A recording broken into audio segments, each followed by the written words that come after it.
I'm feeling fearless. Exaggerated, that's what you assume. The story's over now, I must conclude. I am conflicted, watching where I step still, hanging in the balance. Not the life I want to live, I want to take it all. Standing tall, fear I've weighed the person you are. Oh, break out, I've got to see. Spent all my life holding all of it closely. I played it innocent, a feel of discontent. I'm finally facing it all, fearless.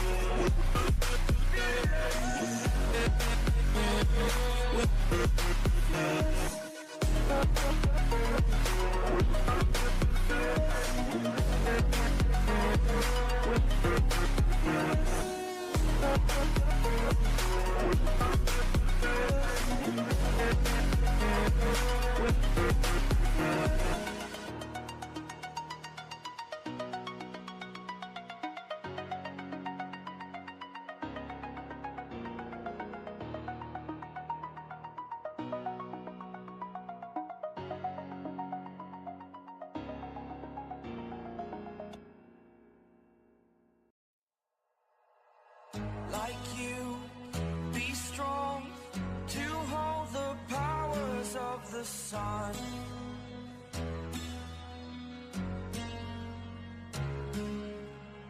To dream, believe in strength. Now I'm the only one, only one.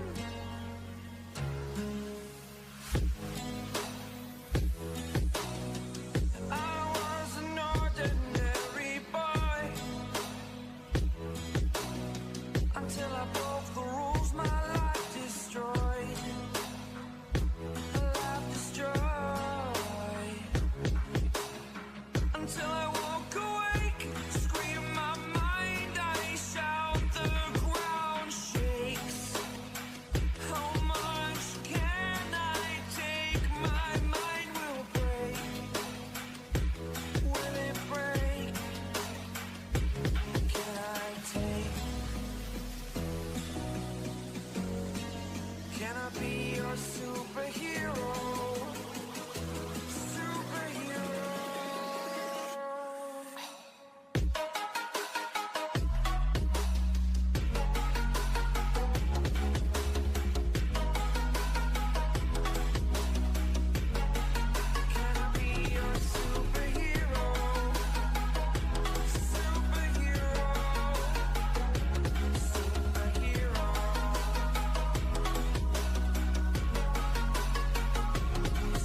somebody else. Oh, I just wanna hide out from under all these indecisions. Oh, make room for somebody else. Circling the edge, way up high. Don't know if I'll ever have a useful alibi. Gone too far to stop. Yeah, I'll try. Flying, crashing, looking for a perfect suicide. Circling the edge.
Push everything to the back of my mind, so you could have the light. Xài tiếp mở kèo cho anh em. Xài tiếp bất kèo luôn à. Did everything to get back in your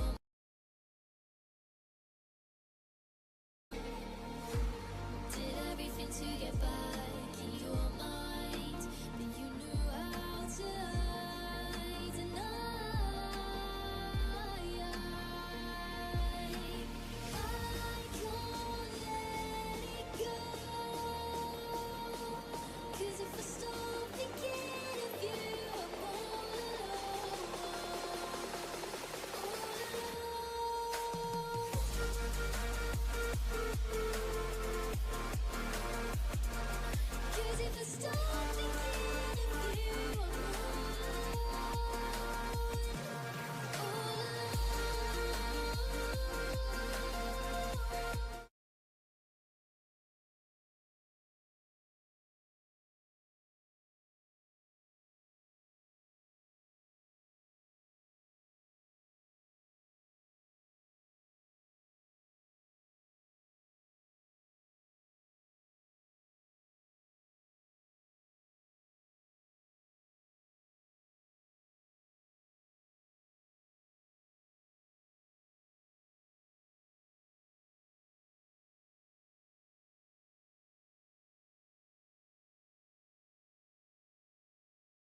like I'm floating through the air.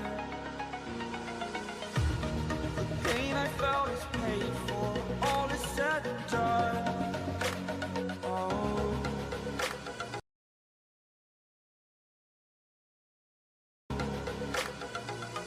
I am restricted, fixed upon the web. I need to kick the habit that my mind is breathing in. Break out, I've got to see. Spent all my life holding all of it closely. I played it innocent, a feel of discontent. I'm finally facing it all, fearless.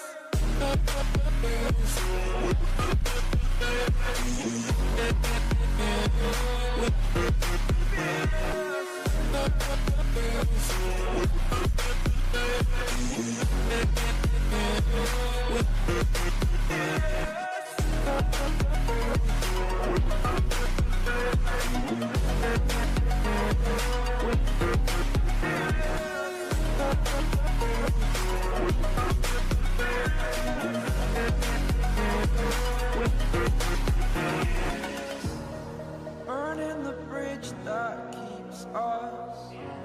I'm here and I'm feeling fearless. Exaggerated, that's what you assume.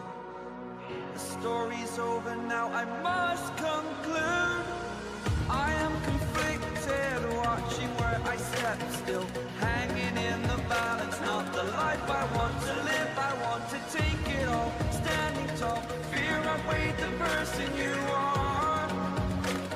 Oh, break out, I've got to see. Spent all my life holding all of it closely. I played it innocent, a feel of discontent. I'm finally facing it all, fearless.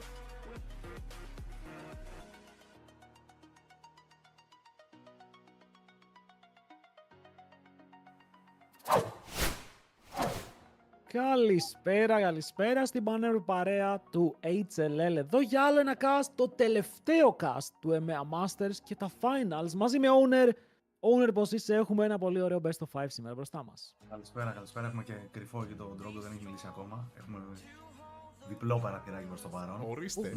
Θα είναι και ο Δρόγος μαζί μας. Σαμόνερα. Θα είμαι γιατί βαριέμαι να πατάω μόνο κουμπιά και έχουμε και να πούμε και διάφορα. Έχουμε, παιδιά, να πούμε πάρα πολλά γιατί τελικώς Japan Corp εναντίον Los Ratones, μία Los Ratones που είδαμε όλοι μαζί χθες, όλη η Ελλάδα είδε μαζί χθες να κερδίζει την Team Fantasma. Ναι, ήταν 3-0 το σκορ, θα θέλαμε σίγουρα ένα win. Αλλά ξέρεις κάτι, αν χάνουμε από κάποιον, να χάνουμε από την πιο δημοφιλή ομάδα του EMEA, Δρόγο. Η αλήθεια είναι ότι θέλαμε κάτι καλύτερο χθες. Όχι τόσο το defeat, το defeat δεν είναι το πρόβλημα εδώ πέρα. Αλλά είναι το κρίμα που δεν είδαμε να πιάνει η ομάδα την απόδοση που έπιασε στα προηγούμενα παιχνίδια που ήταν εξίσου δύσκολα. Δεν θα κάτσω να σχολιάσω τώρα αν ήταν πιο δύσκολα ή λιγότερο. Αλλά σίγουρα μπορούσαμε να δείξουμε ένα καλύτερο πρόσωπο. Ήταν όλο λίγο το κόνσεπτ έτσι πιο αγχωμένο, θα το πω. Όχι και οι παίχτες αλλά και τα picks που παίρνανε. Δηλαδή το πώς κυνηγάγανε εκεί μετά τον Baus που τους έκανε τα περίεργα και δεν παίρναν πράγματα, ας πούμε, σε άλλο σημείο. Οπότε δυστυχώς δεν είδαμε την απόδοση που θα ήταν τηλεοπτικό τουλάχιστον. Είχαμε ετοιμαστεί για 5 παιχνίδια να βγάζουμε φαντάσματα, να γίνεται χαμός, ρε παιδί μου. Το είχαμε πιστέψει κι εμείς. Αλλά δεν έγινε, δυστυχώς. Δυστυχώς για το θέαμα πιο πολύ, to be honest. Γιατί δεν νομίζω ότι έχουμε παράπονα από εκεί που φτάσαμε. Okay, το HLL, το πρώτο του split, φέρνει τη Fantasma, η Fantasma κάνει τα αδύνατα δυνατά, πάει top 4, δεν έχει ξαναγίνει αυτό και ελπίζουμε τώρα στα επόμενα EMEA κιόλας, γιατί τα επόμενα EMEA θα έχουν και παραπάνω ομάδες, να το κάνουν και 2 ομάδες. Όχι μόνο η μία που στείλαμε τώρα, αλλά Άλλα λόγια αυτά. Προηγούμενο game. Σήμερα έχουμε τελικό. Δύο πολύ δυνατές ομάδες. Για όσους δεν ήταν και το game ανάμεσα σε Japan Corp και ACB, τους πήγανε λίγο πολύ ευθεία. 3-1 το score και το ένα game που πήρε η ACB ήταν πάνω στα χέρια του jungler τους, όπου έπαιξε πάρα πολύ δυνατό game με Nidalee, αλλά overall σαν ομάδα φαίνονται παντοδύναμη και είναι κάπως το αντίθετο και καλά. Είναι τα φαβορί όντως τώρα οι Γάλλοι. Απ' την άλλη, οι Ρατώνες έρχονται εκεί πέρα με τα περίεργα τα δικά τους και ελπίζω να δούμε και σήμερα τουλάχιστον derby. Για να μην δούμε πάλι κανένα 3-0 εκεί από τους Γάλλους. Λοιπόν, να πω εγώ εδώ ότι οι Γάλλοι αγωνίζονται με τον Ένατρον στη θέση του coach, τον συνονόματο. Είχα πολύ καιρό να δω που βρίσκεται, γιατί εδώ και πάρα πολλά χρόνια κάνει coaching στο εξωτερικό Ένατρον.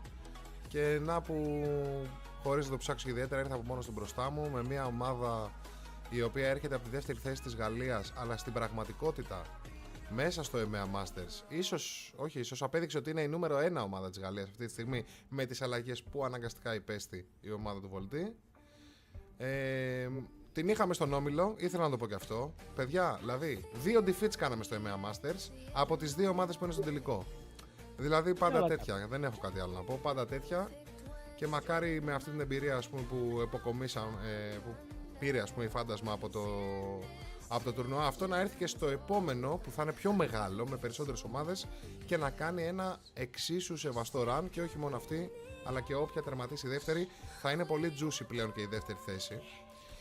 Και δεν ξέρω αν, βλέποντας οι ομάδες την πορεία που έκανε η Φάντασμα, έχουν αρχίσει και αυτοί να φαντασιώνονται μια αντίστοιχη πορεία στο EMEA Masters.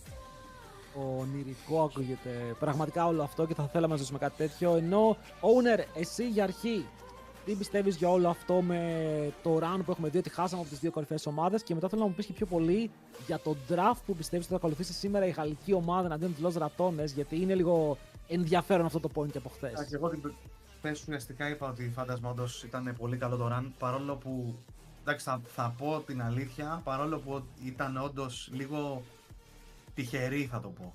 Δηλαδή λες και οι αντίπαλες ομάδες κάπως ήταν λίγο πιο... μας υποτίμησαν λίγο, όπως και να έχει, εν τέλει τα καταφέρανε και με καλές ομάδες, με budget τα οποία ήταν πολύ περισσότερα κιόλας από τους Team Φάντασμα, με μεγάλη διαφορά. Που όντως αυτό, ρε παιδί μου, δείχνει ότι αν όντως το πάρουν σοβαρά, δεν είναι αίτητες αυτές οι ομάδες που είναι σε αυτά τα league, οπότε πιστεύω ότι είναι ευκαιρία τώρα και οι υπόλοιπες ομάδες, ας το πούμε, από την Ελλάδα που θα μπορούσαν. Τώρα στέλνουμε 2, σωστά, στην επόμενη φορά. Το επόμενο 2, ναι. Ναι. Άρα σου λέει τώρα, δίνει και ένα εξτρά κίνητρο σε κάποια άλλη ομάδα η οποία ήταν εκεί στο top 4 για μας τουλάχιστον, να πάει και αυτή πιο σοβαρά, τουλάχιστον να μπει στο EMEA Masters. Αυτό συμφέρει τις ομάδες για πολλούς λόγους, για όποιον δεν γνωρίζει. Δηλαδή, αν κάποιος παίχτης, επειδή υπάρχουν κάποια συμβόλαια, πάρθει από κάποια άλλη ομάδα, αυτό σημαίνει ότι η ομάδα θα βγάλει λεφτά, οπότε θα έχει μεγαλύτερο budget για τα επόμενα split, να νικάει και να παίρνει ακόμα καλύτερους παίχτες, ας το πούμε. Δεν ξέρω τώρα πώς θα το χρησιμοποιήσει κάθε ομάδα το budget αυτό. Αλλά ναι, τώρα για το match που λες με Los Ratones, η αλήθεια είναι, εντάξει, και εγώ νομίζω ότι οι Γάλλοι είναι το φαβορί, αλλά θα ήθελα όντως να κερδίσουν οι Los Ratones, έτσι, για το τζέρτζελο. Θα πω, νομίζω ότι μιας και είναι το content team, άμα τυχόν καταφέρει όντως και κερδίσει, είναι καλό, μη σου πω τώρα, να γίνονται και άλλα τέτοια, και άλλα content teams, και να γίνεται τέτοιο τζέρτζελο παντού που βοηθάει τους πάντες αυτό τώρα, και τους viewer και αυτούς που παίζουν, και παραπάνω λεφτά έρχονται κιόλας σε όλο το κουρμπέτι. Γενικά έχουν δημιουργηθεί και άλλα content teams. Στη Γερμανία υπήρχε ένα, στο Region του Los Ratones υπήρχαν 3 μαζί με τους Los Ratones. Τώρα εμείς στα χέρια μας βλέπω έχουμε και ένα draft το οποίο πρέπει να περάσουμε γρήγορα για να απαντηθούν πολλές ερωτήσεις γύρω από το τι μπορεί να γίνει. Και βλέπουμε τον Ναζίρ και τον Μάουκ είναι στα bans για να δούμε αν μανάρουν τον Μπάους ή όχι. Μανάρουν Άιβερν, οκ, ενδιαφέρον. Άρα δεν μπανάρουν τόσο πολύ τον boss. Μάλλον το πλήνερο, ο Κορεάτης δεν πολύ φοβάται. Ναι, ο Howling νομίζω είναι από τα μεγαλύτερα θηρία αυτή τη στιγμή στο top lane. Γενικά οι Κορεάτες που έχουν οι Γάλλοι είναι και οι δύο παντοδύναμοι. Okay? Δεν ξέρω κατά πόσο φοβούνται τους αντιπάλους. Δηλαδή εδώ μπορεί να λες τον Howling Bows και να λέει ο Howling what? Just give me Jace man, I will carry the game. Γιατί όντως δεν μπανάρουν ούτε Gragas, δεν μπανάρουν ούτε Sion, αλλά για να δούμε ποιο είναι το δικό τους σχέδιο για να παίξουν αυτό το παιχνίδι εναντίον του. Όπου από την άλλη, Los Ratones πηγαίνουν με πολύ σταθερά drafts. Δηλαδή, εδώ αν πάρανε και ένα Rumble, ρε παιδί μου, που λέμε, ή έναν top laner, δεν μου φαίνονταν περίεργο. Το κάνουν από την αρχή του EMEA Masters. Ντρούκος, τι πιστεύεις για το ποιος, ας πούμε, τώρα εδώ είναι το φαβορί, έτσι, από απορία? Λοιπόν, έφτιαχνα λίγο τον ήχο γιατί νόμιζα ότι σ' άκουγα λίγο χαμηλά. Να επιβεβαιώσω και το chat αν είναι καλύτερα τώρα owner. Κοίτα, θέλω να νικήσουν οι IJC για να αποδειχτεί ότι είναι η καλύτερη ομάδα που υπήρχε στο EMEA Masters και αυτόματα το 2-1 που κάναμε μαζί τους να δείξει ότι όχι απλά δεν ήταν fluke η απόδοση των φάντασμα με τα δύο STR teams, ας πούμε, που παίξανε με τα τρία, αλλά ήταν consistent και απλά δυστυχώς για λόγους δεν απέδωσαν μόνο στους συμμετελικούς τους ή τέλος πάντων δεν τους βγήκε το παιχνίδι, έτσι. Με αυτή την έννοια. Πιστεύω όμως ότι η εμπειρία που έχουν μέσα οι παίκτες των Los Ratones, που ήταν και ο κύριος λόγος που κατά τη γνώμη μου χάσαμε, όχι ακριβώς τα δάχτυλα, αλλά η πολυετής εμπειρία που έχουν σε μεγάλες διοργανώσεις, σίγουρα μπορεί να τους κερδίσει παιχνίδι εδώ πέρα και επειδή είναι ένας μεγάλος τελικός, δεν ξέρω τι θα γίνει αν πάμε να παίξουμε τώρα πρώτο game. Έχουν ετοιμάσει, δεν ξέρω, κάποιο πολύ ιδιαίτερο playstyle οι LR, κλέψουν ή κερδίσουν και στα ίσια το πρώτο game. Δεν ξέρω πώς θα αντιδράσουν μετά οι Γάλλοι, που βέβαια δεν έχουν δείξει να φοβούνται. Εγώ 3-1 το έδωσα στο chat υπέρ των Γάλλων, αλλά επειδή είναι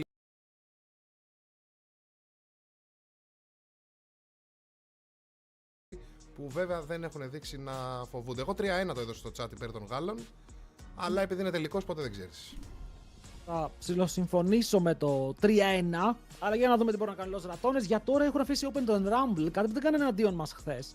Τον Rumble τον είχαν στο banlist και εννοεί το Howling το λοκάρι, ο Baus παίζει το counter pick του εναντίον του Rumble που είναι ο Γκάλιο, το έχουμε δει αρκετές φορές, και μετά παίρνουν και το Jin.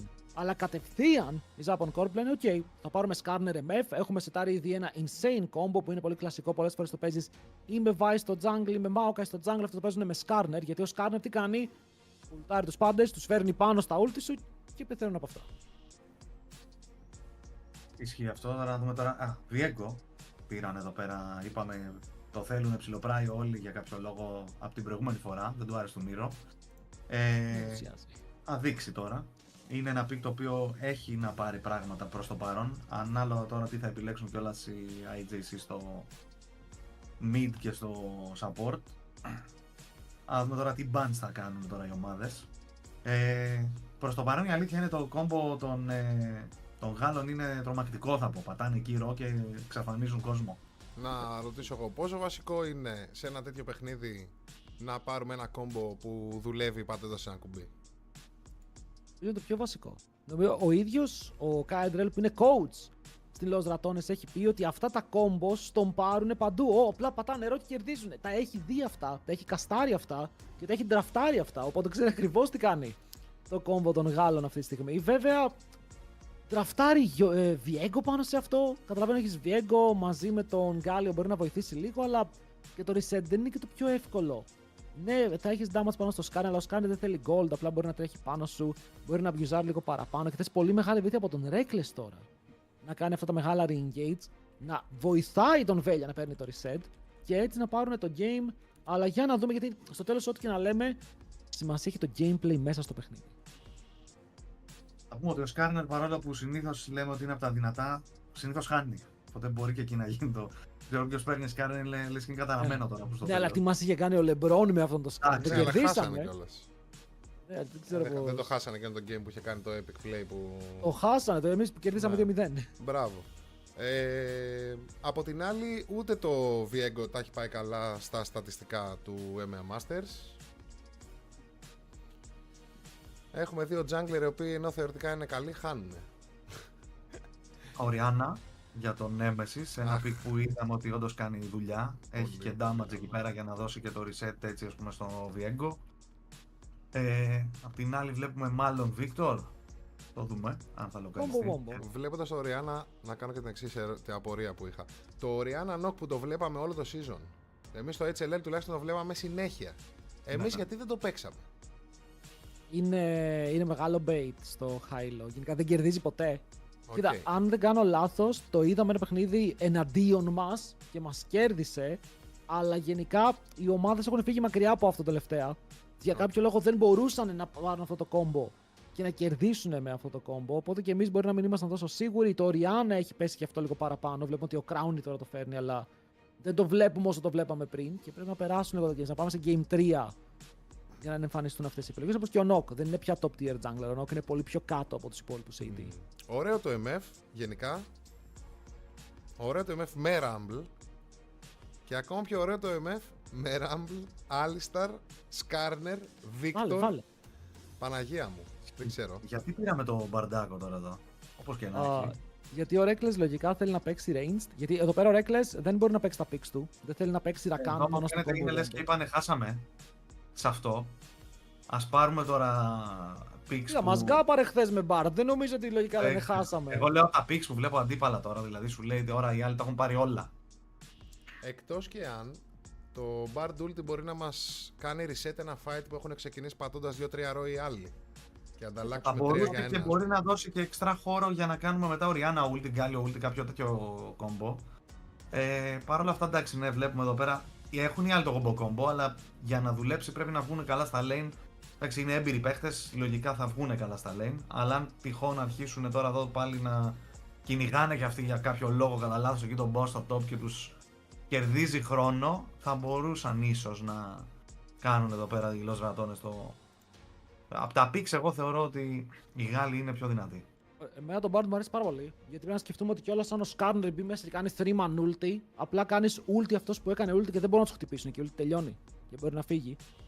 Αν θέλει να μπιουζάρει τα mobile carries μπορεί, δηλαδή μπορεί να σταματήσει το ulti του Skarner, μπορεί να σταματήσει το ulti της MF, μπορεί να σταματήσει πολλά πράγματα. Και ξαναλέμε ο Reckless, εφόσον δεν θέλει να παίξει τον Rakan του σε αυτό το matchup, δεν θα παίξει Leona, Nautilus, Rel και όλα αυτά που έχουμε πει. Οπότε θέλει ranged matchup, το Lulu μαζί με τον Jhin δεν κολλάει κιόλας. Οπότε πηγαίνει με μια πολύ καλή range να κάνει και ένα AD carry.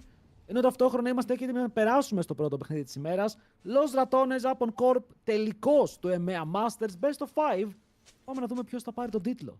Ένα prediction εδώ να δώσω, να πούμε εδώ για το chat που ζητάνε. Άμα μπορεί να ανοίξει κάποιο. Και περνάμε μες στο game. Ναι. Αμέσως. Εγώ θα πω αυτό που λέτε, ναι, ισχύει ότι ο Bard βοηθάει στο να κόψει Ulti MF ή να κόψει αυτό που λες το Ulti Skarner, αλλά το animation του Bard Ulti δεν είναι instant. Δηλαδή, αν ο Skarner όντως πιάσει τώρα που λες 2-3 άτομα Ulti και φύγει Ulti MF, μπορεί και να μείνουν 10% πριν σκάσει του Bard. Λέω. Ο Reckless χθες έπαιξε πολύ καλό Bard πάντως. Είχε και το highlight στο top lane που έσωσε τον Nemesis εναντίον μας. Να δούμε πώς θα το κάνει execute τώρα. Και στο lane μπορεί να είναι πάρα πολύ oppressive. Ένα καλό Q και μετά ο Jhin απλά ακολουθεί. Βλέπουμε ότι ο Prime σε αυτό το matchup επιλέγει να πάει με το Phase Rush. Λέει: OK, παίζω Alistar. Καταλαβαίνουμε πως θα είναι πιο δύσκολο να κάνω connect το stun. Οι αντίπαλοι δεν θα παίξουν πάνω μου. Οπότε εγώ πρέπει να μείνω πάνω τους με κάποιο τρόπο ή να ξεφύγω μετά το combo.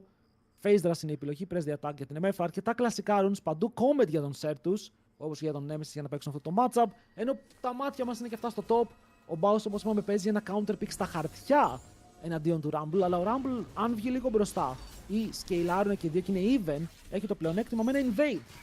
Να ξεκινάει ο Θείο Κάξ, έχει πάρει ακριβώς χαμπάρι τι γίνεται. Και ο Βέλια εδώ πρέπει να κερδίσει το smite. Χάνει τον πόλεμο και μην χάσει και τη ζωή του. Ακόμα δεν ξεκίνησε το game. Ο Sertus σκέφτεται και φλασάρει επιτυχικά. Το damage είναι αρκετό. Μαζεύει το πρώτο kill, αλλά θυσιάζεται στην πορεία. Και ανταλλάζουν το 1 for 1. Τώρα είναι αυτό που λέμε, δεν χάσανε και πολλά. Παρ' όλα αυτά, εντάξει, ο Skarner βγαίνει μπροστά από αυτό. Ο Viego πέθανε, οπότε πρέπει να ξανατρέξει τώρα να φαρμάρει. Οπότε θα είναι πολύ πιο αργό στο clear του. Ξαναβλέπουμε εδώ το περίεργο κυνήγι που θέλουν να κάνουν. Για κάποιο λόγο δεν πλησίασε καν για να κάνει το smite. Δεν έφτανε σίγουρα εκεί. Δεν ξέρω αν άξιζε εδώ αυτό το flash του Viego. Του Victor. Του δώσε το kill, πήρε kill ο Jhin. Πλέον το first blood δεν παίρνει παραπάνω gold. Και τώρα είναι mid χωρίς flash. Μπορεί για τα stacks. Γιατί καταλαβαίνει πως με το να πάρει το kill βάζει τον εαυτό του σε μια πολύ καλή θέση για τα stacks στο passive για να πάρει το πρώτο evolution. Έτσι κι αλλιώς και να πεθάνει, λέει θα έρθω με TP, θα έχω κάνει recall, μπορώ να πάρω item. Είναι καλύτερα στο lane από την Nemesis, αλλά όπως είπες δεν έχει flash και αυτό είναι που μπορεί να κινδυνεύει. Βέβαια ο Βέλια μια χαρά διαβάζει την κατάσταση και μπορεί να πάει από τα Raptors του στο αντίπαλο jungle. Ναι, δεν βλέπουν τον Θείο Κάξ, αλλά το camp θα το πάρουν σίγουρα και επειδή από ό,τι βλέπω έχασε αρκετά μικρά από τα Raptors, δεν θα πάρει level 3 από 3 camps και είναι ακόμα με 2 spells. Σε καλό του βγήκε του jungler των Los Ratones και γενικά νομίζω γιατί τα Summoners πήγανε 3 για 1 στην πρώτη φάση. Flash Alistar, Flash και από τον Sertus, ναι, και από την άλλη έκανε Flash Μονοβέλια. Και ένα Ignite, και το Ignite όμως του Alistar. Ναι, και το Ignite. Και το TP αν το βάλουμε αυτό, όλα μαζί. Ναι, δηλαδή δεν ήταν άσχημο, ενώ φάνηκε λίγο περίεργο το Invade εκεί πέρα και φάνηκε οι IJC να το καταλαβαίνουν γρήγορα και να αντιδρούν εν τέλει σαν να μπεϊταρίστηκαν. Μήπως αυτό είναι το playstyle των Los Ratones, να μπεϊτάρουν τους πάντες σε λάθος calls. Φαίνεται, η αλήθεια είναι ότι κάνουν ψηλό overforce, αλλά επειδή το κάνουν όλοι μαζί, κάπως εν τέλει τους βγαίνει για αυτούς κέρδος. Μέχρι τώρα το game είναι even και ο Theocax κοιτάει στο mid lane, θέλει να πάρει το flash του Nemesis. Με το να πάρει το flash του Nemesis, ο Nemesis δεν μπορεί να κάνει αυτό που κάνει τώρα. Γιατί η Orianna, αν ξέρει να παίζει, ασκεί πάρα πολύ πίεση με το spacing τη κιόλας πάνω στον αντίπαλο και τώρα ο Nemesis πρέπει να κάψει flash. Αναγκαστικά αλλιώς θα πεθάνει. Που σημαίνει ότι οι Japan Corp έβγαλαν το play που ήθελαν. Ο Nemesis δεν μπορεί να συνεχίσει να παίζει τόσο aggressive χωρίς να έχει πίεση και vision. Και πρώτος από τους δύο θα έχει σε flash ο Sertus. Άρα ο Victor με 53 stacks από το level 4 είναι σε μια πολύ καλή θέση.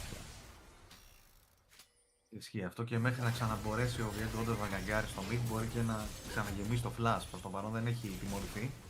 Ίσα ίσα τιμώρησαν την Orianna. Παρ' όλα αυτά το bot lane εδώ των Los Ratones πάει αρκετά καλά.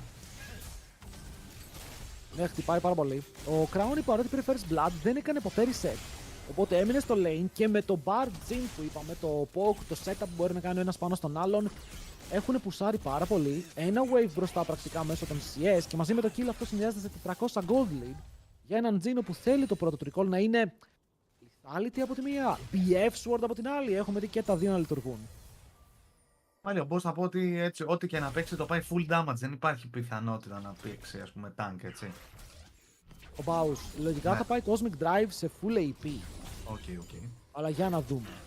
Σου λέει ναι, θα με κυνηγάνε, βγάλω για κάποιο ένα one shot. Είναι το κόλπο. Ο Baus δεν ξέρει να παίζει tank. Ο Baus το μόνο pick που παίζει tank, αν δεν κάνω λάθος, είναι μερικές φορές το Sign. Τα υπόλοιπα picks του απλά λέει ό,τι και να είναι θα το πάω damage. Γι' αυτό δεν τον έχουμε δει να παίζει Ornn, δεν τον έχουμε δει να παίζει Cassante.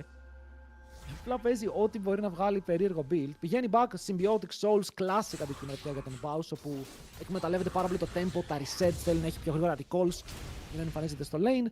Ενώ ο Rumble παίζει Conqueror και όπως είπαμε, ο Rumble αυτή τη στιγμή τι κάνει. Λέει παιδιά, αυτός πήγανε counter pick και εγώ απλά θα βγάλω Leander's Riftmaker και όταν βγάλω αυτά τα δύο items θα κάνω 1v9. Αυτός είναι ο σκοπός του και έτσι θέλουν να παίξουν μέχρι να πάνε σε κάποια μεγάλα team fights. Που θα δούμε πότε θα το mid να κάνουν κάποιο κυνήγι πάνω στον Nemesis. Παρ' όλα αυτά έρχεται ο Reckless και ο Velgia εκεί πέρα για να διώξει ουσιαστικά αυτό το. Ίσως και dive να θέλανε να κάνουν στην Orianna η οποία δεν είχε το flash της και δεν έχει ακόμα level 6 και ξεκινάνε δράκο εδώ πέρα οι Los Ratones. Απ' την άλλη ο Skarner παίρνει τα voids. Κλασικό trade. Κάποιες ομάδες παίζουν πιο πολύ προς τα κάτω. Ανάλογα πώς θα βγει και το παιχνίδι δηλαδή. Νομίζω το Prio το έχει ο Δράκος. Έχουμε δει ότι πηγαίνει καλύτερα σαν objective μέχρι το τέλος του παιχνιδιού. Βέβαια εντάξει, άμα πάρεις τους δύο πρώτους Δράκους που συνήθως αυτοί που θα πάρουν τον πρώτο συνήθως παίρνουν το δεύτερο. Δεν πάρεις grabs, αρχίσεις χάνεις το παιχνίδι. Τα grabs θα βοηθήσουν πάρα πολύ στα push, ας πούμε, στα side lane για να γυρίσεις. Είναι ένα trade, ας πούμε, που κάνουν οι ομάδες συνήθως, το ένα και το άλλο. Μ' αρέσει πάρα πολύ που βλέπω κάποιους από τους junglers στο εμένα να κάνουν αυτό που κάνει ο jungler των Los Ratones τώρα. Με κάθε ευκαιρία, γνωρίζοντας που είναι ο αντίπαλος θα μπει, θα του πάρει το camp, δεν το σκέφτεται καθόλου. Ισχύει και το Ήταν ένα μικρό mistake από τον Theocax, γιατί εφόσον πηγαίνεις voids, δεν μπορείς μετά να πεις ότι θα πάω να υπερασπιστώ και το bot side jungle μου, γιατί έχεις δώσει info τι σε top, ο αντίπαλος μπορεί ελεύθερα να μπει μέσα στο jungle, οπότε το καλύτερο που μπορούσε να κάνει ήταν να πάει ευθεία να πάρει λίγο παραπάνω vision μέσα στο αντίπαλο jungle, μπορεί ακόμα να πιέσει και το top lane, γιατί το bot του δεν ήταν σε θέση να φάει dive, από ό,τι βλέπουμε οι Los Ratones πήγανε back, αλλά τουλάχιστον είναι εκεί που πρέπει να είναι για να πάρει τα δύο camps του και να πάρει level 6, γιατί βλέπουμε ότι η διαφορά ανάμεσα στους δύο jungles στο XP είναι πια μισό level. Βλέπουμε εδώ τον boss που έβγαλε μπότες οι οποίες είναι περίεργες θα πω. Του λέει τώρα θα αρχίσω τώρα εγώ να τρέχω εκεί γύρω σε όλο το χάρτη, να τους τρελάνω, εκεί να παίρνει speed και πιο γρήγορο recall ουσιαστικά. Κάνει και ulti εδώ πέρα ο Rumble, κάνει clear το wave, θέλει να κάνει reset ουσιαστικά, δεν έχει και το TP του. Και το wave, το cannon θα πέσει, λογικά θα έχει τη μάσκα μόλις πάει back. Θέλω να δω αν προσπαθήσει να παίξει κάποιο 1v1 και εδώ βλέπουμε το value από τις μπότες του Baus, όπου παρότι έκανε ο Rumble πρώτο στο recall, ο Μπάος πηγαίνει κατευθείαν back, δηλαδή του πήρε πραγματικά μισό χρόνο. Αν ήθελε να περπατήσει, μπορούσε να περπατήσει. Αλλά για να κάνει teleport, τελικά κάποιο είναι το play εδώ πέρα. Και μπορεί να προσπαθήσουν να κάνουν contest ή κάποιο περίεργο move στο top. Γιατί λέμε ότι ο Crowny μόλις το combo δεν κάθισε να φάει καν damage. Φλάσαρε μακριά, θέλει το HP του να μείνει ψηλά, ώστε να μην φάει κάποιο dive αν έρθει ο Skarner. Νομίζω ότι θέλει να πάει πίσω από το tower τώρα. Τον έχει πιάσει τρέλα αυτή η κλασική του Baus από ό,τι φαίνεται, αλλά μάλλον είδε το Skarner εκεί πέρα. Και σου λέει άστο τώρα καλύτερα.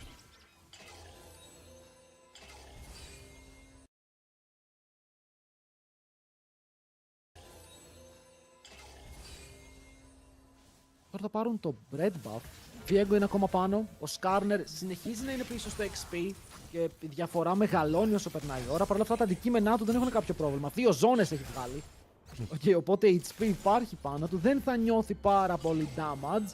Αλλά είναι ένα από τα καλύτερα reset στο παιχνίδι. Αν καταφέρει ο Viego να πάρει το kill, γίνεται αυτός ο Skarner που παίρνει το ε και εκεί ξεκινάει η όμορφη κατάσταση για τον Βέλια, όπου μπορεί να εκμεταλλευτεί πάρα πολύ καλά αυτά τα picks. Γενικά κάθε pick το οποίο μπορεί να σηκώσει, νομίζω πως είναι ο παράδεισος του Viego. Πάλι ο Μπάους έκανε πρώτος κίνηση στο jungle μαζί με τον συμπαίχτη του, μήπως μπορέσουν να διεκδικήσουν κάτι. Από ό,τι φαίνεται δεν θέλανε να ρισκάρουν κάτι τόσο deep μέσα στη τζούγκλα του Skarner και με τον Howling και αυτός να έχει πάρει χαμπάρι τι γίνεται και να πηγαίνει προς τα εκεί. Ο Victor δεν ξέρω πόσο μπορεί να βοηθήσει ακόμα σε ένα τέτοιο skirmish, αλλά το ίδιο ισχύει για την Orianna, δηλαδή passive πράγματα στο mid. Δεν περιμένω να δω κάτι τρελό και βλέποντας και τον Alistar να κάνει διάφορες κινήσεις και να ψάχνει πράγματα, αφήνει και την MF μόνη της, οπότε και τον bot δεν έχει βγει μπροστά βέβαια ξαφνικά στο farm, εκεί που ήταν όντως το bot lane των Los Ratones μπροστά στα CS. Εντάξει, υπάρχουν αρκετά creeps ακόμα εδώ πέρα για τον Jhin. Παρ' όλα αυτά έχει ένα λίγο διαδικασία. Δεν ξέρω αν κάνω λάθος, αλλά νομίζω ότι έφυγε αρκετή ώρα ο Alistar και δεν υπήρξε καθόλου πίεση από Reckless και Crowny. Ίσως εκεί να κατάφερε να κάνει το catch-up ο Hans. Είναι και μπροστά και στο XP. Τι γίνεται, έχει αλλάξει κάποιος τον Baus, παιδιά, μπορούμε να σιγουρέψουμε ότι παίζει αυτός. Έχει magic resist και HP μέσα στο build του. Θα πάει κανονικό build στον... Εντάξει, αυτός είναι. Ευχαριστώ πάρα πολύ τον cameraman που με πηγαίνει κατευθείαν τον Baus που κάνει proxy. Αλλά πού είναι τα AP items, λογικά σοβαρεύεται, είναι τελικός. Και καταλαβαίνει πως, ξέρεις κάτι, αν θέλω να κερδίσω, πρέπει να παίξω λίγο τα σωστά τα builds. Αλλά είναι και το μοναδικό tank της ομάδας, έτσι. Δηλαδή αυτή τη στιγμή ο Bard δεν τα κάρει, ο Viego και αυτός πρέπει να μπει πιο μετά στο fight να πάρει τα reset. Δεν μπορεί να πεις ότι μωρέ θα μπει πρώτος για να κάνει ulti Μογκάλιο. Αυτό είναι σπάνιο τώρα σενάριο. Αν τυχόν πιαστεί ίσως από κάποιον Skarner ή Alistar. Οπότε ναι, τσίμπησε μαράκι να μπορεί να βγάλει το lane πιο εύκολα versus τον Rumble. Τον βοηθάει και για τον damage του Victor. Και νομίζω ότι ουσιαστικά δίνει και damage αυτό το item, έτσι. Δηλαδή βγάζεις αυτό το MR item το οποίο όταν σε βαράνε τρώνε και damage. Οπότε μπορεί να το σκέφτηκε κάπως να πάει αυτό και μετά full AP. Κοίτα, το κλασικό build είναι ότι βγάζεις το Magic Resist Sunfire και μετά πηγαίνεις και εσύ για λίγο AP, ανάλογα βέβαια το build. Θέλεις το Rift Maker και σύμφωνα με το gold που έχεις, το πόσο μπροστά είσαι, μπορείς να τσεκάρεις τα επόμενα αντικείμενα. Το Rift Maker κιόλας λειτουργεί ότι όσο παραπάνω base HP έχεις, το κάνεις AP. Οπότε μπορείς να πάρεις και λίγο AP από εκεί. Τα base damage του Γκάλιο είναι πολύ καλά. Βλέπουμε ότι χωρίς να έχει χτίσει κάποιο damage item αυτή τη στιγμή, κερδίζει τα trades με τον Howling, αλλά είπαμε ότι ο Howling δεν θέλει να παίξει trades ακόμα. Καταλαβαίνει τη θέση του και θέλει να σκελάρει για τα fights όπως και ο Victor. Άρα, από τη μία, ναι, το game είναι even, okay, dead even. 1-1 το score, ίδια gold και δύο ομάδες. Από την άλλη, δεν συμφέρει αυτό λίγο παραπάνω το combo των Japan Corp που έχει τα picks που λειτουργούν καλύτερα σε αυτό το σενάριο. Σίγουρα, είπαμε στα fights είναι πιο δυνατοί. Έχουν πάρα πολλά tools για να κάνουν zone ουσιαστικά τους αντιπάλους τους και πολύ CC, όλα ο Alistar μπορεί να κάνει engage. Δηλαδή, αυτή τη στιγμή αυτό που λείπει από την ομάδα των Los Ratones είναι ότι δεν έχουν καθαρό pick που μπορεί να κάνει engage. Πρέπει να κάνουν κάτι περίεργο, να πάρουν κάποιο kill κατά λάθος, ας το πούμε έτσι, με το... να κάνουν λάθος ουσιαστικά πρώτα οι Γάλλοι για να πάρουν το kill. Εν τέλει τους διώχνουν όμως. Έτσι είναι τα στατιστικά που έλεγα πριν. Όποιος πάρει τον πρώτο, παίρνει τον δεύτερο. Για τους υπόλοιπους δεν εγγυώμαι τίποτα. Έλα, πήρανε και τα ερχόταν και ο boss. Οπότε ο boss από το top που έπαιξε το ξύλο και έτρεξε εν τέλει με αυτές τις μπότες για να βοηθήσει την ομάδα του. Οπότε σου λέει ας φύγουμε, γιατί ο Rumble δεν είχε το teleport. Ο Rumble πίεσε στο top Πάντως, κάνει flash και ο Prime, δεν καταφέρει να σκοτώσει. Έχει πάρει ένα μόλις Void από τα δεύτερα ο Theo Kax και πηγαίνει να πάρει τα υπόλοιπα 2 να έχουν την εξάδα. Που σημαίνει τώρα όμως, με την εξάδα που έχουν, αν μπορέσουν να πάρουν ένα kill σε οποιοδήποτε lane, και επειδή φτάνουμε στο 14, αυτό το tower θα χαθεί. Και είναι και το πρώτο tower, είναι λίγο extra goal για την ομάδα. Που μόλις ρίξει το tower μπορεί να πάει back, να πιάσει τα spikes και να παίξει τον επόμενο δράκο. Άρα εδώ θα ήθελα να δω να αφήνει τον Rumble στην τύχη του και να πάει ο Skarner να απειλήσει λίγο στον bot. Παρ' όλα αυτά, ενώ το λέω Βέλια εμφανίζεται το top, οπότε αναγκαστικά ο Skarner απαντάει, θέλει να καλύψει. Αλλά δες, το pathing είναι τέλειο. 3 camps στο top από Skarner, recall και παίζεις botlane για το υπόλοιπο του παιχνιδιού. Το βέβαια από ό,τι βλέπουμε τα 3 camps αυτά έχει να κάνει και ο Viego. Λίγο πιο αργά βγαίνουν βέβαια. Οπότε και αυτός θα είναι προς το bot lane. Η MF βλέπουμε βέβαια όντως να αρχίζει να ξεφεύγει για κάποιο λόγο. Στα 20 κυπάκια σχεδόν τώρα πάνω. Ulti.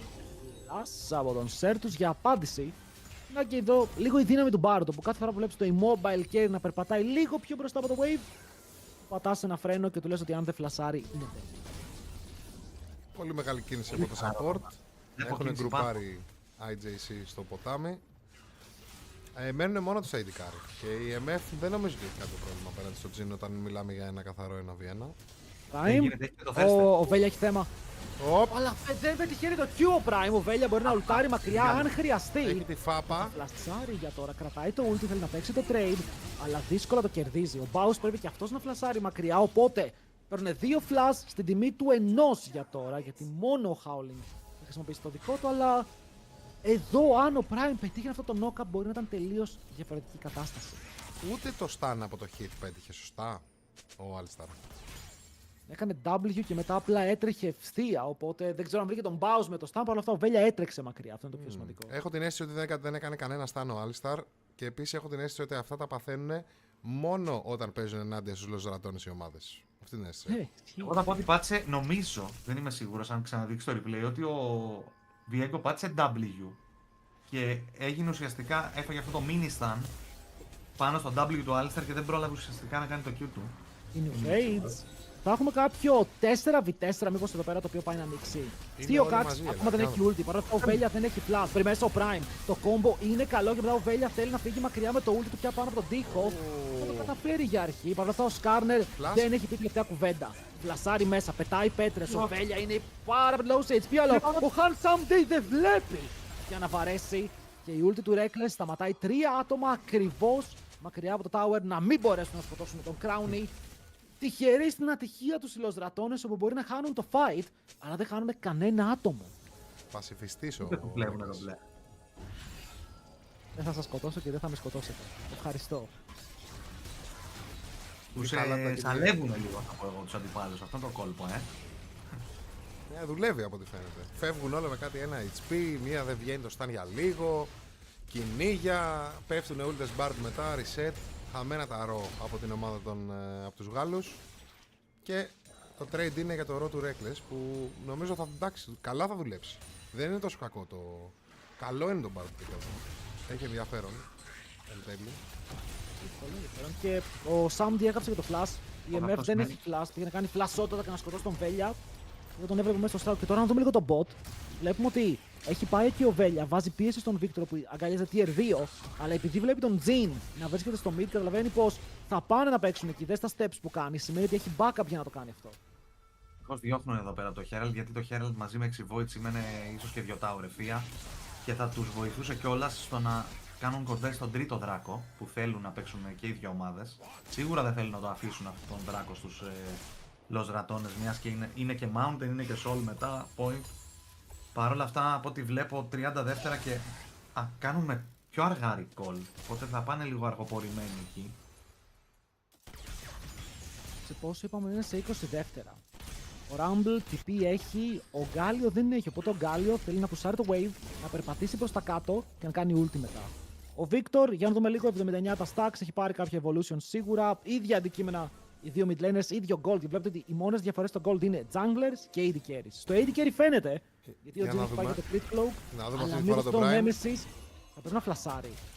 Τον πιάνουν με το knock-up, αλλά ο Reckless για άλλη μια φορά δημιουργεί χώρο και επιτρέπει στο mid του να κρατήσει το summoner για να παίξει το επόμενο fight. Για να δούμε όμως αν μπορεί να το χρησιμοποιήσει. Ο Rumble επισκέπτεται το bot lane Τώρα και οι 10 παίκτες είναι μαζεμένοι για να παίξουν το fight, όσο ο Prime κοιτάει με το κανονικό του flash για να βγάλει engage. Το portal έχει γίνει spawn από νωρίς. Το shockwave είναι καλό. Δύο άτομα που κάνουν τον howling. Αυτό στρώνει το χαλί και μετά μπορεί να μπει σε overhit. Ο Σοβέλια φεύγει από το τείχο και ο Baus μπαίνει μέσα στο fight. Είναι μόνος του και ο Theocax μπορεί να ταγκάρει τις σφαίρες. Αλλά ο Δράκος είναι ακόμα alive. Έψαχνε την καλή τη σφαίρα τελευταία για να κάνει το slow. Κολλήσανε. Να μαζί. Theocax πιάνεται. Δεν μπορεί να παίξει το fight. Αυτό μπορούσε να είναι reset για τον Βέλια. Αλλά το call είναι πάμε Δράκο. Όσο αυτό το πάει ένα. Ο Baus πιάνεται από τις σφαίρες και μετά θα πεθάνει. Ναι, αλλά έχουν πάρει το soul point και 3 δράκοι με την ομάδα των Los Ratones. Μάλιστα. Και χωρίς το ult του Bard. Θα πω πολύ ωραία το παίξαν εδώ πέρα. Δημιουργήσαν χώρο όντως και με το Orianna ulti. Προσπάθησε ο Σκάρνερ να μείνει εκεί να το κλέψει. Παρ' όλα αυτά πήραν τον Δράκο οι Los Ratones. Χάσαν μόλις ένα άτομο. Να ξαναδούμε εδώ το fight. Και εδώ τον κολλάνε ουσιαστικά οριακά στον τοίχο. Δεν πρόλαβε να περάσει. Αλλά δεν είναι αρκετό το damage να το σκοτώσουν. Μιας και ήταν μόνο η Orianna που βάραγε. Κάνει πολύ οριακό ulti. Ο Σκάρνερ τραβάνε τον Baus και η MF τον αποτελειώνει. Όμως, όπως είπε και ο Νίρο, εδώ πέρα το ζητούμενο για τους Los Ratones ήταν να τσιμπήσουν τον τρίτο Δράκο και αυτό το κάνανε. Και σκέφτομαι και το σενάριο που έχουν την ulti Bard για αντίστοιχες περιπτώσεις και σταματάνε ας πούμε το fight λίγο αφού παιχτούν τα βαριά cooldown των Γάλλων και σίγουρα κερδίζουν χρόνο για να τσιμπήσουν τα objective και να νικήσουν το παιχνίδι κάπως έτσι μέσα από το map pressure και control το οποίο στείλουν πάρα πολύ καλά οι Ρατώνες. Θα πω στα πρώτα 20 λεπτά του πρώτου παιχνιδιού του τελικού, αφού δούμε εδώ πέρα το dive. Οριακά το αποφεύγει εκεί πέρα με το flash του βέβαια. Παρ' όλα αυτά εδώ πέρα βλέπουμε ότι οι IJC παίρνουν τον Herald, το οποίο σημαίνει σίγουρα τα ορεράκια μιας και έχουν και 6 voids. Εκτός αν Reckless με το ulti εκεί πέρα έχει το κόλπο να το μπλοκάρει, η αλήθεια είναι. Θα δούμε τώρα. Όσο παίζουν με το ίδιο composer που δείξανε και στα προηγούμενα τους παιχνίδια η LR, πάρα πολύ καλό ομαδικό gameplay. Δεν έχουν να φοβούνται τίποτα από τους IJC. Και ενώ στην αρχή λέγαμε για, δεν ξέρω, για εύκολη νίκη των IJC, εγώ δεν το βλέπω. Τελικά. Εγώ το είπα ότι το δίνω σε LR. Παίζουν πολύ ωραία. Παίζουν πολύ ωραία το παιχνίδι. Θα δούμε. Έχουν κρατηθεί. Σέρτους θα κάψει το ulti για να ποσάρει το wave. Θα πρέπει να έχει item για να το κάνει αυτό. Αλλιώς θα το έκυγε 5 δεύτερα πιο νωρίς. Γιατί δεν βλέπω τι θέλει να κρατήσει. Γιατί χρειάζεται να κρατήσει το tempo τόσο ψηλά για να κάψει το ult του και να πάει προς τα εκεί. Στο τέλος πηγαίνει back, δεν αγοράζει τίποτα. Οπότε θέλει λίγο ακόμα gold. Απλά ήθελε να πάει προς το top lane. Ο Atakan έχει βγει. Θα έχουμε soul σε 2,5 λεπτά. Και η μεγάλη ερώτηση είναι πόσοι παίκτες θα έχουν 2 items στα επόμενα 2,5 λεπτά. Και νομίζω πως τα AD carries θα έχουν, οι mid laners θα έχουν και τα μάτια μου πάνε στο τόπο που αυτό το δεύτερο item, το spike του howling, μπορεί να τους δώσει και το fight που ψάχνουν. Σχεδόν βλέπουμε να είναι πρώτοι κιόλας στο top. Κάποιο trap ίσως θέλουν να κάνουν. Έχουν κρυφτεί εκεί πέρα στο μπουσάκι. Έμπειρα. Λες να πιάσουν εδώ το σερ τους. Μόνο κόλπα. Τέλειο το ulti από τον Reckless. Θα βρει στόχο. Ετοιμάζουν το setup για τον damage στον αέρα. Ο σερ τους αλλά θα μείνει ζωντανός. Φτάνει εκείνη τη στιγμή ο Σκάρνερ. Για να δούμε αν θα βρει κάποιο καλό angle να συνεχίσει αυτό το re-engage. Δεν θα γίνει. Ουσιαστικά απλά τους διώχνουν πίσω και οι Ρατώνες χάνουν λίγο χρόνο εδώ. Και δεν ξέρω τι άλλο μπορούν να κερδίσουν οι IJC. Close, εδώ πέρα ο Σέρτους λέει δεν θα φλασάρω το ulti, θα φλασάρω στο δεύτερο χρόνο. Θα με μαζέψουν πίσω με το shockwave.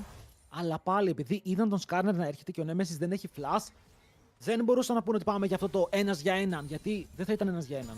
Αν ο Σκάρνερ είχε την MF πίσω ή οποιονδήποτε άλλον για να βγάλουν damage στο ξέφεραν στο tower, θα ήταν πρόβλημα. Κερδίζουν και στο mid push, γιατί η MF πήγε στο wave πάρα πολύ γρήγορη, πάρα πολύ damage. Βλέπουμε τα αντικείμενα είναι full AD και 6 voids. Οπότε αυτά τα towers πέφτουνε. Θετικό το play για αυτούς, δεν παίρνουν κάτι τρελό, αλλά ο Σέρτους τώρα δεν έχει flash για το επόμενο fight που θα είναι και το πιο κρίσιμο, όπως είπαμε, θα είναι ή Atakan ή Sol. Βλέπουμε ότι ο Viego θέλει να κάνει εδώ κάποιο κόλπο, παρόλα αυτά είναι μόνος του, ίσως περιμένει την υπόλοιπη ομάδα, ξέρει ότι ο Victor δεν έχει το flash του. Βγαίνει από το μπουσάκι.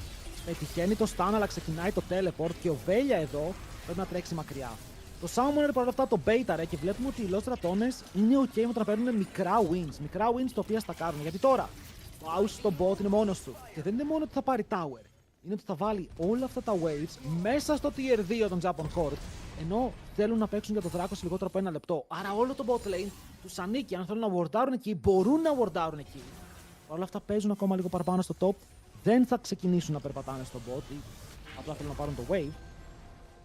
Και πραγματικά θέλω να δω πώς θα αντιμετωπίσουν οι Γάλλοι μια περίπτωση που μου φαίνεται να τη χάνουν ό,τι και να γίνει. Βλέπουμε τώρα το Βίκτορ Ανεμπότ έχει κλείσει προς το mid το Baus. Είναι περισσότερα άτομα αυτή τη στιγμή. Βέβαια ο Nemesis δεν έχει φτάσει ακόμα. Έχει το teleport του άμα θέλει να ακολουθήσει. Και τώρα ένα Soul το οποίο αναγκαστικά πρέπει εδώ να παίξουν. Γιατί δυσκολεύουν πολύ τα πράγματα αν τυχόν πάρουν αυτό το Soul εδώ πέρα οι Λοζρατώνες. Θα είναι πολύ πιο tanky, ας πούμε, και ο Γκάλιο και το shield που δίνει σε όλη την ομάδα θα βοηθήσει πάρα πολύ για το AOE και όλα που έχουν εδώ πέρα οι IJC. Πάρα πολύ ψύχρεμοι, οι Λοζρατώνες παίζουν με απόσταση, παίζουν μακριά από picks όπως το Skarner και το Alistar. Ξέρουν ότι αν φάνε ένα hard engage πολλά άτομα μαζί δεν θα κρατήσει το fight για πολλά δευτερόλεπτα. Το αποφεύγουν μαεστρικά μέχρι στιγμή στο παιχνίδι και χορεύουν γύρω από το δράκο προσπαθώντας να εξασφαλίσουν αυτό το soul χρησιμοποιώντας το range τους και τα πολύ καλά tools που έχουν για να κρατάνε μακριά, να κάνουν disengage και ουσιαστικά να μην κάνουν ένα πολύ μεγάλο commit που μπορεί να αποβεί μοιραίο. Παρ' όλα αυτά οι IJC έχοντας το hard engage το ψάχνουν εδώ με τον Baus να είναι ήδη μισό HP. Θα μπει μέσα να τους πιάσει το taunt, θα το κάνουν εδώ πέρα. Είναι πολύ χαμηλά και ο Drake, αλλά πρέπει να πατήσουν τη σκανδάλη με τον damage από τον Jhin να έρχεται μέσα από τον Dragon Pit που ίσως δεν τον βλέπουν καλά. Θα μπουν τώρα μέσα. Ο Jungler θα πάρει, ο Velya θα πάρει τον Drake και τρέχουν προς τα πίσω οι LR προσπαθώντας να μειώσουν όσο περισσότερο γίνονται τα casualties από αυτό το trade. Πολύ καλό το fight. Γενικά οι Λοστρατώνες δεν τρώνε bait να παίξουν μέσα στα κουμπιά και είναι περίεργο. Γιατί αν θέλει εδώ πέρα ο Howling να ρίξει το ulti, ο Prime να φλασάρει από πίσω και να πετύχει τον knock-up, μπορούν να το κάνουν αυτό. Αλλά οι Λοστρατώνες σέβονται τόσο πολύ όπου στέλνουν τον Baus ευθεία και λένε αν φαϊτάρετε, θα φαϊτάρετε πάνω στον Γκάλιο. Οπότε εμείς μπορούμε να κάνουμε ό,τι θέλουμε. Και βλέπουμε ότι παρότι ο Γκάλιο δεν έσκασε τίποτα, υπήρχε τόσο backup damage με το range από τον Jhin, από την Bard. Τους πίεσε μακριά, παίρνουν το soul. Δεν χάνουν τίποτα. Και το gold. Είμαστε στο 25, παιδιά. Είναι ακόμα dead even. Είναι dead even με πολύ gold πάνω του να έχει ο Viego περισσότερο από όλους εκτός από την MF και τον Jhin, που δεν έχει τόσο μεγάλη σημασία γιατί η MF, να πούμε ότι τα item που βγάζει είναι πάρα πολύ ακριβά. Οπότε ο Jhin στο build του θα είναι και εκείνο στα 3 item μαζί με την MF. Και ας είναι ένα χιλιάρικο πίσω. Τι αυτό, το βλέπουμε κιόλας. Ότι εντάξει, Infinity Bloodthirster είναι τρομερά πολύ το AD που έχεις. Από την άλλη, Rapid Fire Cannon, πιο πολύ για να κάνεις και enable τον εαυτό σου να πράξεις το τέταρτο. Δεν έχουμε δει ακόμα fight. Okay, το score είναι 2-1, είναι το πιο ελεγχόμενο παιχνίδι που έχει παίξει οι Los Ratones. Που δεν το κάνουν συχνά αυτό να κρατάνε το παιχνίδι στο 2-1. Γιατί αυτοί οι παίκτες, ειδικά ο Baus, όταν βλέπουν λίγα kills στο scoreboard, τρελαίνονται, αρχίζουν και πιτσάρουν. Να κάνω μια ερώτηση. Πιστεύετε φταίνε οι Javon Corp που δεν έχουν βρει το engage? Λίγο ναι. Γιατί στο χέρι τους είναι έτσι. Rumble Alistar παίζουν και Skarner. Το ότι οι άλλοι μπορούν να τους spaceάρουν τόσο καλά και respect για το spray, αλλά δεν βλέπουμε αυτές τις full επιθετικές κινήσεις από τους Javon Corp. Δεν ξέρω, τώρα νομίζω ότι αν το βλέπαμε slow motion το προηγούμενο fight στο Δράκο. Δεν ξέρω αν είχαν flash και τέτοια, αλλά θεωρώ ότι μπορούσε απλά να τρέξει ο Alistar ευθέρα και να τους πιάσει άμα ήθελε. Ειδικά με το που πάτησε το ρο ο Jhin, δεν γίνεται να μπορεί να το πιάσει μάλιστα. Ήταν στο μυαλό τους να πάρουν οπωσδήποτε το δράκο από το να παίξουν ουσιαστικά το fight και εν τέλει νομίζω ότι αυτό τους τύχησε και τα δύο. Ακριβώς. Και θα πω ότι ο Λοζρατώνες εδώ είχε ανοίξει ο Jhin ulti, κράτησε το τελευταίο shot για να το ταϊμάρει μαζί με το jungler του και να κάνει ulti πάνω στο δράκο και σμάει το Velja με το Viego, οπότε πήρανε κιόλας αυτό το δράκο. Βλέπουμε να έχουν το πράιο και στον Ατακάν αυτή τη στιγμή. Το συζητούσαμε πριν, αλλά τώρα ο Prime πηγαίνει μόνος του σε ένα μαγικό ταξίδι. Handsome D. Ανοίγει το ultimate. Το damage όμως δεν είναι πάρα πολύ και τώρα ο Prime είναι αυτός που θέλει να βάλει το damage να πάρει reset πάνω στον Alistar. Τρέχει μακριά, ο Velya μπορεί να σηκώσει την αγελάδα και να παίξει μέσα το fight. Το ult είναι καλό από το Skarner. Το damage είναι πολύ για να πάρουν ένα kill και μετά ο Velya ξαναμπαίνει μέσα από το HP που δεν είναι αρκετό για να ζήσει και θα κάνει και αυτός 2 kills για τη Japon Corp. Όσο ο Baus σπεϊσάρει καλά, φλασάρει μακριά, αλλά δεν μπορεί να κρατήσει 3 kills για την ομάδα των Γάλλων μαζί με τον Άτακαν και όσο καλό και να ξεκίνησε το fight έπεσαν στην παγίδα για να παίξουν πάνω στα cooldowns τους Los Ratones. Κάποια στιγμή θα γινότανε και αν μην γινότανε κάποια στιγμή θα καταλαβαίνανε πιστεύω οι IJC ότι πρέπει να τρέξουν και να πατήσουν το flash τους επιθετικά. Νομίζω ότι βρήκανε το σημείο του map στο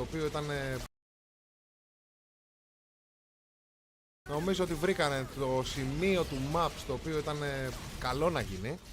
Σε ένα πολύ καλό σημείο του map, κλειστό σημείο του map. Τα πατήσαν όλα μαζί και είδαμε τι έγινε. Έκανε εκεί πέρα το δόλωμα, ο Άλισταρ μπήκε μέσα, έγινε ulti MF, βλέπουμε εδώ το engage, μπαίνει μέσα μαζί με τον Bard και εδώ ουσιαστικά μπεϊτάρονται να γυρίσουν τον φαν, αλλά το MF ulti δεν μπορούσαν να το ταγκάρουν, αναγκάζονται να φύγουν πίσω, κερδίζουν δηλαδή χρόνο εδώ πέρα και δυστυχώς παρόλο που φάγανε τον Άλισταρ, ο Diego μέχρι να μπει μαζί με το ulti του Scanner που έγινε σε σωστό το timing, καταφέρουν, παίρνουν τα kill, μεγαλώνει κιόλας το ulti εδώ πέρα του Victor και το damage είναι πάρα πολύ ώστε να το αντέξουν μετά και δυστυχώς είπαμε αυτό το AOE combo και όλα τα pick που έχουν, το damage που έχουν είναι πάρα πολύ. Πρέπει να γίνει ψιλοθαύμα σε fight. Φάγανε το bait να κυνηγήσουν, νομίζω ότι έπρεπε να σταματήσουν στον Alistar, δεν έχουν το combo για να αρχίσουν να τρέχουν πάνω στους IJC. Ένα μικρό λάθος εδώ πέρα, μαζικό μικρό λάθος από την Los Ratones με την έννοια ότι κάνανε 3-4 βήματα παραπάνω και στοιχίζει αμέσως όλο το tempo του παιχνιδιού που χτίζουν μαεστρικά τόση ώρα και τώρα βρίσκονται πραγματικά πάρα πολύ πιεσμένοι με ένα all-in combo απέναντί τους. Δύσκολα τα πράγματα για defense, δεν μπορείς απέναντι σε ένα all-in να κάτσεις στα εξωτερικά tower. Οριακά δεν ξέρω αν μπορείς να κάτσεις και σε αυτό μπροστά από το inhibitor. Με πάρουν και 6 voids, έτσι. Και πρέπει να πούμε ότι τώρα φαίνεται λίγο η διαφορά στο draft αυτή τη στιγμή. Ότι ας δούμε λίγο το fight, το Prime πηγαίνει ευθεία. Επειδή όχι μόνο έχει το ultimate, υπάρχει και ο Atakan. Όπου και να πεθάνει δεν θα πεθάνει. Οπότε εδώ ο Crown πιο πολύ θέλει να στείλει πίσω τον Prime για να πάρει τα 200 gold. Αλλά ναι, φαίνεται η διαφορά στο draft ότι είναι πολύ πιο δύσκολο οι Los Ratones να παίξουν τον draft που έχει δοθεί. Γιατί βλέπεις ότι ένα mistake, ένα έξτρα βήμα, μια κακή απόφαση οδηγεί σε όλα τα objectives να χαθούν. Ενώ από την άλλη, όσα λάθη και να κάνουν οι Japan Corp, αυτό που θα πληρώσουν είναι ότι δεν θα πάρουν kills, όχι ότι θα πεθάνουν. Γιατί πέφτει το Rumble Ulti, ο Skarner είναι πάρα μπρετάνικη, ο Victor έχει άπειρα πράγματα που μπορεί να κάνει, η MF δεν έχει κινδυνεύσει ποτέ στο παιχνίδι. Άρα νομίζω ότι είναι λίγο αυτό ότι όποτε έχουν κουμπιά και παίζουν υπομονετικά οι Japan Corp, έχουν το πλεονέκτημα. Χάνεται λίγο εδώ η υπομονή, αλλά ποια υπομονή, ο Sam D ξέρει τι κάνει. Και θα πάρει ένα γρήγορο kill πάνω στον Squeezy Bows. Φλάσαρε μέσα στη μούρτη όπως πρέπει, θα πω εγώ. Το flash είναι για να παίζει ευθεία. Λάσο απαξάπλα ήταν εδώ πέρα και βλέπουμε το Reckless να θέλει να καθυστερήσει ίσως το wave εδώ πέρα κάπως, παρόλα αυτά δεν το επιλέγει. Και είναι Elder, παιδιά. Είναι Elder. Βγαίνει τώρα και δεν έχουν τον Bows. Και φαίνεται ότι δεν πάνε καν, δηλαδή ο Diego είναι πάνω, το αφήσαν. Μήπως περιμένανε και οι Japan Corp πριν κάνουν αυτό το force all-in engage, ας πούμε. Περιμένανε το λάθος ή περιμένανε πολύ απλά και τον Victor να είναι σε θέση να περάσει πολύ damage όταν θα πέσουν όλα τα ulti και αυτός να δώσει ακόμα περισσότερη πρέσα με ένα-δύο κλειστά αντικείμενα. Η αλήθεια είναι ότι στο πάνω fight, άμα ο Diego δεν έπαιρνε τον Alistar, δεν θα τρώγε το ulti του Skarner και θα ήταν άλλο fight, δηλαδή να περίμενε ελάχιστα γιατί είδε το ulti Skarner την ώρα που πάτησε κιόλας να πάρει ουσιαστικά το form του Alistar. Να το πάρει μετά, να φλασάρει, να κάνει ulti και να είναι full HP ώστε να συνεχίσει το fight και να πάρει δεύτερο reset, τρίτο reset. Αλλά ναι, δυστυχώς έκανε perfect time εκεί ο Skarner το ulti του και με το που έγινε Alistar ο Diego τον ευούτυξε και τον αφήσανε 10% HP. Πολλά προβλήματα. Οι διαφορές έχουν μεγαλώσει 3.000 στο AD, 2.700 στο mid lane και κοίτα, η Japan Corp από την άλλη, τώρα όσο το σκέφτομαι, μπορεί απλά να είναι αυτό το playstyle που θα ακολουθήσουν σήμερα. Παιδιά λένε Los Ratones, τι κάνουν κάθε game, παίζουν late game παιχνίδια και με εμάς χθες θυμάστε ότι ενώ μας τόμπαραν πρακτικά στο game 2 πήγε στο 37. Οπότε πλέον θα σκεϊλάρουμε. Και πήρανε πολύ καλό scaling combo. Το πέρα Los Ratones παίρνουν σε πολλά ερωτήματα. Του τύπου τι πρέπει να ντραφτάρουμε, πόσο πρέπει να πιέσουμε και αν μπορούμε να παίξουμε το scaling game εναντίον τους. Γιατί για τώρα πιάνουν τον Theo Cax, αυτό στα ουλτάρια, αλλά πολύ ωραίο ο Βέλια κάνει cancel το ultimate του Skarner με το δικό του ulti. Το χαλί θα στρωθεί. Ο Σέρτος είναι πάνω από τον τοίχο και βγάζει πάρα πολύ damage όσο ο Baus γκριντάρει παραπάνω και το burn θα είναι αρκετό από το Liandris του Howling για να πέσει κάτω από τον Elder. Και ενώ αυτό το fight ήταν πολύ καλό, είναι ένας για έναν. Αυτό ήταν από τον Elder δυστυχώς. Τον έφερε στο range για το execute και φέρνει και όλη την ομάδα του Japan Corp μέσα στη βάση των Ratones να ανοίξουν ακόμα ένα inhibitor και να φέρουν το παιχνίδι μια ανάσα πριν το 1-0. Free farm θα το πω εγώ αυτό. Όχι, εντάξει. Έχουν όντως παραπάνω farm, αλλά βλέπουμε ότι έχουν και τα 6 voids για να μπορέσουν να πιέσουν και δεν φεύγουν καν πίσω. Μένουν mid, το wave βέβαια αργεί να έρθει, οπότε νομίζω ότι προς το παρόν αυτή η πίεση θα τελειώσει, πάνε back να ψωνίσουν τα extra item που κέρδισαν μετά από αυτά τα fight. Εγώ βλέπω και το build του Baus, νομίζω ότι ο Baus έχει παραμαγειρέψει με αυτό το build. Και ξεκίνησε με το Tanky Magic Resist αντικείμενο, πήγε μετά στο Cosmic Drive, βγάζει το όχι το Bloodletter Scares, το Penetration Item πάντως που όσο κάνεις damage βάζει πένες στον αντίπαλο.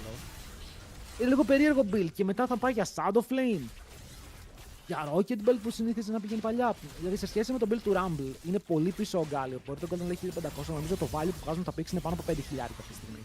Με το πόσο ο Rumble μπορεί να προσφέρει. Και ενώ το βλέπουμε ότι ο Baus φλασάρει μακριά, δεν έχει και flash τώρα για το επόμενο fight. Και το επόμενο fight θα είναι στο Baron σε 20 δευτερόλεπτα, αλλά δεν υπάρχει και Equalizer. Δεν ξέρω αν θέλουν να το περιμένουν το Japan Core. Θα το δούμε. Πάντως σίγουρα εκεί θα παιχτεί το επόμενο fight. Το χρειάζονται νομίζω κιόλας για να λήξουν, παρόλο που υπάρχει αρκετό wave clear. Δεν είναι δηλαδή δύσκολο. Έχουμε Γκάλιο ο οποίος κόβει και αυτός πλέον. Αν δεν έχουν Baron, δύσκολο να πάνε στο mid tower και να το πάρουν σε ευθεία. Με μια Οριάννα κιόλας επίσης να κάνει clear το wave. Να τους διώχνουν, περιμένουν κιόλας να πουσάρει το bot, το top τους. Σιγά σιγά έχουν το prio, μιας και έχουν δύο lanes ανοιχτά. Ξεκινάνε με τη μία. Ξεκινάνε επειδή το Equalizer είναι up σε 2 δευτερόλεπτα. Που σημαίνει ότι όσο ξέρουν περίπου που είναι ο Βέλια, μπορούν να τον σταματήσουν από το να μπει μέσα στο team. Εμφανίζεται αυτός και εδώ πέρα ένα Equalizer μπορεί να κλείσει τους δρόμους. Το βλέπουμε κιόλας, έχει πολύ καλό στρώσιμο να παιχτεί. Αλλά με το positioning που κρατάνε οι Japan Corp θέλουν να κάνουν turn. Ανοίγει ultimate το Prime και δέχεται αρκετό damage, αλλά σε C παραπάνω και δεν μπορεί να κουνηθεί. Οπότε τώρα ο Alistar χάνει το Unbreakable και ένα λιγότερο cooldown, ένας πιο squeezy support μπροστά σου μπορεί να είναι η λύση για τους δύο δρόμους. Εδώ να πω τώρα εγώ γιατί δεν μ' άρεσε ο Μπάρτ, παρόλο που έχει σώσει πολύ την κατάσταση. Αν εδώ υπήρχε ένα πικ όπως είναι η Rel για παράδειγμα, ή ο Alistar ή ένα τέτοιο πικ μπορεί να μπει μέσα, θα δίνανε το εύκολο engage στο να μπορεί να μπει και να κάνει ulti ο Boss, να πάρουν το reset με τον Diego. Παρ' όλα αυτά δεν υπάρχει κανένας να μπει. Σε ποιον θα έμπαινε όμως, επειδή ο Alistar αυτά τα μπλοκάρει, δηλαδή είναι σπεσιαλιτέ του. Να πας να κάνεις W με Rel να σε διώχνει μακριά. Εδώ πιάνουν τον Prime, όπως είπαμε δεν έχει ulti και είναι το εύκολο reset να ανταλλάξουν τον Baron. Ο Σέρ τους τρώσει μακριά, πιάνεται από τις σφαίρες. Πολύ low σε HP, ο Crown πετυχαίνει το τέταρτο και τώρα ο Βέλια τρέχει ευθεία να σκοτώσει κάποιον με το Σέρ τους να φλασάρει μακριά και θυσιάζουν τον Θείο Καξ για να κάνουν τα γρήγορα recall. Παρ' όλα αυτά ο Βέλια έχει βρει τον στόχο που θα πιάσει τον Σέρ τους. Το kill όμως θα το πάρει, περίμενε λίγο. Γιατί εδώ πέρα φαίνεται πάρα πολύ close. Εντάξει, ήρθε η ομάδα και η ομάδα θα καλύψει. Σέρ τους κάτω, 3 kills. Ανταλλαγή για Baron. Για να δούμε ποιον συμφέρει η κατάσταση. Τον βασανίσουν. Δεν θα σε σκοτώσουμε. Θα περιμένουμε. Γιατί έχει Elder σε 50. Σερβίρανε το κιλάκι στο Τζιν. Ότι ίσως εκεί θα μπορούσαν να αφήσουν έναν να τον αποτελειώσει, να τον καθυστερήσει απίστευτα πολύ. Όπως και να έχει, ξαναδούμε εδώ πέρα το fight που ο Alistar κάνει το λάθος να μπει λίγο πιο μπροστά, να δώσει ουσιαστικά αυτό το kill για να δώσει τον Baron στην ομάδα του. Αλλά είναι εκεί οι υπόλοιποι για να κυνηγήσουν. Γίνεται και το snipe το ωραίο που δεν τον μπλοκάρει βέβαια εδώ ο Σκάρνερ από το Jin. Θα γίνει το κυνήγι, θα πάρουν 3 kills πίσω. Θα στερήσουν και από 3 kills τον Baron. Οριακά εκεί πρόλαβε το μεταξύ και ο Rumble να κάνει το reset. Αν έρθει και ο Rumble θα ήταν επικίνδυνο, αλλά απλά τώρα θέλω να δω. Μόλις πάμε στο live πρέπει λόγω στρατώνες να σετάρουν Elder. Όχι, παρόλο που ο Elder βγαίνει τώρα, έχει 10 σεκ ο Victor να βγει και νομίζω ότι θα προλάβει οριακά. Το ξεκινάνε με τη μία.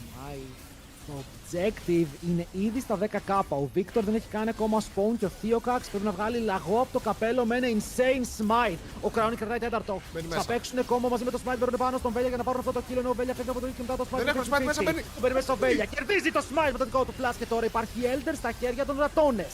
Το fight φαίνεται καλό. Όσο ο Samd είναι low σε HP μετά ένας όλοι οι Γάλλοι πέφτουν κάτω και μόνο ο Howling όρθιος.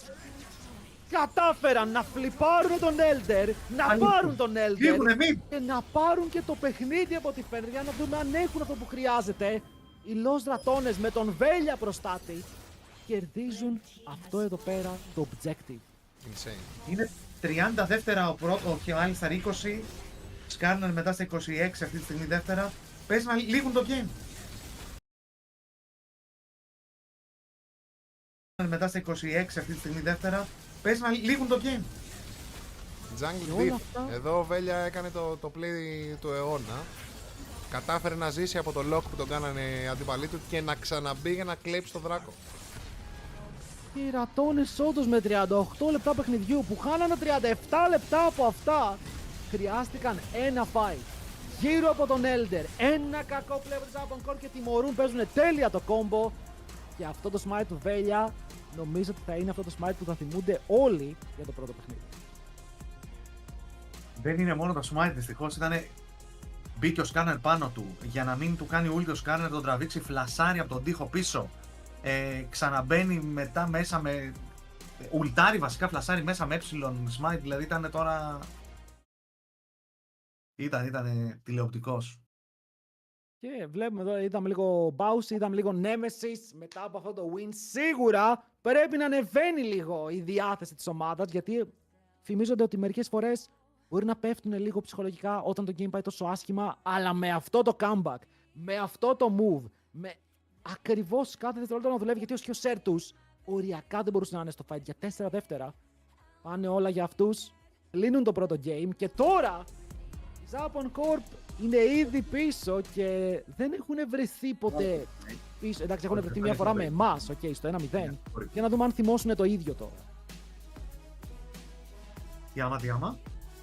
Άμα θυμώσουν όπως θυμώσαν με εμάς όταν τους κερδίσαμε ένα game, μετά μπήκανε μέσα και απλά μας πάτησαν. Για να δούμε αν κάνουν το ίδιο, γιατί πάλι είναι πίσω. Και αυτό που λέγατε στην αρχή, που έλεγε ο Ντρόγκος εκεί πέρα την ιστορία με τους. Και οι δυο μας κερδίσαν αυτές οι ομάδες. Η μία μας κέρδισε 3-0, στην άλλη καταφέραμε και πήραμε ένα kill. Οπότε.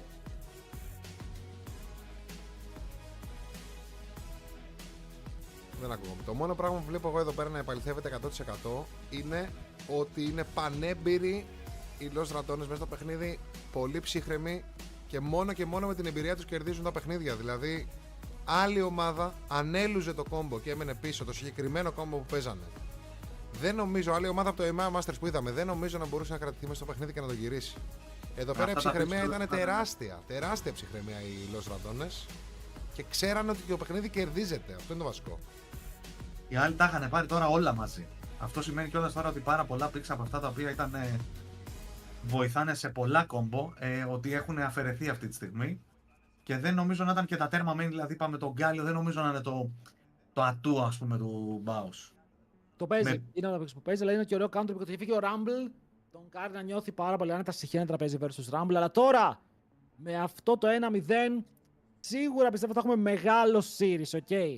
Δηλαδή δεν το βλέπω να κερδίζουν 3-0 σήμερα, να το κάνουν Lost Ratones. Είναι ξεκάθαρα η καλύτερη ομάδα του EMEA. Παρ' όλα αυτά, πάμε εμείς να κάνουμε τον breakάκι μας, ξέρουμε εμείς πώς πάει όλο αυτό και επιστρέφουμε μπαμ για το Game 2.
你最好是全网最尊重詹姆斯的独食主多的不说，你最好。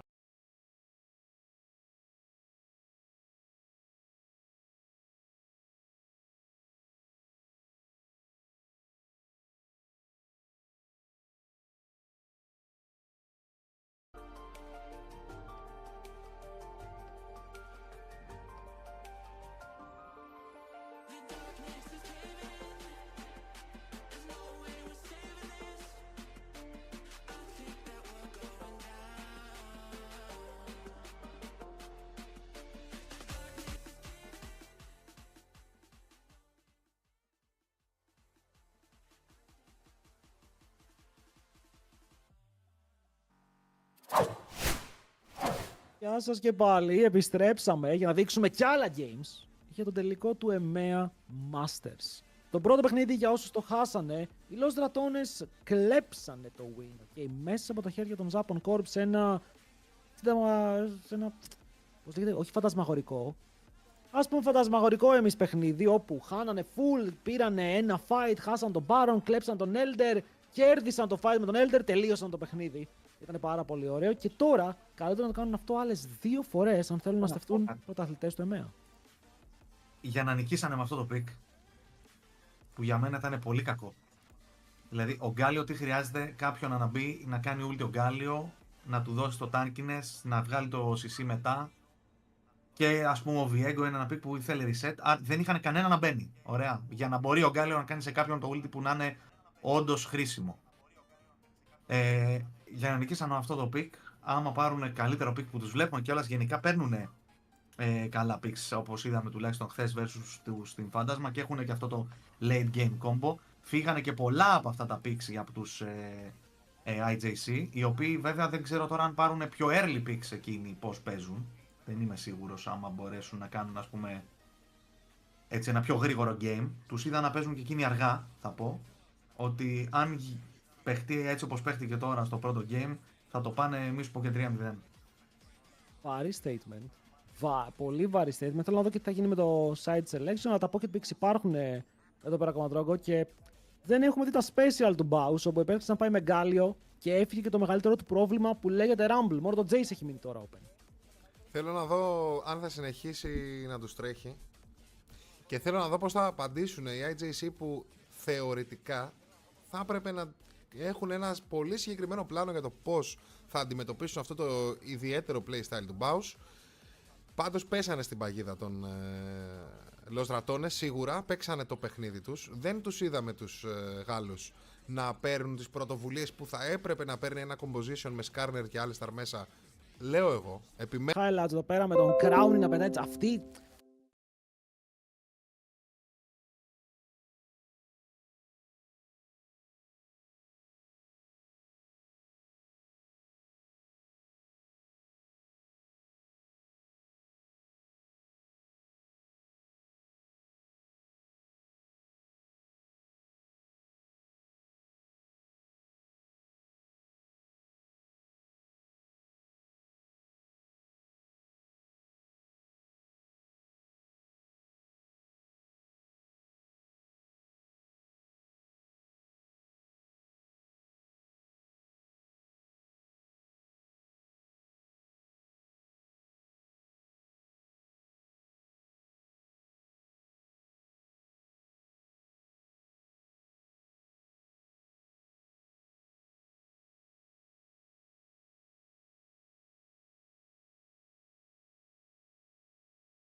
exaggerated, that's what you assume. The story's over now, I must conclude. I am conflicted, watching where I step still, hanging in the balance, not the life I want to live. I want to take it all, standing tall, fear I weighed the person you are. Oh, break out, I've got to see. Spent all my life holding all of it closely. I played it in a sense, a feel of discontent. I'm finally facing it all, fearless.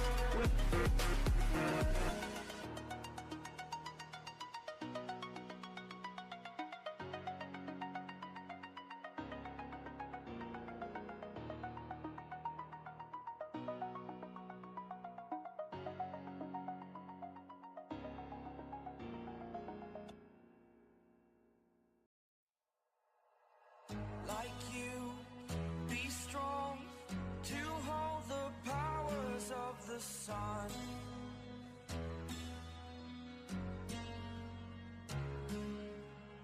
To dream, believe in strength, now I'm the only one. Only one.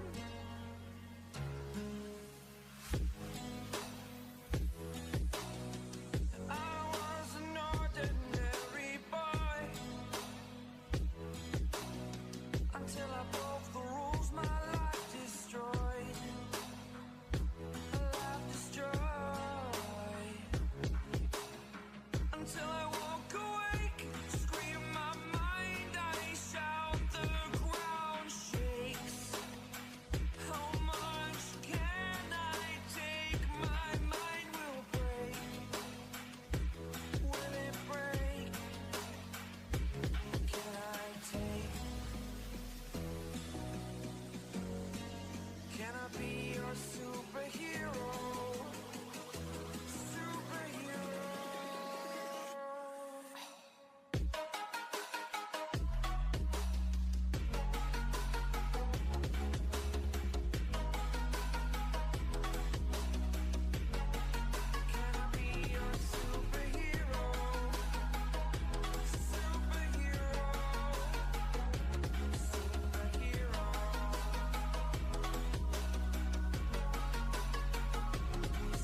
everything to the back of my mind, so you could have the light and you could take your time. Did everything to get back in your mind, but you knew how to hide, and I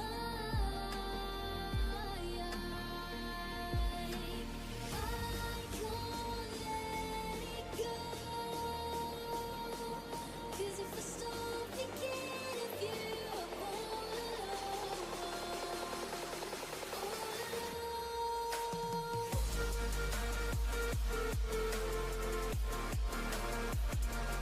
'Cause if I stop thinking of you, I'm all alone, all alone.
When you wrap me into you and let me take a piece of you, so I will always be with you.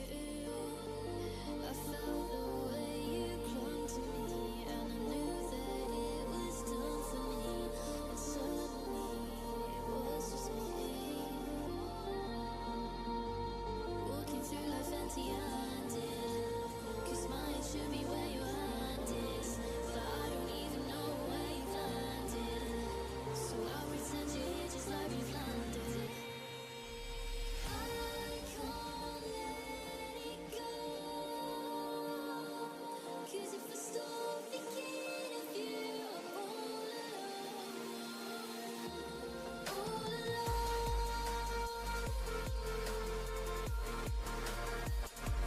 'Cause if I stop thinking of you, I'm all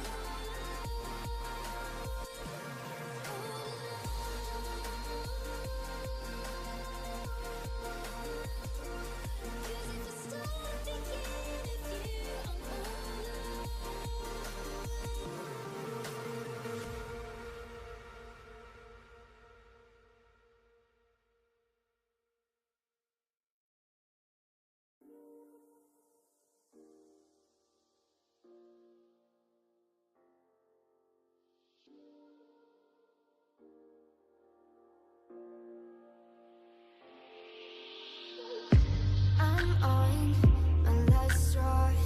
I'm broken and I'm woken up. I'm done feeding your lies.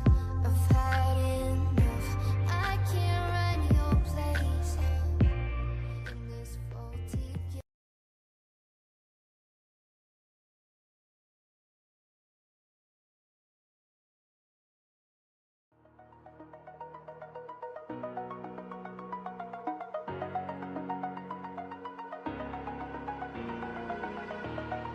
Over the edge, feel like I'm floating through the air. The pain I felt is paid for, all is said and done. Oh, I am restricted, fixed upon the web. I need to kick the habit that my mind is breathing in. Break out, I've got to see.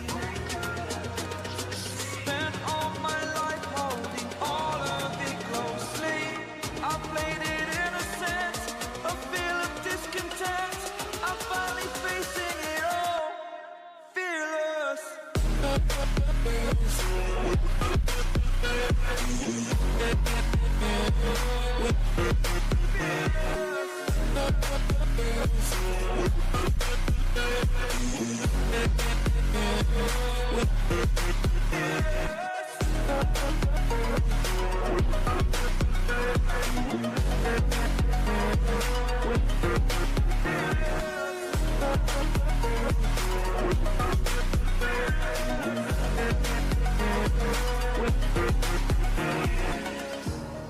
Burning the bridge that keeps us. I'm here and I'm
Đôi, thời kinh hân, một nữ minh.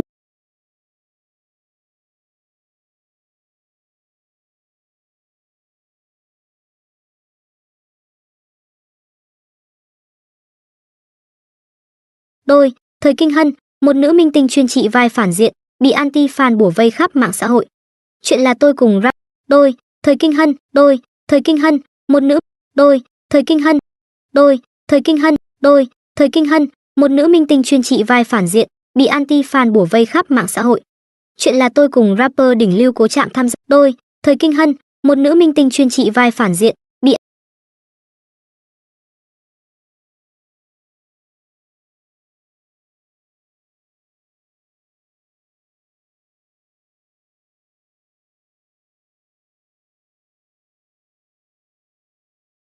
Anti-fan bủa vây khắp mạng xã hội.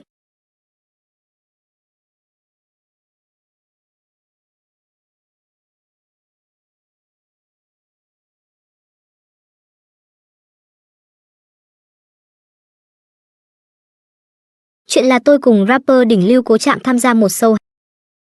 Chuyện là tôi cùng rapper đỉnh lưu Cố Trạm tham gia một show. Chuyện là tôi cùng rapper đỉnh lưu. Chuyện là tôi cùng rapper đỉnh lưu Cố Trạm tham gia một show.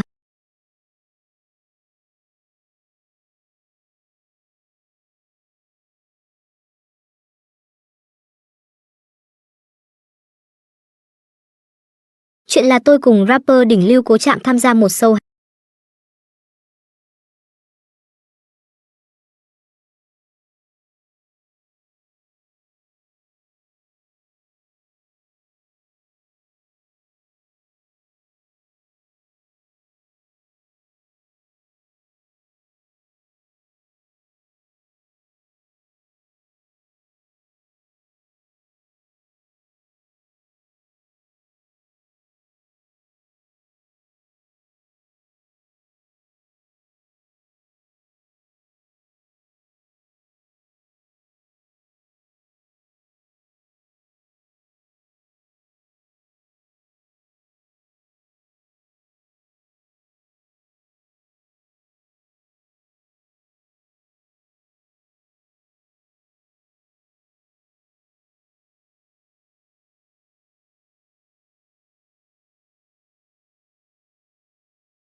Chuyện là tôi cùng rapper đỉnh lưu Cố Trạm tham gia một show. Chuyện là tôi cùng rapper đỉnh lưu Cố Trạm tham gia một show hẹn hò. Ban đầu tôi cứ tưởng anh ấy sẽ thích kiểu nữ idol Bạch Liên Hoa cơ, ai ngờ đâu khả năng soi trà xanh của anh ấy còn cao siêu hơn cả tôi nữa. Sau một loạt màn phối hợp vạch mặt trà xanh đỉnh cao, hai chúng tôi leo thẳng lên top hot search. Cư dân mạng bắt đầu tích cực chèo thuyền cho chúng tôi. Anh chàng nóng tính và cô nàng nóng tính, minh tinh xinh đẹp và rapper hoang dại, căng thẳng tột độ luôn.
It all comes down to this. The throne at the top of the mountain.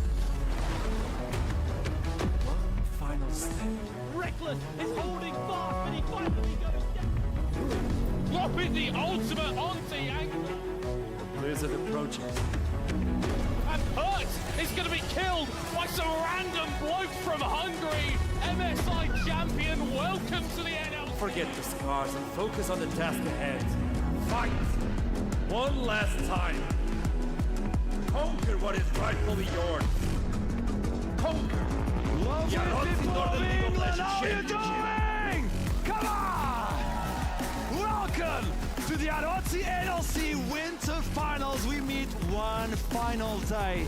So for everyone at home, because Twitch is watching, okay, England? Twitch is watching. Let me hear you roar! Beautiful! One final time, we have another battle on stage. It's gonna be Los Ratones versus North. But I have a special surprise for everyone here. We're gonna play a game right off the bat. I'm not even going to delay it anymore. Middle cut, join me on stage. Middle cut. No time to waste, okay? Are you ready? I don't think you have a microphone right now. Oh, well, this hasn't happened before. Hey, there we are. Okay, I hear you, actually, I hear you. Not the voice in my head. So with that in mind, we're gonna play a game show. It's like a question. I will put up a question up here, and you raise your hand. The first one to raise its hand, middle cut, you go to them. I don't know how, but you do it. You find a way, okay? It's up to you I'm to going to decide. sprint like a madman archer. It's going to be quite crazy. I know it's going to be good cardio for you. So with that in mind, you give the answer, and I'll say if it's correct or not. If it's not, let's go. Okay, hey, that's the first one. Who says, I like my enemies two ways, dead or about to be? Any takers right now? No? So let's present a few options. Hold on, there's a bloke up there. Okay, run. Right, let's go. Run. Come on. Faster. You have Kane, Clad, Get out of my way. Pike. Get out of my way. Right. Hello, my friend. What is your name? What is your profession? And what is your answer? I'm a student. My name's Henry. I'm a student, and my answer is Kane. Is that Kane right? for you? Is it Kane? Is it Kane? No, it's not. Continue. Oh. Okay, there's another individual. Keep it in mind. I see it. Where am I You have going? to be faster. You have to be faster. How am I going to do this? I don't know. I got the top. Whoa! Get out of my way! Oh, God, not you again. Hex Flash Garen guy. Right, what do you reckon? I think it's Pike. You think it's Pike? Yeah, that's why we play Garen. It's not. Another one. I mean, we're running out of options. Come on. Oh, There you go. Oh, let's go. Come on, cameraman, don't fall over, please. That'd be quite embarrassing. Right, hello, my friend. What is your name, and what do you think the answer is? My name's Ben, and the answer is Graves. It actually is Graves, and I love that shot. Hell yeah! It is Graves. What does he get? As his prize, Ben receives a minion plushie. Hey. Is this the greatest thing you've ever received in your life? It's 1 CS I will not miss. Hell yeah, let's go! Second one, let's go to the second question. Which champion has the ability called a bloodlust? The options are... Oh, we've got one. I think this person knows. Come on, Roman! I see a lot of LR. Oh, my... What, you are so inconveniently seated, my friend. Right. Sorry. I apologize. Sorry. How are you doing? What's your name, and what do you reckon the answer is? Well, my original answer would be Warren. It's not on there, so it's related. Oh, my God! Can I say if it's correct or not? Well, I know the answer, so I know it's not Renekton. It's not Renekton. Okay, another. Oh, there you go. Ari's there. All right, let's go. All right. Hello there. What's your name? What do you reckon the answer is? I'm Ari, and I'm pretty sure it's Tryndamere. Tryndamere? It is. Hell yes! Minion plushie for you. Thank you very much, Lee. Roman, don't fall...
beste Team der Prime League ist plötzlich Evi einfach E-Sports und der amtierende Champion Big verliert seine erste Series am gestrigen Tag. Damit herzlich willkommen zum 4. Spieltag hier im TK Prime League Spring Split 2025 mit Scarface und Basti. Schön, dass ihr mit am Start seid und auch wieder eingeschaltet habt. Es bleibt weiter spannend, wie ihr hört und seht, und damit auch herzlich willkommen an euch alle. Schön, dass ihr da seid. Mein Name ist Masterplay. Ich darf euch durch die Show führen und auch an meiner Seite wieder Scarface und Basti begrüßen. Sie sind zurück. Wie geht's dir? Wie war der eine Tag heute in Berlin? Ja, also ich habe eigentlich nicht viel gemacht. Ein bisschen rumgelaufen in der Altstadt in Spandau. Ist wieder schön hier da zu sein. Schönes Wetter aktuell, ne? Da kann man schon ein bisschen zu kalt noch, also. Ja? Ja, mindestens 30 Grad muss schon 10 sein. Grad mehr. Sehr gut. Please. Und Basti, du ganz besonders wichtig, du hast gestern ganz besonders wichtig. Ja, du hast gestern den ersten Loss von Big live miterlebt. Was ist denn da passiert? Also Big ist wichtig, nicht ich, um das nur klarzustellen. Deine Expertise ist wichtig. Das ist sehr schön gerettet. Masterplay, du könntest Moderator werden mit dieser Eloquenz. Also Big hat erstes Game gegen Austin Force sehr gut ausgesehen, haben dann irgendwie 0-2 verloren, also 1-2, weil sie haben ja erst gewonnen, erstes Game gestormt, dann zweimal verloren. War ein bisschen überraschend, aber Austin Force auch ziemlich clean aus. Und jetzt Ja, jetzt mal gucken auch in Richtung Evi gefragt, was denkst du? Ist es so? Ist Evi aktuell das beste Team der Liga? Also, sie sahen auf alle Fälle sehr gut aus. Sie haben gute Synergy. Eintracht Frankfurt sah einfach nicht gut aus gestern. Also, ich möchte noch ein bisschen mehr sehen. Ja. Aber, also, dass sie wirklich auf Nummer 1 bleiben, ich weiß ja nicht. Wir werden sehen, zumindest gestern lief es sehr gut mit dem 2-0 und auch Dung Dynasty hat abgeliefert. Und wer es verpasst hat, für den haben wir jetzt eine Kurzzusammenfassung des gestrigen Spieltags. Wir starten mit Team Orange Gaming gegen Dung Game 1. Ja, also das Spiel 1 war eine sehr aggressive Composition von Arguins Team hier von Dung Dynasty, ist eher so eine Engage-Comp, aber leider ist man einfach in der Laning Phase zu hart behind gefallen, man konnte auf den Azure-Raum nichts finden und Na und Ari haben wirklich die Lane gestompt und sich im Gold-Lead erarbeitet. Und da war das Snowball dann relativ leicht, wenn halt so eine Hard Engage Melee Composition nicht im Early Game ahead kommt oder ziemlich hart behind fällt, dann sieht das halt so aus, eine 28-Minuten-Stomp. Zweites Game war dann sehr, sehr spannend. Wir hatten viele wilde Picks, wie zum Beispiel die Quinn Midlane, die eigentlich als Counter gegen Tristana Midlane gedacht war. Problem war, Tristana hat sich dann einfach gesagt, ey yo, ich gehe einfach Botlane und Quinn gegen Asia sah nicht so richtig gut aus. Das war aber auch kein Problem für Phantasm, weil er glücklicherweise ein insanes Jungle ADC-Duo hatte. Reptile und Arguin, wie wir auch hier im Replay sehen, haben beide gemeinsam fantastisch aufgespielt. Man konnte über die Bot-Side sehr gut snowballen und die Drake stacken, was dazu geführt hat, dass Dung Dynasty die Teamfights einfach sehr, sehr gut spielen konnte. Reptile hat immer wieder von Arguin Raum erkauft bekommen und die One-Shots ja quasi serviert bekommen. Über den Killerinstinkt ist er dann in die Backline gedived und konnte die Teamfight auf seinem Signature-Pick der Kaiser sehr gut spielen. Sender auf der anderen Seite hat einfach eine solide Weak-Side gespielt und auf der Poppy gegen die am besten ein gutes Matchup bekommen und ansonsten nicht viel falsch gemacht. Damit konnte dann Dynasty Game 2 ausgleichen und es stand 1:1. Und jetzt zum allentscheidenden Game 3. Ich fand TOG's Comp ziemlich gut für eine Red-Side. Aggressive Composition. Ich meine, man sieht hier Aphelios, Jenna, sie haben alles versucht, diese Aphelios und Jenna Kombination zu punishen. Haben sie auch gut geschafft. Dadurch haben sie sich auch viele Dragons geholt. Gleichzeitig hat aber Arguin einfach sein Ding gemacht. Ne? Die Void Gloves geholt, den Herald geholt, Topside Advantages geholt und sich so langsam, aber sicher auch mit so einem wirklich mit Skirmishes auch versucht, um Botlane irgendwie so ein Lead zu bekommen. Und irgendwann ging es dann um die Objectives. Ich meine, man sieht, Dung Dynasty ist immer noch behind, 1500 Gold, 3 Dragons und jetzt ist dieser Atakan-Fight da und jetzt kriegt einfach Phantasm diese wunderschöne Kombination und die Scaling Champions, die kommen dann einfach rein, Cassio, Aphelios, Jenna und also hat man das schon mal gesehen mit Hex, Tech, Soul, mit Atakan Buff, das Game droppen? Also, das ist crazy. Das war wirklich crazy, dass gegen all das trotzdem noch Dung Dynasty gewonnen hat. Evi war im Duell gegen Eintracht Frankfurt in der zweiten Series des gestrigen Tages ebenfalls Favorit. Das Early Game, das sah aber eigentlich ganz gut aus für Frankfurt, bis dieser Teamfight quasi das komplette Game für Evi einfach geturnt hat und sie dann auch relativ schnell, zumindest im ersten Game, den Finish einläuten konnten. Ja, und das zweite Game, das war der 50-Minuten-Banger. Also Frankfurt war über das Spiel hinweg die ganze Zeit ahead. Also eigentlich hat nur Relatives Victor sie noch im Spiel gehalten. Und man würde einfach denken so, okay, das Game geht doch sicherlich in das dritte Game. Aber nein, Evi holt einfach Drache nach Drache, Mountain Dragon. Frankfurt versucht 20 Minuten lang in der Gegnerbase irgendwie das Game zu beenden. Da wurde man einfach ein bisschen unruhig. Und and all those teams move on to playoffs. And regarding your placement, you'll get an attribute, a seeding, and those who don't get any win whatsoever will be on the lower bracket, which means they don't only have one shot, one opportunity. But for that in mind, you have an opportunity to join us for the live event. Yes, it was beautiful to watch it on Wednesday Was eine krasse Series. in Nottingham, but this time, I'm gonna say it, it's gonna be in Denmark! Experience the NLC finals like never, and this will allow you to just meet the teams, the players, the streamers as well at the end of May and beginning of June. Be the first in line for tickets through the pre-sign up now. What does this mean? You go on the website we have provided, and then you can sign up to be one of the first to actually get those tickets, which will allow you to also listen to something called Unit 22, by the way. We're just letting you know, there's a lot of things that are going to be happening. It's not only the meet and greet, it's not only the NLC, it's a big spectacle. And he's so fast. I have to do it. Okay, It is the culmination, it feels like, of many years of the NLC. We had our finals in Nottingham, but now we are bringing it to the best country in the world, in one of the best cities in the world. It is Denmark, it's Copenhagen. Copenhagen is a storied venue, and I cannot wait to see all of you there, the Danish League of Legends community, be united for love for the NLC. I'm so excited, man. I am over the moon. As you can see, my hair can even not deal with this anymore. It's gonna be absolutely phenomenal. Solani, what do you have to say about this? Are you gonna wear the same hat if we go to all together to the finals? Because I need to see in that hat in real life. Yeah, of course. I'll bring Can I you get all. one too? I only have one, but I'll have a look around. I'll get all of you guys Danish gear. I'll get all of us Danish gear, so we can all be proud to be in the peak League of Legends, in the heart of Denmark. This is being streamed right now, Duckling. I have a question. Mr. Denmark, by the way, that's your name on the stream, by the way. I have a question. Can you open up finals wearing a full outfit of Denmark? Like as Danish as you can. Massive, like even Can he socks. be any more Danish than he is now? Yes, I think we can pull it. Yeah, we can raise the level. Is it there possible? might be ways to figure something out. I know you can get full Danish suits, so we can look at it. We can twirl on the idea, and I'm sure we'll be opening up with a lot of Danish pride at the Flip it, finals. send it. It's now a promise. Thank you, Duckling. Mr. Denmark, we're gonna have finals on Denmark, so we hope to see you there because you get to meet all the teams, you get to enjoy the show, and there's gonna be a lot of streamers and actually performances as well. My dream is to open up the stage with the flamethrower. Yes, record it, send it to production, so I'm allowed. I would love to, man. I don't care. Now, I would love to start this show because the first game of today, this is gonna be the first day, so we don't have a lot of information. It's Los Ratones versus Rich Gang. And let's start with Los Ratones. Everybody's here. They want to see Los Ratones because these individuals just demolished EMEA Masters. I'm not gonna say it was close. It was theirs for the taking since the beginning. Yes, a few oopsies here and there. It doesn't matter. Los Ratones demolished EMEA Masters. They are the team to look out for. You know it. What can we say about these? Let's start talking. Solani, Duckling.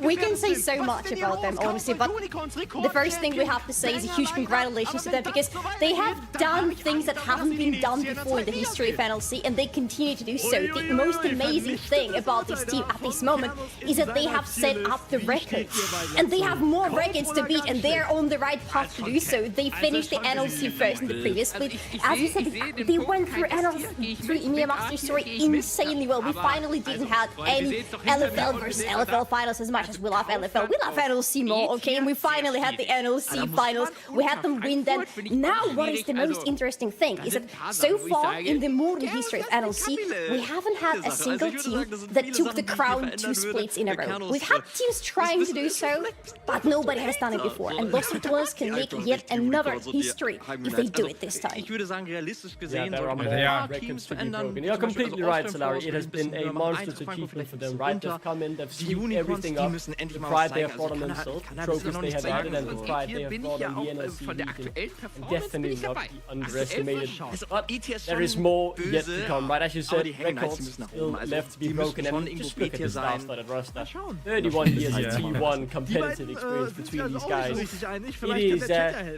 It is the mountain. They are the pinnacle of League of Legends in the ERL system, and if any team can compete with them, well, they can represent the NLC and make us proud at the EMEA. I think you brought something extremely important, which is every single time we start talking about the NLC, it's the Northern League, and we always make that adaptation of, hey, you have to climb a mountain, and as soon as Los Ratones join and provided and showed us what they can be, well, they are the mountain. It's not a team that is climbing the mountain. They are a mountain right now, and any team who wants to go against them, well, it's gonna be rough. Velia was also the MVP of finals. I don't know if you got to see that. Baus is the boss. He totally took control of the interview, and he's gonna be a father. I'm just waiting for that. Like, he's achieving life at the speed run as well. This team is unstoppable, but also they only had one loss during the entire split. Only one game.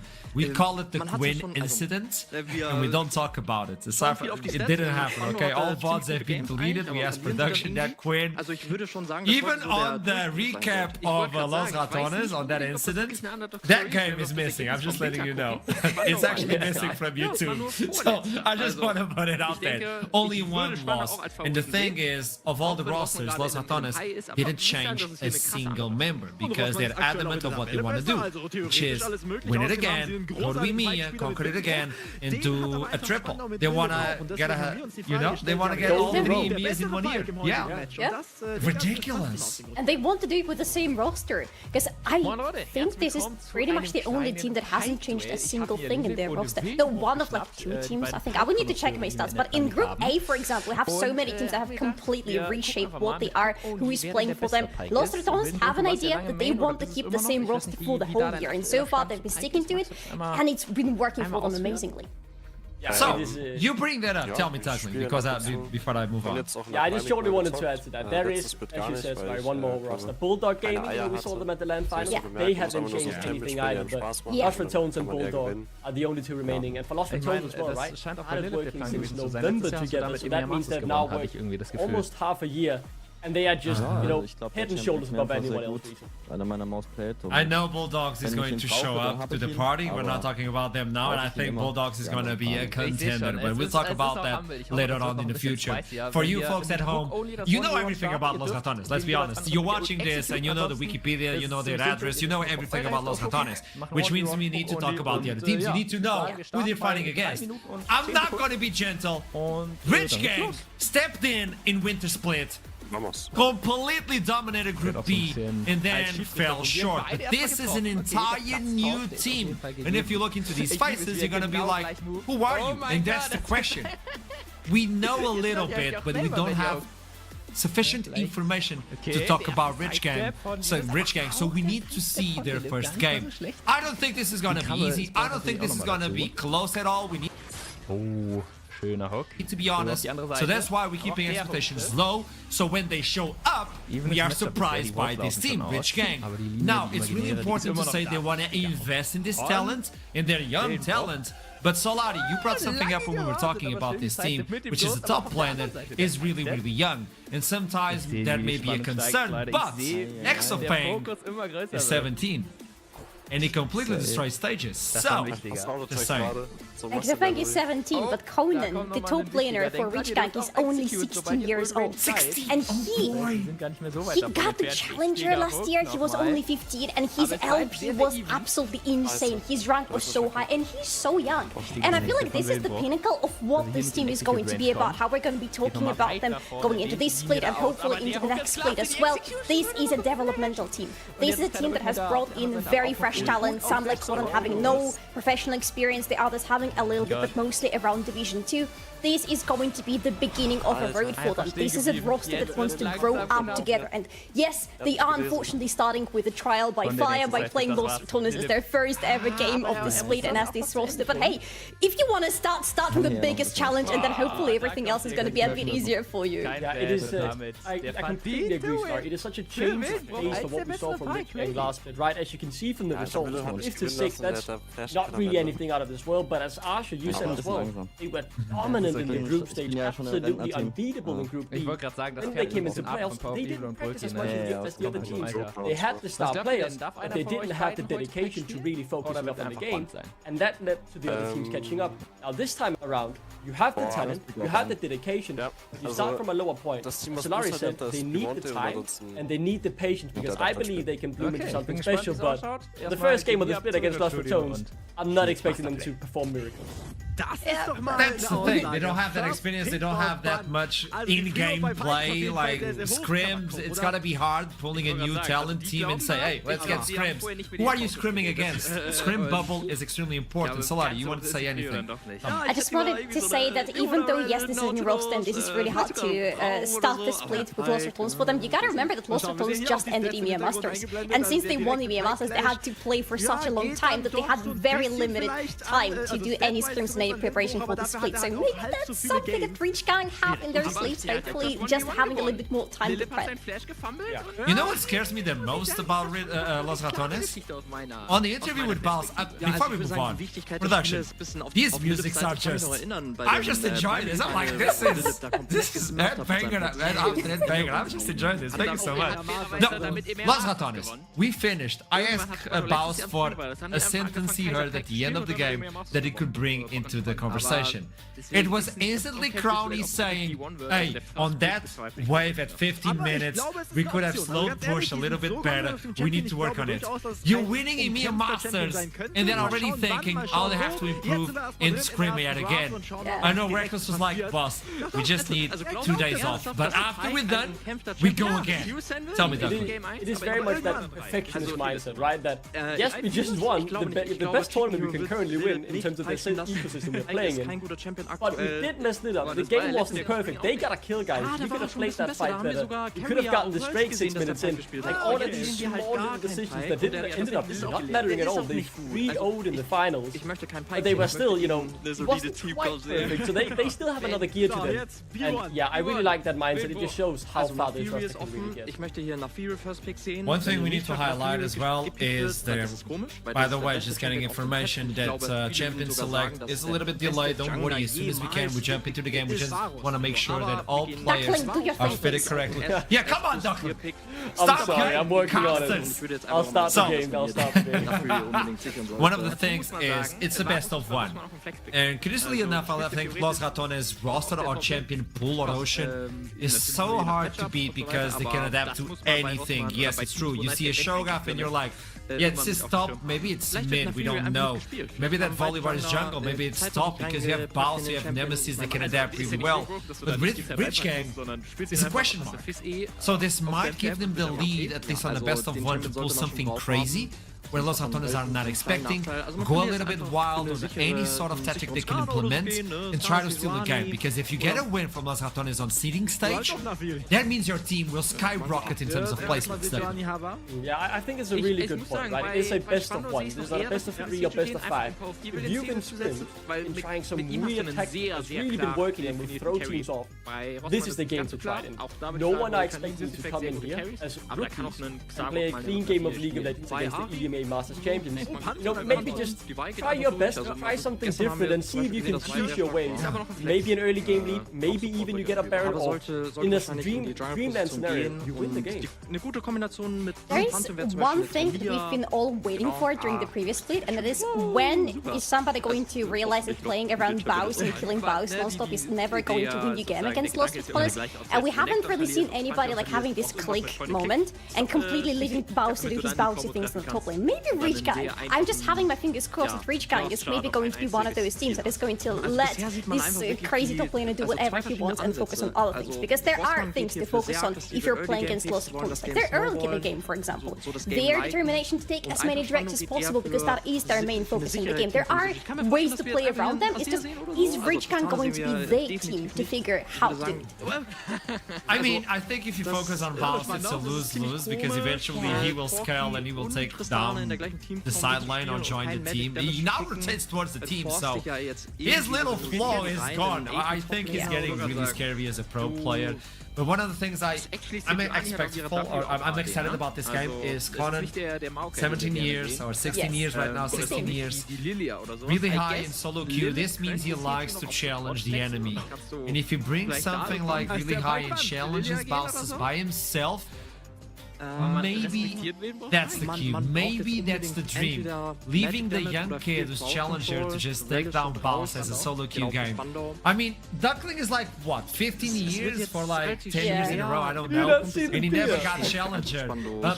Is that a beard? Looks like eyeshadow to me. Looks like I thought it was like low resolution or something that was giving low resolution beard, yeah. I'm still a few years behind on that. Compared to you, 144 but no. webcam that got you that, I don't know, tell me. I will say this though. If you're a 16-year-old wonder kid, right, coming in from the solo queue, very high LP, we're excited to see what you can do. What are you hoping for to play against your first game? Some veteran who you know how will play, you know, they've been around forever, or the weirdest guy in all of competitive League of Legends, one of the biggest things currently in League of Legends esports, who is just so weird in his gameplay. His spouse, I mean, what a debut you will have here, right? Backs against the wall, you're 16 and now, the first opponent you get to play against is spouse, and I mean, how are you going to deal with that? Probably played against him in solo queue a few times, but this is very different when a full team is playing bounce. That's something you get to tell your kids about. My first ever competitive game was against Bounce. Can you top that? Yeah, and if he wins, you know, everybody's gonna be like at home, like, hey, take notes. This is how you play versus boss. This is because nobody was able to get the reality or at least the secret ingredient to play versus boss. Even in EMEA, even when they lost versus KC Blue, it was like, okay, we now know what happened to boss or what happened to the team. We adapt, and we got to Supermassive, which was one of the most beautiful series, by the way. No, we're not buying time, by the way, people at home. We're not doing that. This is part of the pre-show, obviously. I'm just getting information that the game will start really soon, as soon as Duckling allows us. Yeah, don't worry, you know, my PC's lagging a bit. I forgot to update the client, so that's why we're a bit delayed. Yeah, I'm just getting in and there, getting ready to press the buttons, right? That's what us casters do. Duckling start game. Don't call me out, man. No, yeah. Hopefully we get underway soon. I'm excited to see how the meta has developed, how the guys fit into the Champions Pool, I think, for the jungle in particular, right? In the theory I'm excited to see if that will go through. Win is absolutely disgusting at this point in time. Both in top and jungle, so there's a high priority flex pick that we could probably see someone like us maybe without. So a lot of options, some changes have happened, and I'm excited to see what that brings into the draft. And, you know, it's the best of one. Healers don't really matter, so all the strong champions are on the card. I really hope Rich can bring out Nathiri, because those Rodlands have screamed against her a couple of times. She always catches them by surprise with what she can do after this mini rework that Riot have pulled out just in the recent patch. She's insanely fun to watch, and I hope that Rich Gang are going to have their eyes on her. Or maybe on Ahri, for example, because there's apparently a new tanky air build, Bruiser-ish build for Ahri flowing around, which is doing some crazy numbers. So there are a lot of fun things to look forward to in terms of champ select. So fun to watch AP range champions bring grasp of the Undying. Lovely. Also, I think Nafiri is a boss champion. I'm just saying, boss, come on. You know you're gonna pop off if you bring that champion. No, I'm just saying Nafiri top. I think he could pull it off. It's boss. He plays the supremacy. Like, he plays top, okay? Gwen though, jungle. Velia has been playing the Gwen, and he's extremely good with the Gwen, so keep that in mind. No! I don't know if they are aware of what is about to happen, but I'm doing this in case they are not. Casters are already waiting. Oh, Casters, I'll see you soon because we're jumping into Champions Select. Apparently, let's go! First game! I started the game, guys. I remember to press play. Finally, thank you, Duckling. I did it. It's all me. Production smoothing. Okay, let me go. Red is removed as stated. Cyan as well. They don't want to play versus that on the top lane, which is actually a concern because if you focus on Baus, he's not going to run out. No, but it's actually Los Ratones taking out the Gwen now. Do they take out the Nafiri as well? Expect some something different from Rich Gang. Possibly they could take those out because they're on the red side right now. Yep, see, they're taking her away because these are two really strong champions, and again, Lost Ratons have had some issues playing against, especially in the theory, so it makes sense that you want to remove those things, at least from your first game. Very standard bench in terms of what I expected. The Tristana has been a high priority for Lost Ratons during EMEA Masters, so doesn't really surprise me. I think the biggest problem that Rich Gang have here is there are many strong bounce picks open, right? I think his Gragas is incredible. He gets so much utility out of it, regardless of how hard he gets focused. But we'll see, Rich Gang, they have the blue side. What do they want to prioritize highest here? Surely that's not the first pick, right? I mean, that's not what they're going to lock in and stand down. It's maybe just out of respect for you, Ashram. Let it happen. Let it happen. Maybe. Nah, no, Please. Oh my! They did it! Imagine! Starting the split first pick, it's Pantheon. Delicious. Now, Lost Ratons, we have a lot of replies to this, and this is a flex as well. This is so archery coded, by the way, to have the first pick of the first game being the Pantheon. Maybe we get a Swain now. I will lose it if Swain happens in the first game today. Well, it's a bird. It's a bird. It's something. We still don't know where exactly Pantheon is going to land. I would expect it to be Renewal speak for the jungle, but again, not knowing exactly what Rich Gang's strategy is, it's a little bit hard to theorize what's going to happen here, but I love this Azure pick for Nemesis, starting up pretty safe, but pretty strong at the same time, because Azure is just a champion you can't rely on. Please tell me it's happening. Is it going to be Mundo jungle, or do you think it's Baus? I don't say that is that's a strong 1-2 punch back, right? As here pretty normal to let through draft. Many minions can play it, but not many can do it like Nemesis. He's unbelievable on that champion. And then the Mundo in the jungle as well. You deny the CC from the Pantheon if you get caught out, still able just to walk it off. I like the idea of that, although I am yet to really see that matchup played out, but very strong counterpunch from Rusty Jones as it's now on Rich Gang. Really do something as the Varus would be just stand. So we open up with the Varus for the bot lane. A champion that is pretty hard to pinpoint, a champion that you would need to bring out some strong CC against, so if this Mundo is not going for the jungle, maybe something like a Vi could be brought out for Lost Ratons, just to have some reliable twin-click CC, because otherwise later in the game it's going to be hard for Lost Ratons to kill this game. Vi top is a thing for Baus, so that could be the possibility. I've seen this champion multiple times. It's so hard to play with. I like it, but it's extremely hard. There's a one trick that plays Vel'Koz non-stop, and he's the best. Like his math, like grade must have been ridiculous. And he keeps talking about it. That bringing this into competitive is hard because of how hard it is to pull it off, especially versus the Mundo. It doesn't get it, just moves and goes against you. He's gonna suffer a little bit because what Vel'Koz doesn't have at all is any sort of mobility. So if something is running quick at you or if something has a lot of CC against you, it's gonna be a very dead Vel'Koz very quickly. He doesn't just get out of the danger. His only way of survival is making sure that danger just doesn't get to him. It gets annihilated on the way. It's interesting, right? You have the range in the laning phase to try and poke out Nemesis. You will be left very, very vulnerable. One slight misstep and you will instantly be punished, and in your NLC debut game world, Diversity has put in the Aurora Cup, but this is first step up in the ERL 1.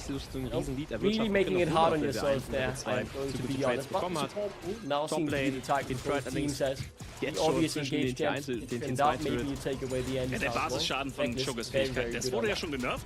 Ja, Grüße gehen übrigens raus an Cerberus, der hat das Ganze reingebracht. It is an idea. Now, you know Baus will probably bring something AD-ish into the top line, and Bessa is still available. The Vi, as you pinpointed, is also available. Seeing the Vel'Koz allows it to be like, hey, Vi goes in, gets the Vel'Koz, so this could actually be a pick. But maybe they can go for the support right now, because you kind of get a feeling of what Rich Gang is trying to accomplish with this team. There's a lot of percentage HP on the side of Rich Gang, by the way. True damage on the Vel'Koz, Varus' percentage, even Pantheon has percentage damage on his W, so that would be interesting. Now, what do you do as Lost Ratons? Do you lock in the top, or do you finally reveal, there you go, the top? I mean, it's so easy to take, right? You get the weak side, I said it in the draft earlier as well, House is just immaculate on this Gragas. He will always make it work for 10 out of 10 grade, so obvious lock. How do you play with your ultimate as Vel'Koz because if Gragas can just... You're done. That's the place he's you. done. He's done. Yeah. If he's places you and... Yeah. Also er hat den Kill No, bekommen. no, So no. Vel'Koz goes in and he's like, light for disintegration ray, and Gragas like, hey, here's a barrel. And you stop it. Here's the kid. He's the kid. That's the chase. Long range team, but not really tanky. It's a long-range team. They have a lot of poke on their side with the Jace, the Vel'Koz, and the Varus together. But this poke only works if they're actually able to keep the enemy at a safe distance. Lost of Torres, having Mundo and Gragas as their front laner, they can easily just ignore all the poke and run right at Richguard, and that worries me. But also with the removal of Rakan, what is Reckless gonna go into? Because either Rakan or Rel would have worked so nasty for their comp just now to add up to the engage that they have already. At least that could work too.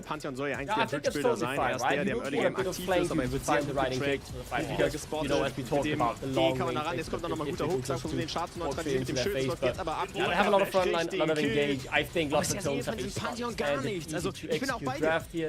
Obviously, they are the heavy favorites, but I do favor that draft as well. Rich game is interesting, but it's really hard to execute, and when you're such a young roster, and this is your debut game for many of these players, all of them actually, in terms of NLC Div 1. Hat er auf keiner Lane sich irgendwie gezeigt. Er wurde Against the wall, maybe, just maybe they put off the miracle. I don't think it's horrible, but lots of tones standard safe. Aber da hat Xago das Ganze. We talked about this, best of one, you have to pull something interesting out of the bag in order to beat Los Ratones. It has been a quest for multiple teams.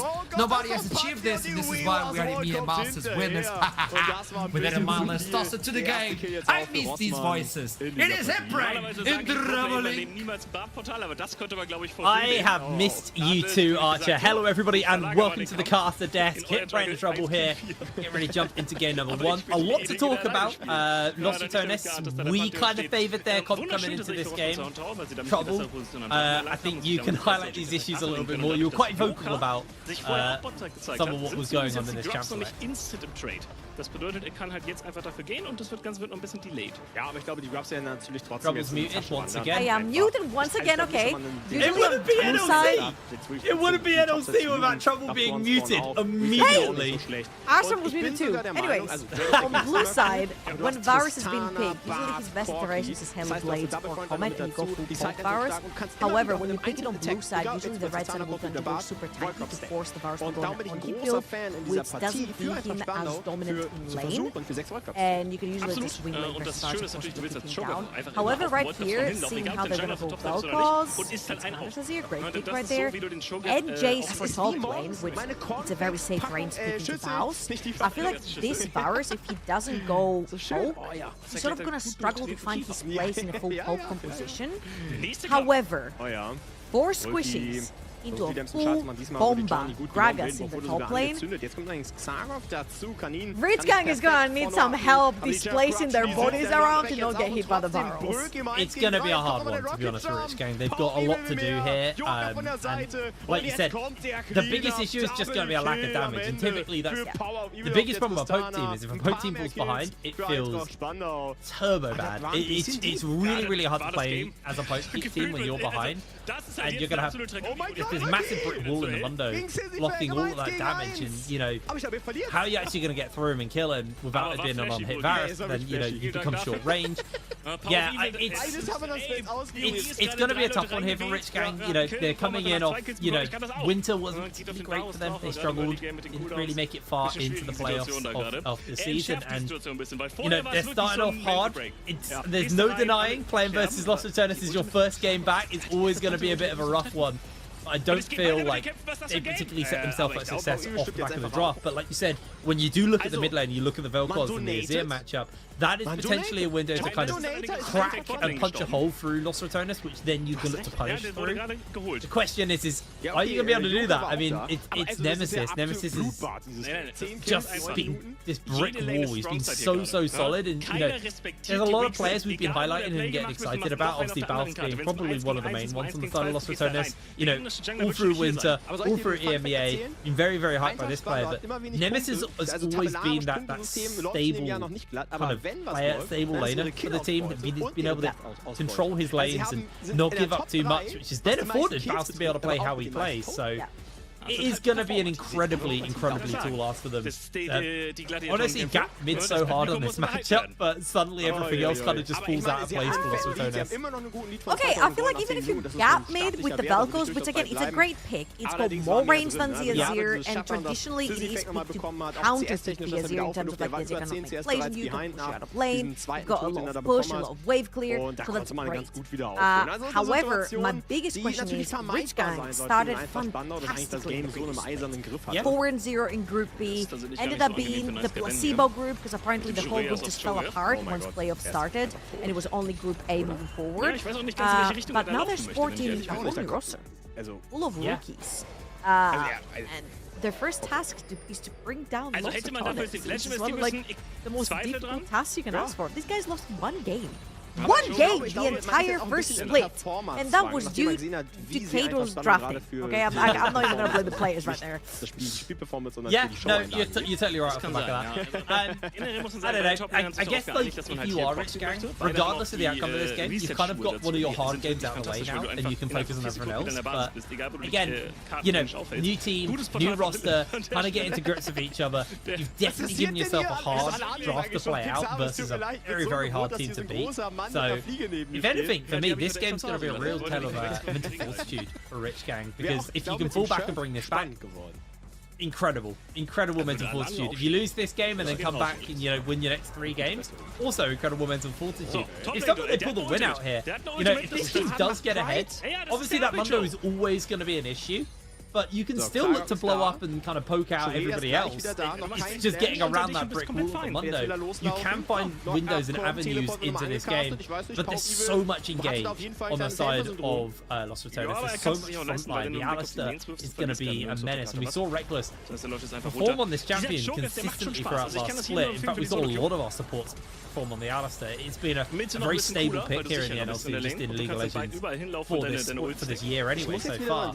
So you've got a big front line to get through. You've got a very consistent back line as well. Azir, you know, sure gets outranged by the Velcos, but in the chaos of a team fight, those Sand Soldiers just more than anything by space. You don't want to be standing on top of them, especially when Azir hits kind of 2-3 items. So this game one, I don't think anybody is in denial that this is going to be a tall ask here for Rich Gang, especially off the back of the draft. But I don't want to completely count them out because I feel like that would just be almost too biased. But they have definitely given themselves a rough hill to climb. And as exciting as the first game of our spring split is, we're going to have many reasons to get excited because Los Ratones are back. They just won EMEA Masters. This is the first game back into the competitive season. We're going to have to throw it a very quick break. We are dealing with a few technical difficulties, but once we're back, we're going to jump straight into the reef. Don't you dare go in. Hat sich Brügge überlebt. Ja, der ist einfach weg. Der kommt Teleport. Das heißt, die verlieren ja nicht mal was. Das ist schon stark. Also, ich bin mir nicht ganz sicher, ich kann nicht wirklich beschreiben, welches Team hier gerade diese Schlammschlacht startet, weil sind beide Teams wirklich... Man hat sich darauf geeinigt, man geht einfach rein. Das ist ein Schlammbad. So, deswegen, aber es gibt einen klaren Gewinner. Und zum aktuellen Zeitpunkt ist das eigentlich spannend. Das Einzige, wo sich Rossmann so ein bisschen dran klammern kann, sind die 2 Drachen. Aber mit der Comp, die du hast und den AD-Carries, den du hast, du wirst am nächsten Drachen vermutlich 2 Drachen haben. Absolut. Wir hatten ja auch über die Warcrafts unterhalten. Der Snowball-Faktor, gerade jetzt mit diesem 3000er Gold-Lead, über die gefeedete Tristana und auch Brügge ist gut dabei. Lilith ist überall. Er hat sogar Liandry's First gebaut. Also er geht hier wirklich auch auf AP, will ich einfach mal so sagen. Das habe ich auch noch nie gesehen. Aber ich liebe alles daran tatsächlich. So, und jetzt hat man hier einen fetten Siege Snowball über 6 Void Grubs. Top-Lane fehlt der First Turret, das heißt noch die Feats of Strength werden jetzt in der Tasche stecken von Eintracht Spandau. Die müssen hier allerdings ein bisschen aufpassen. Ross ist zugegen mit dem Team. Keine Pantheon-Ultimate. Wildenbruch kann immer noch, da wahrscheinlich beide Teams haben wirklich ein gutes Pick-Potenzial. Wenn ein Spieler da gecatcht wird, bist du sehr schnell in der Unterzahl. Spannend wird es halt, wenn 5 gegen 5 Teamkämpfer aufeinandertreffen, weil du dann den einen Pick nicht mehr so gut machen kannst. Dann denkt Nautilus, er hat einen Pick, aber durch den Hook zieht er sich selbst ran und ist dadurch selbst der Pick. Weißt du, das ist ganz verrückt, was hier noch passieren kann. Und jetzt nochmal auf das zurückzugehen, was die Analyse gesagt hat. Ich habe das Gefühl, der Schaden, der fehlt hier nicht. Auch der Damage-Split fehlt hier nicht. Und selbst wenn du später einen Tank hast, ja, dann macht Shogun, was hat der später? 800 True Damage? Es ist krass. Also, freut mich, dass du Resistenzen hast. Also ich finde es wirklich spannend, aber ich glaube, das ist genau auch die Idee dahinter, weil du hast natürlich mit diesem AP-Choker, von dem du vorhin gesprochen hast, den gewissen AP-Damage ja so oder so schon, aber schwierig. Wir haben jetzt gerade schon auf das Trading-Volumen auf der Toplane gesehen so. Und dadurch, dass jetzt auch schon das Leandris fertig ist bei Lilith, der ja die ganze Zeit auch schon reinpokt, immer wieder auch in den wichtigen Situationen mit dabei ist, wird das Damage-wise, glaube ich, vom Split überhaupt gar kein Thema sein. Selbst Joker mit Sejuani hat ja ein leichtes AP-Burst-Potential. Wenn er die Ult hittet, davor vielleicht mit der die passive Stack und dann ist ja quasi ein kleiner Assassin. Ja, itemtechnisch, Shurias, Into. Mehr Movements sind normalerweise in der Solo-Queue würdest du jetzt Deadman's Plate bauen, dann läufst du mit so 516 Movements wieder über die Map. Ich glaube, wir müssen kurz mal Nice Guy bei den nächsten Tod angucken. Ja, mal gucken. Also der Dive ist ein bisschen mutiger, aber ich glaube, Joker ist tanky genug, von wegen mutig, der Kill ist easy. Und dank den Voidcrabs übrigens, weil sie hatten keine Minions, aber dadurch, dass jeder mal den Turret gehittet hat, waren da am Ende, ich glaube, 6 Void-Jense unterwegs. Wir nennen sie hier liebevoll Void-Jense. Okay. Wo kommt das her? Ich glaube, zum ersten Mal, als sie eingeführt wurden, haben wir überlegt, sollen die einen Spitznamen bekommen? Ja. Und dann, ja. Wow, also Rossmann investiert sogar nicht mehr auf die Top-Lane. Das bedeutet, dieser T2-Tour wird einfach noch in Power of Evil gehen. Krass, ne? Das ist der Spieler ist unfassbar reich. Wir können uns ja mal anschauen, wie reich. 8000 Gold sind 1100 Gold näher. Das ist ein Schmackofatz in Minute 16, sage ich dir. Also 8000 Gold. Da kannst du einiges von kaufen. Witzig ist nur, dass Kanin halt auch nicht arm ist. Kanin ist der zweitreichste Spieler in der Partie. Ja. Er hat trotzdem 1100 Gold weniger als Power of Evil. Ja. Auf Evil muss jetzt auch überlegen, wie er das Gold investieren möchte. Das ist noch nicht geresettet. Und ich sehe für Rossmann Tower keinen Weg, wie sie das gleich spielen können. Und die Frontline ist einfach zu dick mit Joker, der ja die Early Game Kills bekommen hat. Das bedeutet, er hat jetzt schon 3000 Leben. Und Sejuani hat ja den großen Vorteil der eigenen Passive, wodurch sie auf den ersten Tag diese erhöhten Resistenzen hat. Das bedeutet, auch der Catch of Sejuani ist unfassbar schwer zu spielen. Du hast natürlich Scaling und ich möchte hier Rossmann auch nicht verteufeln. Talia, wir haben vorhin in der Review von Dunk Dynasty gesehen, was so eine Talia im Late Game machen kann. Die hat gestern bei Austin Force Wilhelm fantastisch funktioniert und gestern halt auch bei Phantasm, der damit die Late Game Teamkämpfe übernommen hat. Der Champion skaliert massiv. Aber weißt du, was so spannend ist? Das haben wir, glaube ich, bisher wenig gesehen in dem Game. Das hast du aber gerade, als wir in dieses Game reingegangen sind, schön gesagt. Eigentlich haben sie ja noch eine Pick-Off. Und zwar eine High-Range-Pick-Off über Sejuani und Bart. Und du hast nur immobile Carries über Talia, wenn wir die Reavers wollen mal ein bisschen ausklammern, weil im Fight ist die nicht relevant so, einen Pantheon und einen Varus, ohne einen Cleanse. Also auf Sejuani bezogen. Das heißt, du hast absolut recht, aber dadurch, dass sie so immobil sind, sehe ich eine sehr große Chance, dass sie einfach weggefischt werden. Kann tatsächlich passieren. Auf der anderen Seite aber genauso, wenn so eine Nautilus Hook trifft, egal welches Ziel, die Mobilität bringt dir da auch nicht wirklich was, vor allem wenn der Knockup direkt hinterherkommt. Wenn diese C-Chain erstmal drauf ist, dann kommt das Fass, dann kommt der Pantheon, kommt die Talia. Also die Varus Ultimate alleine ist schon ein Engage-Tool für das, dass du ja nicht mal am Gegner dran sein musst. Der Follow-up darauf ist halt gut. Aber du musst halt diesen ersten Kill hinbekommen und ich sehe das halt problematisch, wenn das Sejuani und ein Shoggoth davor stehen, vor allem weil Pride es halt richtig liest, sich die Teamkampf von Rossmann Tower anguckt und sagt, ja, Magieresistenz ist wirklich nicht schlecht hier als Stat. Hello everybody, we are back. Apologies about the delays there. It wouldn't be NLC without some pauses, without some delays. Also, the absolute nightmare fuel that is going on behind Trouble. What is going on in that cabinet? You're talking about my Labubus? Nightmare fuel? Yeah. Nightmare fuel. That is an absolute nightmare fuel. In 7 Sekunden. Das Timing hier ist we're on camera, we can talk about this. Right Yeah, now, we can. we're not on camera. Luckily, we are in game for our first game of the spring split. And our defending champions and EMEA champions, Los Fatones, on that red side. They're actually already getting a little bit of scouting going out. Renewal just looking to see if he can deny something. Oh, hold on. Nemesis getting chunked out, though. He's going to back off. Did have to burn a flash. From the looks of things, no one on the side of Rich Karen did have to burn a flash either. So getting that flash down, we already talked about it. The one lane that we're very confident in right now is this Diverse versus Nemesis lane. The Vel'Koz being able to win that matchup. Now having that flash advantage, it's going to do some wonders for them. I tell you what, that level 3 Pantheon is looking at that mid lane. However, I will say that Vel'Koz is being picked into the Azir to perma push the wave and not allow Azir to get out. mid lane. You can pressure command the tower, you pull command the tower. You're actually like very oppressive as a champion into the Azir. So I don't know if Nemesis is going to give much area for Renewal to be able to gank mid lane underneath the tower.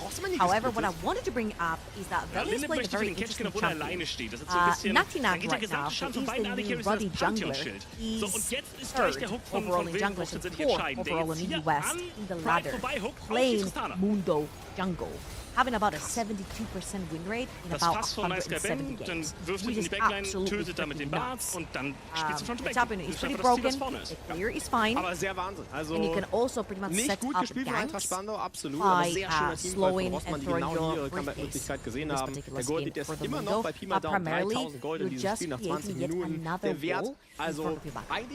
You do hit a point on the Mundo, or playing against the Mundo, where he genuinely feels unkillable unless you find him completely isolated and like 4 or 5 people jump on him. That kind of CC immunity from the passive, health regen he'll get from the ultimate. It can be a miserable experience playing versus him. And like we said, Riskang have a lot of poke. It's not that consistent damage to kind of whittle and chip away at that Mundo. So it's going to make life harder. And looking at Riven's summoner spell choices here, not summoner spell, root choices here.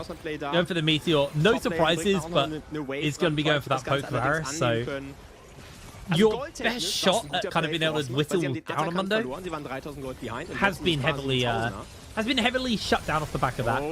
But that's the future. Let's talk about the now. Right now we're seeing that exactly what we expected. Diverse is getting that shove in onto Nemesis and just completely controlling the lane right now. Nemesis consistently taking these cues actually from Diverse. But damage does try and catch him, but Nemesis able to bait out and dash away at the perfect time, although Renewal has found Boss here. Baus trying to make the escape. Opponent forces the flash. They jump in with the flashes as well. That was a pretty disorientated play. Baus able to draw 2 flashes out and make the escape. But Crowney finds first blood with the flash under the tower. Wow, okay. So usually when you see Comet Varus, it's a very oppressive champion in lane. However, Jin has some pretty good raw numbers in his hit in general. So his AD early on, pretty good. He gets the shot, he has his Q, he has his W. Let's watch this one more time. Crowder right here will actually get engaged by Nodu, but then Rhythm gets instantly jumped on by Reckless, falls too low. I think that was a very late flash coming through from Leader as a... Well, yeah, also has to flash. I have just lost the thing for quite a while. No, I'm here. I was just letting you talk. Don't worry. He's there. All right, thank you very much. And that was a very early teleport that was also forced by Nemesis. He's gonna allow them first, push that wave, and get back on foot.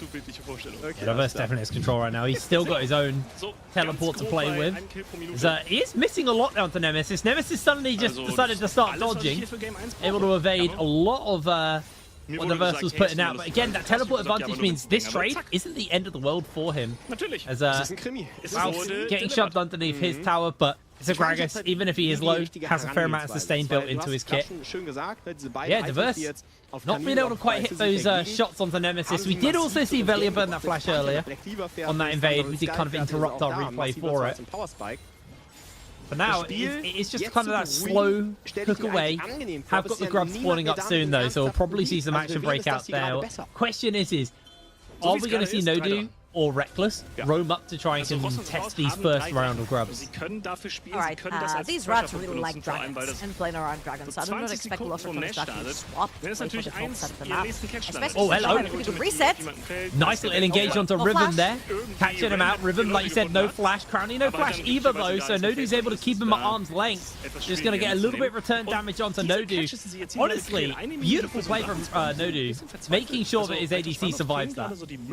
Yeah, and also Crowny uses cleanse right there a little bit aggressively, but didn't necessarily time it correctly with the stun coming through from Nodu, so he can keep up. And as we mentioned, the rats like the dragons, and it is going to be Velia starting the dragon. However, it's going to be a handshake between Loshatonis and Riskang. Riskang's going to go towards the top of the map and get those void grabs. However, I will say that it's a good choice right here to handshake, also because you have things like the Jace and the Varus that can take down towers Naja, und really, jetzt really muss auf quickly. jeden Fall If you do Eintracht manage Spandau to auf einmal wieder in actually diese connect with the Face-Check-Szenarien 6 rein. void Sie haben grabs, beim it's Choke gonna be a lot of Dropcheck damage towards dazwischen. this chat. It's just like this has been a complete Aber Sky ist das richtige Ziel mit Face Rush. Jetzt I mean, Reckless went very low. Diverse needs to be careful though. It's going to just get flashed onto, forced back by the Emperor's Divide, and that is one dead squid. Crowny secures the kill. A little bit too far forward. I feel like some harass is good to come through the Velcos, but right now you just TP'd into lanes and you lost your flash. Renewal's going in low. trouble. Renewal's making his way over. Can Bounce found the arc play. Doesn't have his ultimate available. Renewal catches it, but no Bounce with the belly box to cancel the stun. Able to move away. Gragas is so infuriating at times. So infuriating. I think I mentioned it earlier. Oh no. You just found him. He just found you. You just found him. He just knew.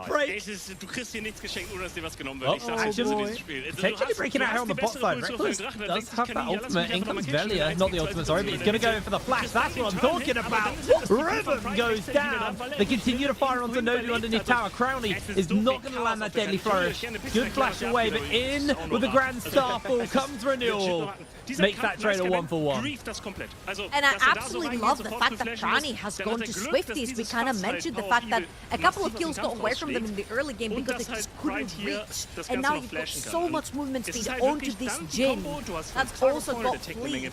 So he's definitely going to be able to run you down to get him Reckless. Obviously, Velia a little bit too overextended right there in this play. Will be punished by Renewal.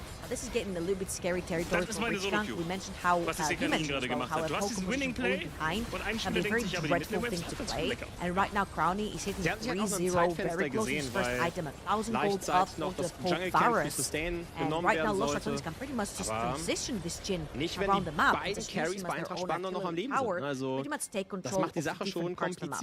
Now they don't need to do necessarily much, as we do have a pulse. Hello. Back to the nightmare field. Das Game What are komplett they? offen ist. Ja, wir haben wieder jetzt einen kleineren Lead für They're Eintracht Spandau, aber who horrifying. cares? Ja, es geht so hin und her. Wenn wir jetzt nicht von 7.000, 8.000 Gold How do you sprechen, not würde das know? springen wie sonst was. Actually Ich muss ganz ehrlich terrifying. sagen, langsam habe ich das Gefühl, wir haben es gibt auf jeden Fall how is Spiele, it die einen terrifying? deutlich mehr What Kills is haben. so cute? How is that Das ist einfach nur That sehr is chaotisch. so cute. That is so Demon up cute. to the camera and you go, how is that Die scary? Komfortzone von Eintracht Spandau, aber dieses Chaos, That is das cursed. Rossmann wirklich in die Karten. Die Jungs All I'm können auf saying, dieser if I Ebene found that weiter in an klar abandoned house, kommunizieren. Und I darauf would kommt not es be dann picking eben that auch thing auf up. diesem Niveau. Das Gewinn Okay, but von Flank he's wurde very jetzt eigentlich cute. gespottet. Wichtig von Troy. Der Blast von we're nämlich back I agree to disagree. I agree to Der hatte disagree gerade on keinen Flash that. mehr, hatte gerade verloren, genau in diesem Fight, den wir Back gesehen into haben. the game, Jetzt though. holt der Nash natürlich langsam auf. Another kind of thing that I want to hit on is we talked about how the Poke team struggles and it falls apart, but we also have to talk about Diverse. He's getting caught out. Crowley coming in, the laser beam won't be enough. Crowley secures another kill, and this Velkos is not getting ahead. Now Baus has found Conan, catches him with the belly bot. Conan going a little bit low here, gets sped up. Baus is just waiting for the summoners to cycle back around. Can he get a belly bop in time? Good flash by Conan, able to break away. First of all, great roam by Crowny and Reckless. They knew that they would catch the bot lane because the wave wasn't pushing us hard enough from Rhythm and Nodu, so they didn't have time to go past that mid lane where Diverse had just blocked his flash, trying to harass around that dragon down the bot lane, and then Baus is doing Baus things. I feel like Gragas has been one of his scariest champions to play over the tops of the map. Renewal. He's in danger. He's going to catch the slow off, but they're going to flash onto him. Renewal tries to close that gap. That's going to be the spear to secure the kill, but in comes Velia, full HP, ultimate ready to fire. They got the flash as well. Conan going low. There's the flash wall from Velia, able to secure the kill. Ultimate ticking away, and that Mondo is going to be so hard to kill. Looks like they're just going to back off a 1-for-1 on the top side. Und ich glaube, da wird es dann spannend, That's weil going mit to diesem be Rupture it. und der Bart Ultimate Renewal has been picking up all the kills pretty much from the side of Richgang. However, I'm getting a little bit worried right here because the Pantheon is like that one component on the side of Richgang that is going to pull off the later we go into the game. Looking over to the other side, Velia has played some nutty Pantheon before. Has gotten a lot of out of very sticky situations, particularly at Emia Masters with the Pantheons. But let's see if Renewal is actually going to be able to do the same. We have said over and over before, even though Velia did get Emia Masters MVP and he did get Winter Split MVP here in the NLC, we have said that because he's unten the eine new Minion guy Wave in der Mittellinie nehmen möchte. among Aber ihr seht all schon, the Rossmann will das aggressiv hier pushen. veterans, Das if ist you ein will, in the Zeitfenster, Los das sich hier Ratones, kauft, that indem he sie die Wave might so weit be vorne annehmen. Jetzt most können sie under einfach nach pressure unten when it rotieren. comes to like new opponents. Und And right guck mal, here, er hittet Renewal jetzt seems einmal, to be bumm, having da the kommt upper wieder hand, zwei of course, Volt-Jense. in this particular iteration where you're playing a Dann more kriegst du die aggro, durch, tanking der Turret champion, bleibt. AD versus a tank, more likely Aber to hat get er nun mal ahead nicht and only die 100 gold. However, Renewal has the chance right here with his first item complete as well to try and influence the side lanes. Ich denke auch, Talia ist noch in der Mitte. er kann The dann biggest Reavers problem I wollen have jederzeit mit with dazu this kommen. champion is he's doing a fantastic job now, but eventually this champion just nosedives in power, and that's the point where Velia is going to be a complete menace on this Mundo, so they have to gain something off these kills that they're getting, and so far that is a plate top side, a plate mid lane. They haven't really been able to get too much off the back of it, and you're already worried about falling behind with a jungler who kind of just stops being a champion almost later down the line. It's going to be a major problem. And Diverse was our window into this game. We talked about how this matchup could be the matchup which you would look to punch through the Los Ratones defense, but unfortunately, he is 0-2. He is struggling right now. Grand Starfall coming in onto Baus. Baus just trying to go for the old escape, and they just give it up. He might even get a proxy off, although Rhythm's in the area. If I was Rhythm, I'd be very scary. He can't walk into you. There's no way. There's no way you walk You're into not. him. Don't check the Gragas, man. Don't check the Gragas. Like, Baus just buys so much time. Like, they're going to lose a tower, they're going to lose a dragon. Renewal is able to get 6 grubs. Good. 4 oder 2 gegen 5 spielen. Das hätte ich vorher beim 3 gegen 5 That's auch such a waste of time, but Baus trotzdem lives. konnten sie es tatsächlich spielen. Aber da ist Baus es. leaves, and Die I feel like for Seele Rhythm, bei den he's Rossmann allowed to waste Centaur. the time right there because he cannot Kämpfe, walk die die bot. spielen, He can't das walk ist doch mid so because his mid simpel, lane's oder? there. He can't Also, walk bot du because he hast knows vorne he's under a lot of pressure to dein get died Pantheon, da right liegt now, das and he Minenfeld can't walk drunter. Du top. hast irgendwie His hinten top einen lane was Fass just einfach in die Backline resetting. geworfen. However, Aber Baus durch das Minenfeld There's a werden bit die on the One more bounce. He time. gets the interrupt. In comes Nemesis, so he might be able to turn this one around. Flash comes out from Diverse. No Flash. No Flash comes out, and he's able to break away. But ultimately, this is what we talked about a lot last split with Baus. He's so hard to deal with, as Crownium instantly cleanses the chains. The amount of time that Baus just bought so many plates, so much pressure over the Los Ratones, and the gold lead, almost 2k now for the bot side. Rhythm maybe finding himself getting dove under. Teleports are coming in, and Los Ratones are just going to walk away. Velia, no flash, but ultimate available. I don't think that Rich Gang are going to be able to kill him here. They are bringing Renewal in. Velia doesn't have that passive. He's going to have to pop the ultimate here, but now he comes to fight. Knockup comes in from Reckless, and that's going to be a shutdown given over to Crowley. He is 5-0. Rhythm will be taking shot after shot coming in, and that was absolutely flawless from Los Ratones. Don't lose a member. Reckless finds the next one, and Rhythm goes down. A double kill for Nemesis. A 4-0 fight to Los Ratones. Aber sie fischen viel, sie forcen Rich Gang are dispatched of with clinical precision, and Baus is trying to do his own Baus things. Just going on the top side. No flash for either. No, he does have ultimate, but he's gonna use it. No way. Conan can't close the gap. Agragas is no way. Insane. Baus is out. Los Ratones on a 4,000 gold lead at this point in the game. That Jin is invincible. Nash also completed onto Nemesis as there. He's gonna take that bot lane tower as well. That kinda hurts. And they can die there as well. Baus is still around. Just did the whole circle, I guess. One camp is gonna be taken away. However, Los Ratones being so far ahead in the game, they can call the shot. They're jumping onto Crowny. Yeah, Crowny needs to make a run for it. Doesn't have cleanse, remember. Renewal's able to open up, get a big chunk out. Crowny continuing to run away. Renewal's able to chunk him, but it's not enough damage to one-shot, and that is just a massive cash out just sitting around. Like, Crowny's worth so much money through shutdowns right now. Wenn das der Fall ist, haben wir hier 2-4 Item-Carries auf der Seite von Rossmann und Kanin im Endeffekt, die auch als beiden Main-Carries dieses neuen Rosters gelten und das zumindest auch schon letzte Woche bewiesen haben. Und wenn die Items durchkommen, werden die Teamkämpfe nur noch schwieriger, weil du mit dieser Double-AD-Carry in die Situation kommst, dass sie nicht angreifen können, weil sie vorn laufen. Das ist die Stärke von dieser Talia. Da macht man ja auch so gerne eigentlich nochmal so Double Support oder sowas, ne? Ob es jetzt ein Eiwand ist, ist zumindest irgendwas, was nochmal auch Raum generiert für diese beiden Carries. Und das ist gerade nicht der Fall. Have him on his sides, he's on the ramp, not the ramp. He has to flash away though. Velia just continues to put the pressure in, and this will be a kill onto Nodu. Are they going to find the shot onto the Jin? No, apparently not. Velia is going to secure the kill. They tried to get the kill over, but unfortunately not going to be enough.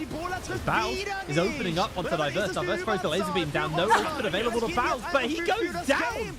Diverse is able to kill him. Now there's a fight continuing in the mid side. Velia popping the ultimate renewal on that runaway as Crowdy's coming in with the collector, with the rapid fire, giving the kill over to Velia. Teleport as well as in jumps Conan, trying to deal with Crowdy. Crowdy has to play the flash. Reckless, can he find that knock up in time? Crowdy is going to get the kill over. Goes straight over to Conan. Able to secure his kills. Chains coming onto Nemesis. Nemesis just get the ult back. The Emperor's Divide able to get that one. Velia continues to fire on Conan. They did get the shutdown, but they lost so much more for it. At this point, Lost Adonis is just slapping them with their dollar. They're literally playing catch-up right here from Ritzgang, and that was a pretty imaginative, I want to say, TP coming through from corner, but once you're deep with that Jace, you don't necessarily get out. They do, however, get the bounty onto Crowny, and let's watch this one more time. That was a continuation of a play where you walk onto the ramp, when you're behind, you're gonna get caught. Renewal dead, Rhythm was dead as well. Then first gets caught by Velia down the bottom side of the map, and it's a little bit disastrous. By that time, Conan had TP in, trying to get that shot onto Crowny, which did net him 900 gold. And once Nemesis arrives with his own TP, so we're back in action. Nemesis outside of that laser beam. They already get one. There's the knock up into the Deadly Flourish though. No do under fire from Crowny, but Crowny's going low. That's not going to matter though because the damage is coming in. Renewal doesn't find the hit onto Crowny. Nemesis bags the double. And 4 members of Rich Gang go down once again. This is Dragon number 3. Rich Gang struggling now. Yeah, and I feel like this is not necessarily how a poker position is supposed to be played. With a poker position, you want to take control of lanes, push out your waves, take control of the neutral objective, and then when your opponents are trying to funnel control points to check out these reverse slots, you're literally there just poking them down to death. And right here, Ritzgang just went head deep into the jungle of Velia right there. They do manage to kill him, right? They have Renewal and Nodu around, and everyone piled on top, throwing every ult in there. But once Lost Adonis came about, Avengers assembled, and unfortunately, they had too much money. They're just too far ahead at this point. It's feeling very, very hard. 7,000 gold over to the side of Lost Adonis. Feat of strength in their pocket. They're one off soul as well. Cloud Soul, you know, not always the most impactful, but Mundo with Cloud Soul, genuinely terrifying. Really, really scary to deal with. Byron honestly looks like a very doable thing for them, although Bounce is finding himself in a bit of danger. It's going to send Conan packing, able to dodge away on a whole heap of the CC. Somehow making a break for it. Bounce should be able to get underneath the tower. Renewal even ults in. Oh, it's not Baron, it's Herald. We're 18 minutes into the game. But Herald over the side of Lost Adonis. You're going to wait about 4 more minutes for Baron to make his appearance in the game, but this is going to be Reef Herald, and I feel like Lost Adonis, if you look on the minimap, the second Bao spotted a second member down that bot lane. Lost Adonis were already moving up to go for that Reef Herald. They're going to take that outer tier 2 top lane tower, and they will catch themselves a squid in the process as well. Take him down. That makes it instantly a 4 versus 5, and Baus has spotted that 2 more members are down there for Rich Gang. This could be yet another bop on the tower. Velia gets to take that one mid. Really smart actually there from Velia. Is he going to be able to drive it somewhere else? He might be going bot lane. He's going bot lane. Can they get the damage off? He's trying to make the escape. Oh, it doesn't matter. Baus has walked away then, and they can just collapse their whole team down if they want. Yeah, he used it as a taxi instead. Now the Hobo Quadrant is taken away by Lost Adonis, and this is going to be just as clinical as ever. They do have the items that are complete as well for Nemesis. Double items onto Jin, onto Crowny's Jin as well. Baus gonna take the back right here. 1 Rift Herald, 1 gank down bot lane for Baus. Posted 1 Rift Herald to Rich Gang, and their entire outer tower defense. That is brutal. That is absolutely brutal. Lost Adonis as efficient as ever with their gameplay. And I feel like these bases may be the final bases of the game here. Everyone's going to spend up that money, get back onto the map, and honestly, with Atakan, you could force Atakan, you could wait for Baron in a couple of moments. You could even potentially siege, because again, you're against the Poke teams. Poke team's behind. They're 10,000 gold behind. Now Poke is not there. Jace idealistically needs to have 3 items. Varus sitting on just a single item, where the Jhin is closing on a third. Like, you are so behind right now. Your Poke is just not going to land. Velia is 2.5 items on this Mundo. He's got so much HP to cut through. I don't know if they're going to be able to do it. I feel though it's just a little bit difficult because there's a lot of wave clear due to the nature of like the Varus and the Vel'Koz. They've got like inherently a lot of good spells to clear out waves. So I feel like Lost Runners here specifically because it's Varus's Atakan. I think it's Varus's Atakan at least. That's what I saw on the map. It might have been a flowers map. Okay, so it's Ruinous Atakan then. Hey, it looked red on the minimap, so I was like, hey, that's perfect, because you can just take that and just throw yourself under the tower, take the tower up in the base, and you can transition that to a Baron. However, still, that Atakan is really strong, puts you up ahead in XP as well. 2 level difference between the mid lane, 2 between the AD carries, 2 and Baus under attack. But once again. They're going to immediately catch him with the belly box, then him packing Renewals, trying to find the damage in. Baus is getting the Protobert out, but here comes Reckless, knock up onto 3. Baus is in danger, but in comes Nemesis to try and save the day. They're going to slide in, secure the kill. Shuffle comes back in onto 2, but Crowley's making his way over. The Lifeform disintegration rate does nothing. The Zhonya's from Nemesis buys some time. He flashes over the wall, into Diverse's pocket, but Nemesis finally falls. Diverse catches in on the shutdown. Velia dealing with the tower, getting a kill onto Riven.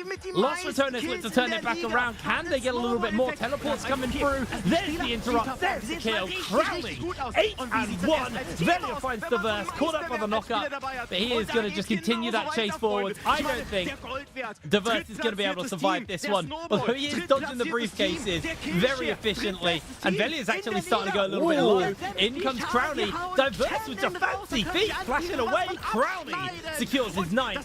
10th, actually. That's going to be sold. That was really fun to watch, actually. The Mundo versus the Vel'Koz. It's like, who has the fancier feet? Who can dodge more skills to get away? Because once you dodge the kill from Mundo, there's not really much else that he has to stick on you. However, this whole iteration, the back and forth and skirmishes, he's going to net Rich Gang, a few more grey screens, and Lost Returners are going to secure themselves these souls. It's going to be Cloud Soul. Not that they were fast enough to begin with, but now they're going to be faster on the map as well.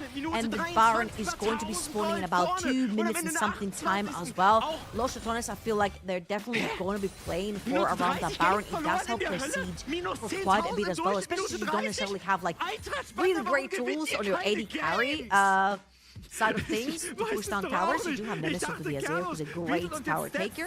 However, I feel like, again, due to the nature of the Vel'Koz and the Varus being able to push out waves, you definitely need that extra help from that Baron buff to take down the inhibitor towers. Yeah, absolutely. Having a look at the items, Infinity Edge now finished up onto Crowley. 2 items onto Nemesis. He's closing in on that Sonya's though, which was very impactful in the previous fight. Baron coming up soon though. I think that's where our attention is going to get turned as soon as that one spawns up. Because like you said, the wave clear is there. Rich Gang are able to deal with it on the Crowley's damage onto Diverse.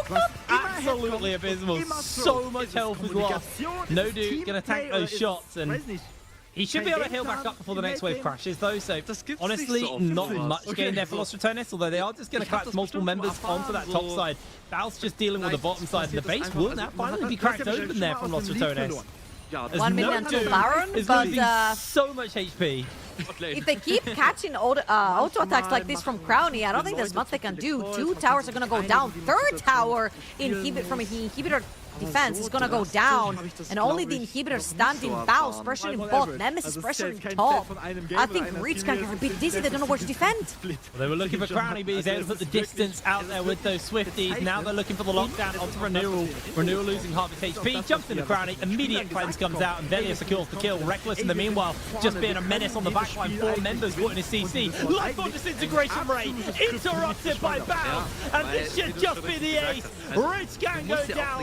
A triple kill over to Crowny. An absolutely flawless fight. Nobody falls. All of the inhibitors fall. Tower will be next up on the menu. Baus holds his life because he needs to jump onto the fountain, take a slurp, and that is it. 24 minutes on the clock. Lost Ratonis close it out cleanly. Wow. EMEA Masters champions, NLC Winter champions are not here to play. That was a very quick game. I feel like, again, when it comes to Lost Ratonis, every time we talk about them, we're like, they're just so good at playing around their own macro, using Baus, and that's exactly what they did here as well. However, I will say it over and over again, it's not just their ability to play around Baus when he chooses to int on the side lane, it's their ability to straight up strangle their opponents in lane.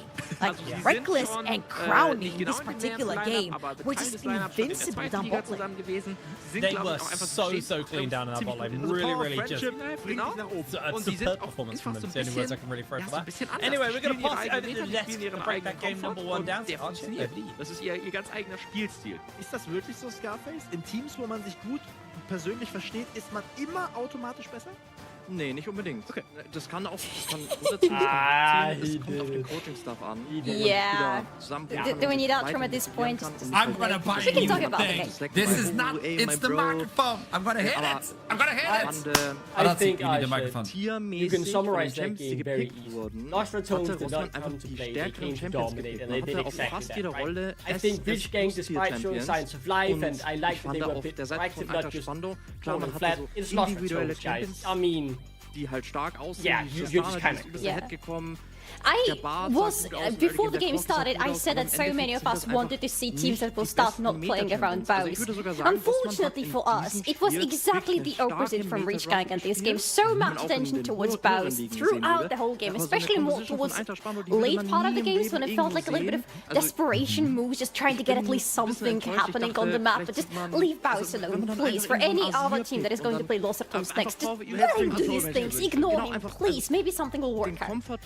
It's the Baus's law. The Baus's law. He's gonna take it regardless. And even on the late game, when we're trying to do all those things like to take him down, it was okay. Let's start with the first replay. Oh, guess what? This epitomizes what not to do when you're behind against Lost Ratonis. Because the move always from any team we've seen is go for Baus. No. While these guys are dancing around Baus, you managed to survive here. I want to take your attention to the minimap. Well, they're taking a Rift Herald, and after that, he's able to survive, and they take a tower with the Rift Herald. I mean, please just stop going after Baus, guys. It will not work, please. But before we continue, I have to say, Rich Gang were looking good at the beginning of the game. They had countless moments where they almost got the first blood. But that's the Vin Diesel quote of if it's a 1 meter or a 100 meter, doesn't matter. As long as you win, you win. And they got the first blood regardless. But there's some signs of life, at least in my opinion, for Rich Gang, which I think is going to be different versus a different team. I think this, for a different team, they would surely get the first blood. They would surely get some leads. They got the grubs as well. There's some sign of life. I want to celebrate that. For the other side though, they're still clean. I think Crowny and Reckless' performance on the bot lane was just disgustingly beautiful. Yeah, I want to actually disagree with you a little bit. It's not just that they're still clean, they have improved a lot. In previously already, we have celebrated a lot the synergy between Crowny and Reckless on the bot lane, both during the laning phase and later on in the team fight. It just continues to grow and be shaped into something more beautiful than before, because this team fight is an excellent example of that. Look at Reckless, look at how he moves around the team fight, just knowing exactly how to reposition himself so that his team gets a better understanding of who to focus in this fight. Crowny, always in the perfect position for his Jhin ultimates. Every time you see one on the screen, you know nobody's getting to him and he's getting the shots. And in some other fights, Baus is not here at all. He's doing his Baus with some top lane. But in other fights that we are seeing later in the game, Baus finding those flanking positions towards the enemy's backlane, just completely disrupting them. This team has already been good, but they have improved so much. dann wirken die Teamfights nie I'm getting playable für scared. das Team, was vielleicht Exactly by that. I think they're getting better day by day, and that's kind of scary. Because, yeah, you think they reach a plateau, but they keep improving. And, oh my. Yeah, they are really, really good, right? Brick by brick, they are laying the golden goal potential in the ERL. Need 2 more NLC splits and 2 more EMA Masters and then we're done. What no other team have managed to do in League of Legends esports and win everything they could in that Metagaming wird. They, wir werden darauf achten jetzt they erstmal. I mean, they are all just so well aligned. They know exactly what to do. They're not really pushing it too far anymore, which at the beginning was a bit of a problem, right? They got a bit too caught in the hype. Alf was a bit too overeager in how many ways he could take. You don't see these mistakes anymore. And I thought the highlight we just saw as well. The target selection was on point. They made sure not to go too far, but they were there to back each other up when someone went in. It was phenomenal. Really executed. You couldn't lay a finger on it and criticize it. I'm gonna say it. I'm gonna say it. Okay. We have a replay. I'm gonna say this afterwards because this is gonna be kind of big. Yes. This is a good team fight, but see, look at Vel'Koz. He does what he needs to do, but then it's the bows. It's exactly the fight I was talking about. The bows finding this angle because Vel'Koz is not allowed to ult at all. The difference between Vel'Koz and Jhin, they're similar in terms of when they ult, they want to be safe, but Vel'Koz just never allowed that safety. That's a ranged top blind versus Gragas, and Gragas gets more damage in him. Is this legal? He was getting focused. I mean, to be fair, he was fighting all the time because he was getting focused so much. But he also overfarmed everyone. Yeah. What do you mean? Okay, I'm gonna say this before we continue and we have the interview, but I'm gonna say this. I think Belia is listening to this. I believe if a team wins 3 EMEA Masters in a row, they should be invited to Worlds. I'm just saying. Hear me out. Yeah. Hear me out. This should be law. Let's bring in Velia so we can talk to him about it. MVP of finals. Welcome. Oh, you got the hoodie as well. You're looking clean. How are you doing? Welcome to the interview. We get to talk about another one. Thank you for having me. It was a clean game, wasn't it? It was after when we were destroying the Nexus, I actually asked my team. I think this is the fastest win we did in NLC. Maybe I'm wrong, but it felt really fast. It felt easy. We were on the same page, and yeah, I'm really happy with the performance. Do you agree with us? We were talking about this, but it looks like even after EMEA, the team is getting better somehow. When you look into a team and you're like, oh, they're really good. They still get better. Are you getting the same feeling as you're playing? I don't think that's even a questionable, you know. We're just getting started, right? We were just playing for 3 months. We need to play for a year together. Imagine what we're gonna do. Imagine summer split.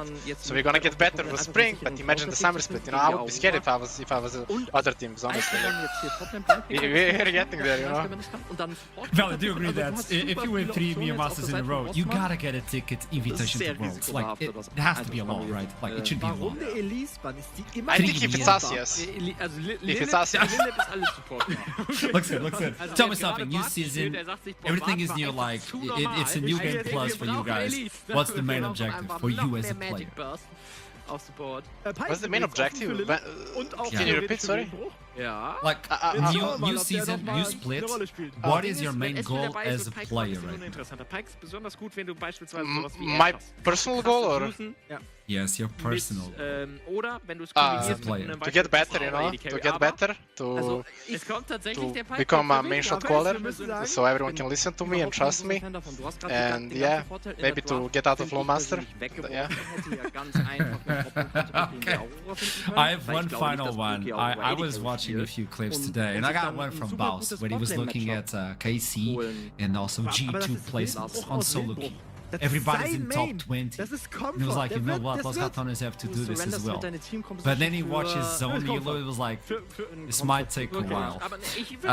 Do you think it should be an objective for the team to also be like really high in solo queue? Because that's really hard, isn't it?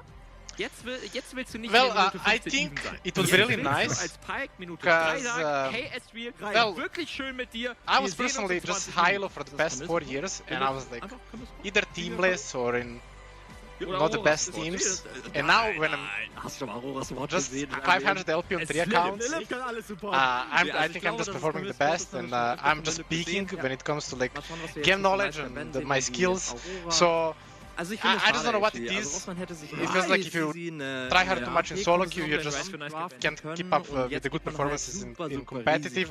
But I think it's really nice to give your all in scrims, in competitive and in solo queue, to play the highest League of Legends you can play. It's not the same when you play Challenger top 10 solo queue with other LEC players and like low master solo queue, you know, but yeah, I believe at some point we're gonna do it. I think we can reach like top 50, all 5 of us, easily. We just need to want it bad enough, you know. I have one final question. This is a personal one for you, okay? As soon as I did the interview with Baus and he told me like, I want to be a father, I want to have 2 kids, I was like, man, that's wholesome. Valiant, what's your main, like your final goal, your biggest dream in life? That's a good question. To reach LEC at this point is for sure to reach LEC, hopefully with lesser tones, and to win it, participate in Worlds, and yeah, do good there. Maybe win the Worlds, you know, you never know.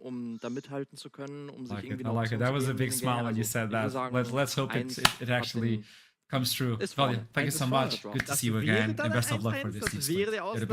Thanks to you guys. Bye-bye. Kann Rossmann eventuell dagegenhalten? Man, I don't know, these sucks, man! Rossmann Centaurs 2-0 einfach Okay, with this in mind, I'm just getting the information just like this. Any final words for this match? We had the worst scenario and the best scenario prepared for Reach Gang, and even though they lost this game by a lot, I think it's safe to say that they have reached the best case scenario. I'll say simple domination. What is this? I mean, you're caught up in the tunes, man. Do your job. Listening to us? We gotta drop like... He's ignoring the analyst and listening to the music instead. No, I'm enjoying this. We're gonna have another game after this one. It's best of 1 with choo-choo non-stop. It's gonna be Chaos versus Venomcrest. They have new roster, they have new names, we also have new tunes. You can check them out by watching our VODs and replays. I don't know where else you can check them out. We're gonna do a quick pause so the sponsors can talk with you as well. And we get back for better tunes. I'll see you soon.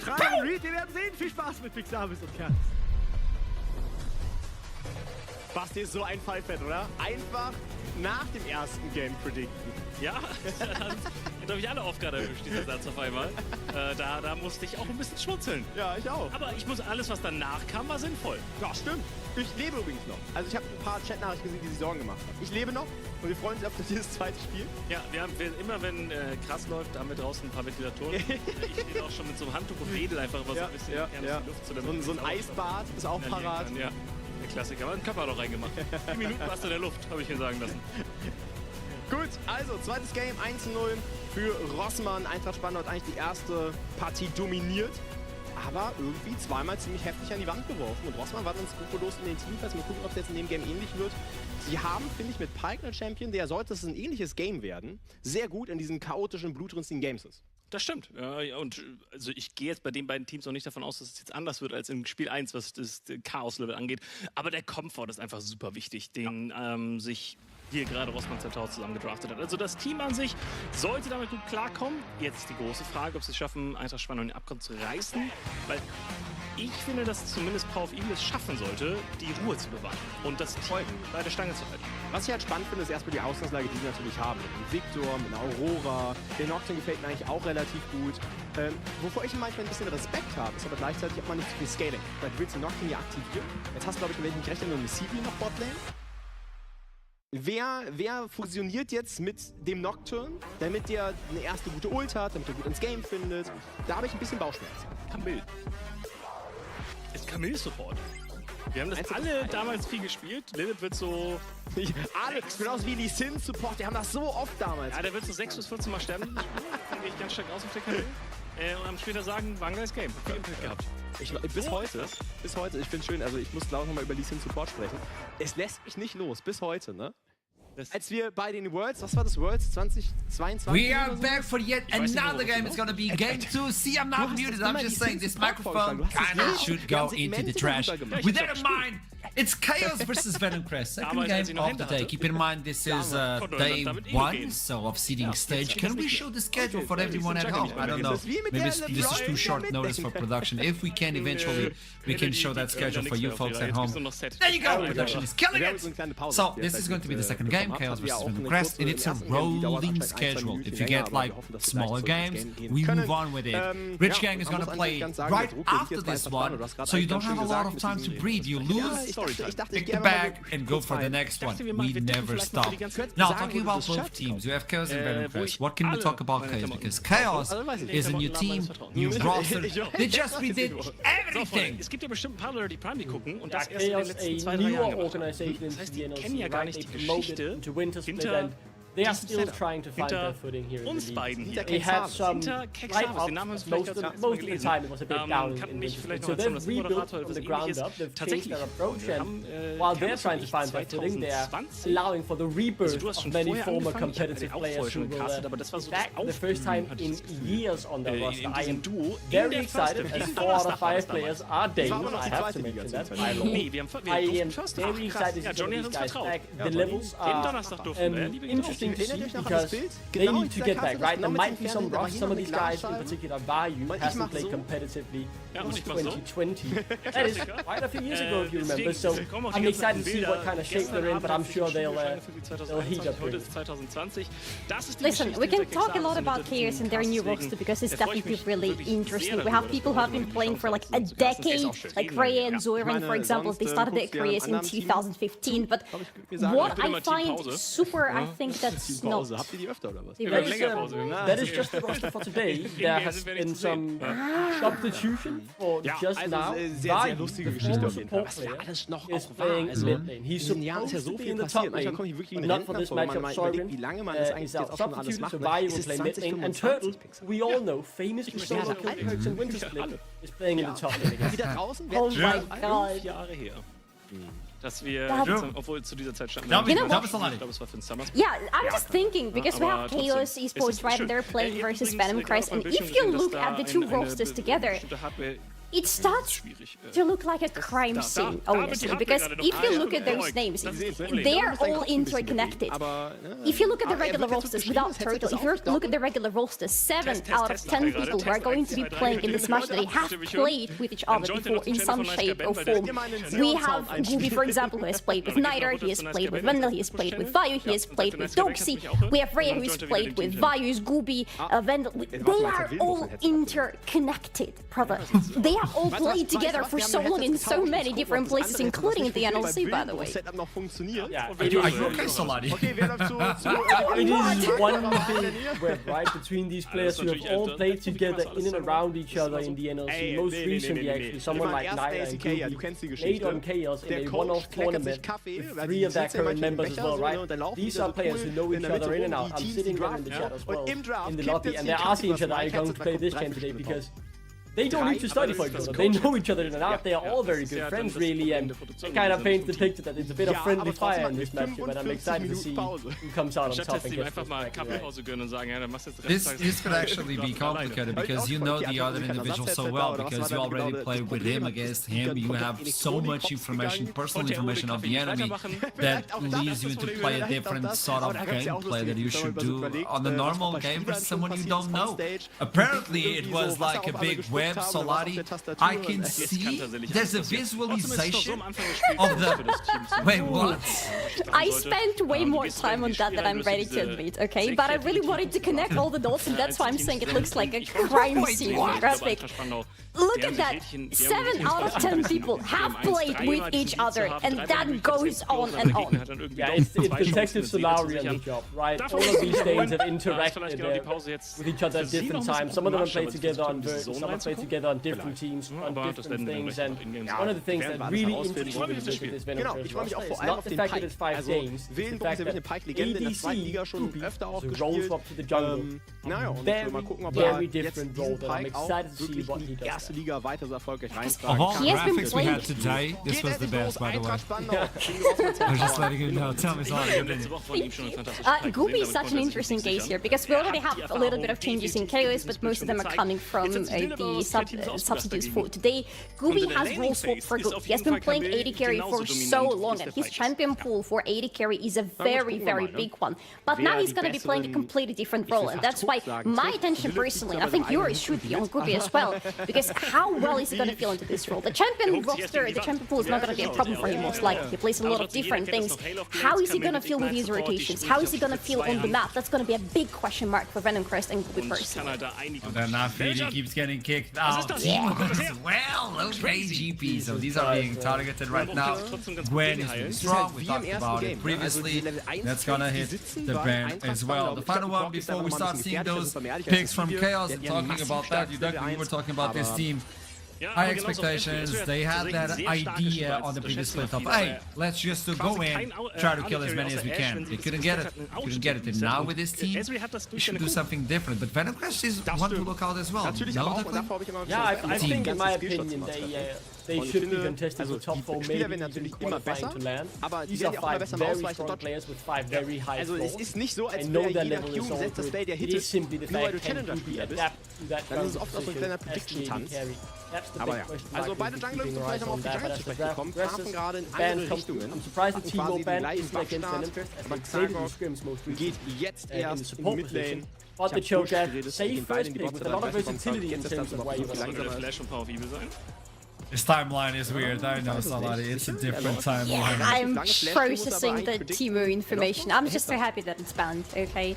But what will Venom Crest go for? Because have we talked about the fact that we have Kobe, the ex-LEC player, on Venom Crest playing in this very game? The timeline is absolutely insane, but he's going to be the one playing Ashe in this one, starting off with her. Braum is still available if you want to go for those, those good combos that you just know that work on the bot lane. I am so excited to see Covenant in this game. I'm actually losing my mind right now. Wir reden jetzt von 30 plus, nochmal diesen extra Schaden mehr dazu hast. Was ich mich halt auch gerade frage, ich bin total erstmal deiner Meinung, weil sie ja auch irgendwo ähnlich wie im ersten Game irgendwo so auch catchen wollen. Aber gleichzeitig haben sie auch einen, okay, der Schaden, so einen Front-to-Back-Fight über Victor, über Sivir. Aber dafür fehlt eigentlich die Frontline. Das heißt, Camille, Nocturne müssen eigentlich immer doch für einen Pick schauen. Dann bin ich mir aber nicht sicher, ob Sivir, Victor so der perfekte Match dafür sind. Ja, vor allem pickst du in Vi Rise rein, oder Orianna. Das ist super unangenehm, weil du musst da über den Ball drüber diven, um den Pick zu machen. Und wenn der Ball einfach liegen bleibt, hast du nie einen Follow-up. Das ist so das große Problem. Ich erkenne das. Ich sehe da auch die Probleme. Aber Probleme. Hier im Jungle wird Yoka jetzt erstmal ein bisschen unter Druck. Ja, der muss flashen, oder? Muss er flashen? Muss er tatsächlich nicht. Und somit ein richtig fetter, guter Play für Yoka. Gewinnt hier einen Level 2 Camp. Das ist noch eine Level 1 Scuttle, das ist komplett irrelevant. Es tut so viel Jungler weh, das erste Level 2 Camp zu verlieren. Also sehr, sehr, sehr lecker. Ich finde es interessant, dass Yoka aber jetzt wiederum nicht zu dem Gromp geht, sondern zu den Wölfen. Und wird dann von mich runterwerfen, ne? Ja, resetten, ne? Oder cornert er. Also geht er quasi von den Wölfen zum Gromp und havert dann Topside. Das könnte er halt auch machen. Ich glaube, er sollte resetten, ansonsten verlierst du sehr viel von deinem Tempo. Oh, Lilip. Das ist das Risiko der E. Da muss man vielleicht investieren. War da kurz im Türmchen drin? Willenbruch. Slow ist schon mal drauf. Ich glaube, der hat gleich auch vorhin wieder den Hawkshot ready. Lilip sucht gleich wieder den Engage. Flash jetzt auch von Willenbruch drauf. Ignite ebenfalls auf den Kopf. Das reicht zwar nicht. Sissy weg. Okay. Einfach mal mit dem offensiven E in 2 Leute. Aber du musst, wenn du SRL spielst, musst du auch ein bisschen dominant spielen. Das ist alles ein Statements, die du da gerade ablieferst. Ja. Sehr, sehr wichtig. Ey, die Botlane ist genau das, was wir sehen wollen. Toplane gibt sich zwar auch ein bisschen ins Gesicht, da haben wir ja vorhin die beiden Flashes investiert, aber Botlane permanent 2v2 geht's rein. Und es wird tatsächlich nicht angenehmer für Sisyphus und Wildenbruch, denn ab dem ersten Reset ist dann SRL nicht mehr so stark wie andere AD-Carries. Ja, stimmt. Wir reden immer noch über den Sivir. Ja, das stimmt auch wieder. Das stimmt tatsächlich auch wieder. Also ich denke, eine Menge Verantwortung liegt so ein bisschen wirklich bei Yoka und Lilip. Einfach, Yoka braucht seinen Paranoia und ich glaube trotzdem, dass er als Follow-up die Unterstützung von Lilip braucht. Das hast du sehr schön runtergebrochen über das Hextech Ultimatum. Leider brauchen Supports dann mal ein bisschen länger, bis sie ihre Ult ready haben. Aber dann hast du halt die Arena, die du aufbauen kannst. Und da kommt dann auch ein Ezreal nicht raus. Das heißt, Yoka und Lilip laufen jetzt ja auch schön, um das nochmal zu verdeutlichen, zu zweit über die Karte. Sie waren meiner Meinung nach aber auch im letzten Spiel schon die beiden, die das hätten tragen sollen und da hat es nicht geklappt. Und da muss man natürlich auch dazu sagen, dass Yoka ein sehr junger Spieler ist. Das heißt, der muss es jetzt auch hinbekommen, das Ganze wegzustecken, was da gerade passiert ist und jetzt in dieses neue Spiel mit der neuen Verantwortung reinzugehen. Und da finde ich, Nocturne ist ein sehr schwerer Champion. Ich weiß nicht, du hast ja Nocturne auch viel mal gespielt, aber immer wenn ich den spiele, die Verantwortung reinzuulten, fühlt sich teilweise wie eine sehr große Last an. Ja. Ich meine, ich finde erstmal, was ich sehr gerne an ihm mag, ist, dass er jetzt, okay, Shockwave connected. Lilip aber auch da. Passiert also nichts. Hook trifft, aber man trennt sich damit unentschieden. Ja, ich bin so ein bisschen bei dir, aber ich glaube, auf dem Niveau hat man normalerweise immer den Backup. Also du weißt, was sind die Targets, auf die du gehen willst, in welchen Setups du spielen willst. Aber ich habe halt so gemischte Gefühle und dabei bleibe ich auch. Wer ist denn dieser starke Follow-up für Yoka in dem Game? Die Ori wurde dir weggenommen. Sie hatten vermutlich einen Plan, wenn die Ori weggenommen wird, dass er die Nocturne nicht gefirst-pickt. Apropos starker Follow-up. Wir sehen gerade, dass oben die Grubs gestartet werden. Keine Lane rotiert hin. Pride ist der Erste, der läuft. Das bedeutet, dass gerade Yoka und Xagok im Duell sind. Oh ja, aber jetzt geht's da ran. Flash Q, Xagok geht raus. Er konnte einen Void Grub stealen. Damit kein Stack für die Feeds, aber ebenfalls ist er auf der Top-Side. Das heißt, kein easy Cross-Play, um den First Drake zu bekommen. Das hat mich auch gewundert. Also Xagok ist tatsächlich da geblieben. Normalerweise siehst du, wenn ein Team die Void Grub startet und wir haben gesehen, dass Pride die Kontrolle auf der Top-Side hatte, dass du dann halt auf die andere Seite der Karte läufst. Das ist nicht erfolgt. Trotzdem hat er mit diesem Stil auf die Grubs Stufe 6 getötet. Das heißt, die Vi-Ultimate ist da und das sind diese Crucial Ultimate, genauso wie Evelyn, genauso wie Nocturne, genauso wie Sejuani, wo du sagst, die erste Ult muss eigentlich ein Kill werden. Ja. Das Gemeine ist jetzt nur, dass man so gut wie keine Flashes geforst hat bisher. Pride's Flash ist gleich wieder da, Lilips ebenfalls. Ich glaube, die interessanten Ziele sind vor allem Power of Evil. In der Mehrzahl gesprochen, aber ich glaube, Power of Evil ist das interessante Ziel schlechthin in der Midlane. Das heißt, die erste Ult von Xagok wird vermutlich nur ein Flash sein, den sie bekommen. Aber ja, ich bin trotzdem deiner Meinung, Xagok kann ihn jetzt gerade in der Combo Vi-Ulten zu Shockwave sehr viel gefährlicher geworden. Vielleicht sehen wir das jetzt auch am Drake. Also vielleicht wird man jetzt versuchen, mit diesen Level 6 Spikes, die sie haben, den Drake zu contesten. Weil ich bin mir nicht sicher, wer da wirklich gerade stärker ist. Ich erwarte wenig von der CV im Early Game. Lilip hat noch keine Ult. Power of Evil braucht eigentlich auch Items. Also vielleicht ist wirklich diese Vi-Ori-Combo zusammen mit dem Ersurie erstmal stärker. Jetzt kommt das Paranoia. Sie suchen jetzt selber den Catch auf der Seite von Eintracht. Spannender Ignite ist drauf, aber Wildenbruch flasht halt einfach raus. Und jetzt ist eine Ult, eine essentielle Ult raus mit der von Nocturne. Er ist nicht mal geflasht, er ist einfach rausgelaufen. Eben. Also ich glaube, selbst die E war nicht mal ab. Er ist tatsächlich einfach rausgelaufen. Man hat nicht damit gerechnet, dass Xagok in dem Moment, wo Nocturne drauf liegt, direkt neben ihm stand. Und dann ist das Risiko doch ein bisschen zu groß gewesen. Vor allem, weil, wie du schon wunderbar vorgehoben hast, die Camille noch keine Ultimate besessen hat. Das heißt, dieser starke Lockdown ist nicht zur Stelle gewesen. Und die Nocturne Ultimate Cooldown auf Stufe 1, wenn du noch keine X-Plate hast, die ist so unangenehm hoch. Ja. Die ist wirklich so unangenehm. Ich meine, die Ult ist sau stark, aber trotzdem. Das bedeutet, dass jetzt hier tatsächlich alles gemacht werden kann auf der Karte gerade. Total. Die ersten beiden Ults von The Nocturne sind crucial. Das ist ja genau das, was ich vorhin meinte. Wer ist denn jetzt hier der den Schaden delivern soll? Aber Power of Evil ist erstmal vielleicht das Opfer. Shockwave muss geflasht werden. Jetzt haben sie den Flash und Xagok hat noch Ult. Das stimmt. Ja, das heißt, Power of Evil könnte gleich abgeholt werden. Erstmal Xagok allerdings am Drachen dran. Aber wir haben davon gesprochen. Joker gerade irrelevant. Power of Evil kann das Ganze nicht spielen. Camille Support muss man immer ein bisschen im Auge behalten. Die kann auch gerne mal einen Jungler soloen. Aber dafür brauchst du Ultimate. Das stimmt. Und die hat aktuell Lilip noch nicht zur Verfügung. Trotzdem kann ihn jetzt hier gecatcht werden. Reicht aber haarscharf nicht aus. Kann man den Drake noch contesten? Xagok muss raus. Der Drake noch auf 2000 Leben. Joker wird jetzt vielleicht versuchen, den zu übernehmen. Hat allerdings keinen Smite. Es ist schon wieder eine Stadt nach Kernos. Ja, aber es ist diesmal ohne Kills. Also es ist spannend. Wir sehen Fights, aber es ist noch keiner umgefallen. Man gönnt sich gar nichts. Es ist wie bei meinem Krass. Ich fall auch nicht um. Noch nicht. Aber jedes Mal habe ich ein bisschen Angst. Ja. Also es ist wirklich, man gönnt sich nichts. Du willst keinen Drachen for free geben, du willst keine Grubs abgeben. Alles wird contested. Überall gehst du hin und sagst, ja, eigentlich kann ich das doch fighten, oder nicht? Ja. Und aber ich schwöre dir, sobald die beiden Supporter Stufe 6 sind, jetzt ist einer auf Stufe 6, Lilip hoffentlich gleich auch, dann wird es noch viel schöner. Aber das ist ein Drake, den kannst du eigentlich nicht contesten. Du hast keine Nocturne-Ult, du hast keine Victor-Ult, kein Level 6 bei Lilip. Also der First Drake in diesem Game, auch wenn er spät fällt, geht wieder an Rossmann. Und ich kann es nicht glauben, dass in diesem Spiel noch niemand gestorben ist. Ich auch nicht. Also es fühlt sich so an, als würde es schon wieder für 5 stehen eigentlich. Oh Gott, Lilip!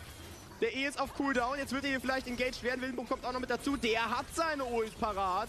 Der Speer, der sitzt. Paranoia wird nochmal gekartet. Jetzt will man noch mal irgendwie helfen. Aber der Flash kommt! Kein Goldshare! Trotzdem das First Blood für Xagok, der jetzt allerdings auf verlorenen Post steht. Pride, Move dazu, kriegt den Kill, verliert aber Topside ein paar Minions. Schöner Late Play von Lilip. Aber wenn da der Execute durchgeht, muss halt Xagok nicht so weit diven, kann die Ultimate noch halten. Der Kampf, da sieht ganz anders aus. Also das war stark gemacht. Allerdings, und dann, das ist jetzt der Kritikerpunkt, wir haben so, Basti hat's gesagt, ich glaube, viele Leute haben es nicht geglaubt. Rice wird gebannt gegen Hannover. Er wird gebannt. Es ist der einzige Rice-Bann auf der ganzen Welt im Jahr 2025. Und das ist Nice Gaben, der jetzt Road of Ages im Inventar hat. Guckt euch schon in der Kamera an. Der chillt komplett sein Leben, hat 3 Platings schon auf seinem Nacken. Auch der CS-Lead ist massiv. Also der Rice, der wird hier zu einem richtig großen Problem werden. Und das finde ich so interessant, weil ich finde, natürlich scaled Eintracht Sparta übel gut. Aber Rossmann muss sich nicht verstecken. Dieser Rice kann zum absoluten Endgegner werden. Auch die Volkers werden schon wieder contested. Der nächste Engage ist in der Mitte. Power Evil mega low. Ist down. Hexer Ultimatum geht jetzt raus. Aber Ezreal ult durch 2. Rossmann dominiert jetzt. Da haben wir gerade die Pike-E-Orienna-Ult-Kombination gesehen. Ja, da konnte man das Ganze aggressiv auf den flashlosen Power of Evil spielen. Man wird hier permanent davon tracken, welcher dieser Immobilien-Carries gerade kein Flash hat und welcher halt Flash hat. Okay. Rice Rotation. Wird allerdings nicht genommen. Pride wird verjagt. Also mir gefällt das richtig gut. Es ist aber fairerweise für mich immer noch das erwartbare Bild gewesen. Es gibt für mich keine Antwort, wer im Early Game mit Joker auf Nocturne Protest ist schon wieder. Das ist die Void Cops, die gehen nicht einfach weg. Ja. Das ist schon wieder 3 Spieler von Eintracht Spandau, die da hingehen wollen. Ja, also wird es zumindest kein Stack werden. Ne? Sie contesten viel. Dennoch 1000 Gold liegt näher für Rossmann. Nach dem Smite müssen sie eigentlich ins... Joker hat kein Smite! Der kann keinen nehmen! Aber jetzt müssen sie auf Nice Guy Ben zu All-In. Allerdings ist Lilith alleine gegen Nice Guy Ben. Ignite kommt nochmal niemand, der ihm helfen kann. Der nächste fällt um von Eintracht Spandau. Das ist kein Teamplay hier gerade. Was sind das für Windows? Warum contestet das ist ohne Smite? Der Play muss das sein. Reinsteppen, raussmiten und wieder raus. Absolut verrückt, was hier gerade passiert. Wildenbruch ist jetzt auch wieder zur Stelle, nachdem er vorher noch gerecallt ist und man das Zeitfenster eigentlich nutzen wollte. Oh mein Gott. Ich bin sprachlos. Ich bin tatsächlich sprachlos. Das war gerade das Rückgrat, das gebrochen ist von Eintracht Spandau in diesem Best of 3. Aber ist es trotzdem, also Rossmann ist kein so cleanes, die werden das nicht clean runterspielen können. Das ist nicht das Rossmann, was ich kenne. Maybe. Das heißt, wir werden noch Comebacks sehen und von diesen Comebacks wird wieder Comebacks geben.